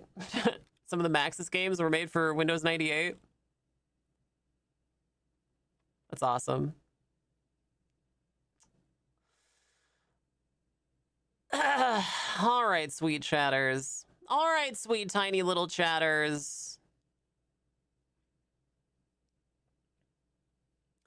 Compared to S3D Max, Blender is a dawdle. Yeah, well, it's on CD. Oh, nice. Yeah, good. All right, sweet tiny little chatters. All right, sweet tiny little chatters. Did we have a good time at stream? Did we have a good time at stream? Backup ISO of it these days? Smart. Yeah, smart. You might be the only one left with one. All right, sweet little chatters. I gotta go to Spanish class. It's Spanish time. Necesito ir al clase de español. But in the meantime, my name is Nicotine, and this has been the Nicotine Stream. And before I go, I want you to know that no matter who you are, no matter where you are, no matter what you've done, that I'm proud of you, that I'm so proud of you, and that if you ever feel sad or scared or lonely, you should know that at any given moment, there are thousands of people in this world who want nothing more than to be your friend, and all you have to do is find them. And in the meantime, you can hang out here with me, Nicotine, every day at twitch.tv/Nicotine, coming out on Blue Sky, coming out on YouTube, coming out on Discord, coming out everywhere at nicotine.com, where you can find all of my links in one easy little place. I couldn't make it easier. It's just nicotine.com. It's so easy. Chat, there's tons of ways to support the stream. There's bits and subscriptions and donations. All that stuff is really, really important. So thank you so much, chatters, for doing those things. But there are other ways too, chat. Free ways even, like following the stream or clipping the stream or just being a good chatter. But one of the best ways to support any content creator who has one of these things, it's a monthly recurring membership, either to the Patreon or to the merch store. And every single one of these beautiful people has done just that. These gorgeous folks have subsidized your free entertainment. So thank you so much, patrons and merch store supporters. I can't do this stream without you. It's a huge help, chat. If you want to get your name on television, then all you got to do is head over to patreon.com/nicotine or merch.nicotine.com, and it can be yours for as little as $2. Again, huge thank you, patrons and merch store supporters. And while you're at the merch store signing up for your monthly recurring membership, there's merch. So check it out, merch.nicotine.com. Chat, I know the world's a big, scary place full of lots of anxiety and dread, especially right now, especially if you're queer in some way or trans, but I want you to know that it's going to be okay. And we're all in this together, sweet chatters. Remember, no gods, no masters. Your boss is not your friend. Have a wonderful night, Sam Dog. Good night, Porcelain. Good night, Kindy. Good night, Story Girl. Good night, Enormous Store Slamming. Good night, Distheron. Good night, Sir Demon. Good night, Vic the Victim. Good night, everybody. I'll see you all again so very, very soon, sweet chatters. Good night, Ghost of Bobby. Good night, Carolina. Good night, Wooby and Quark Beast. Tomorrow and every day here at the Nicotine Stream. Woo!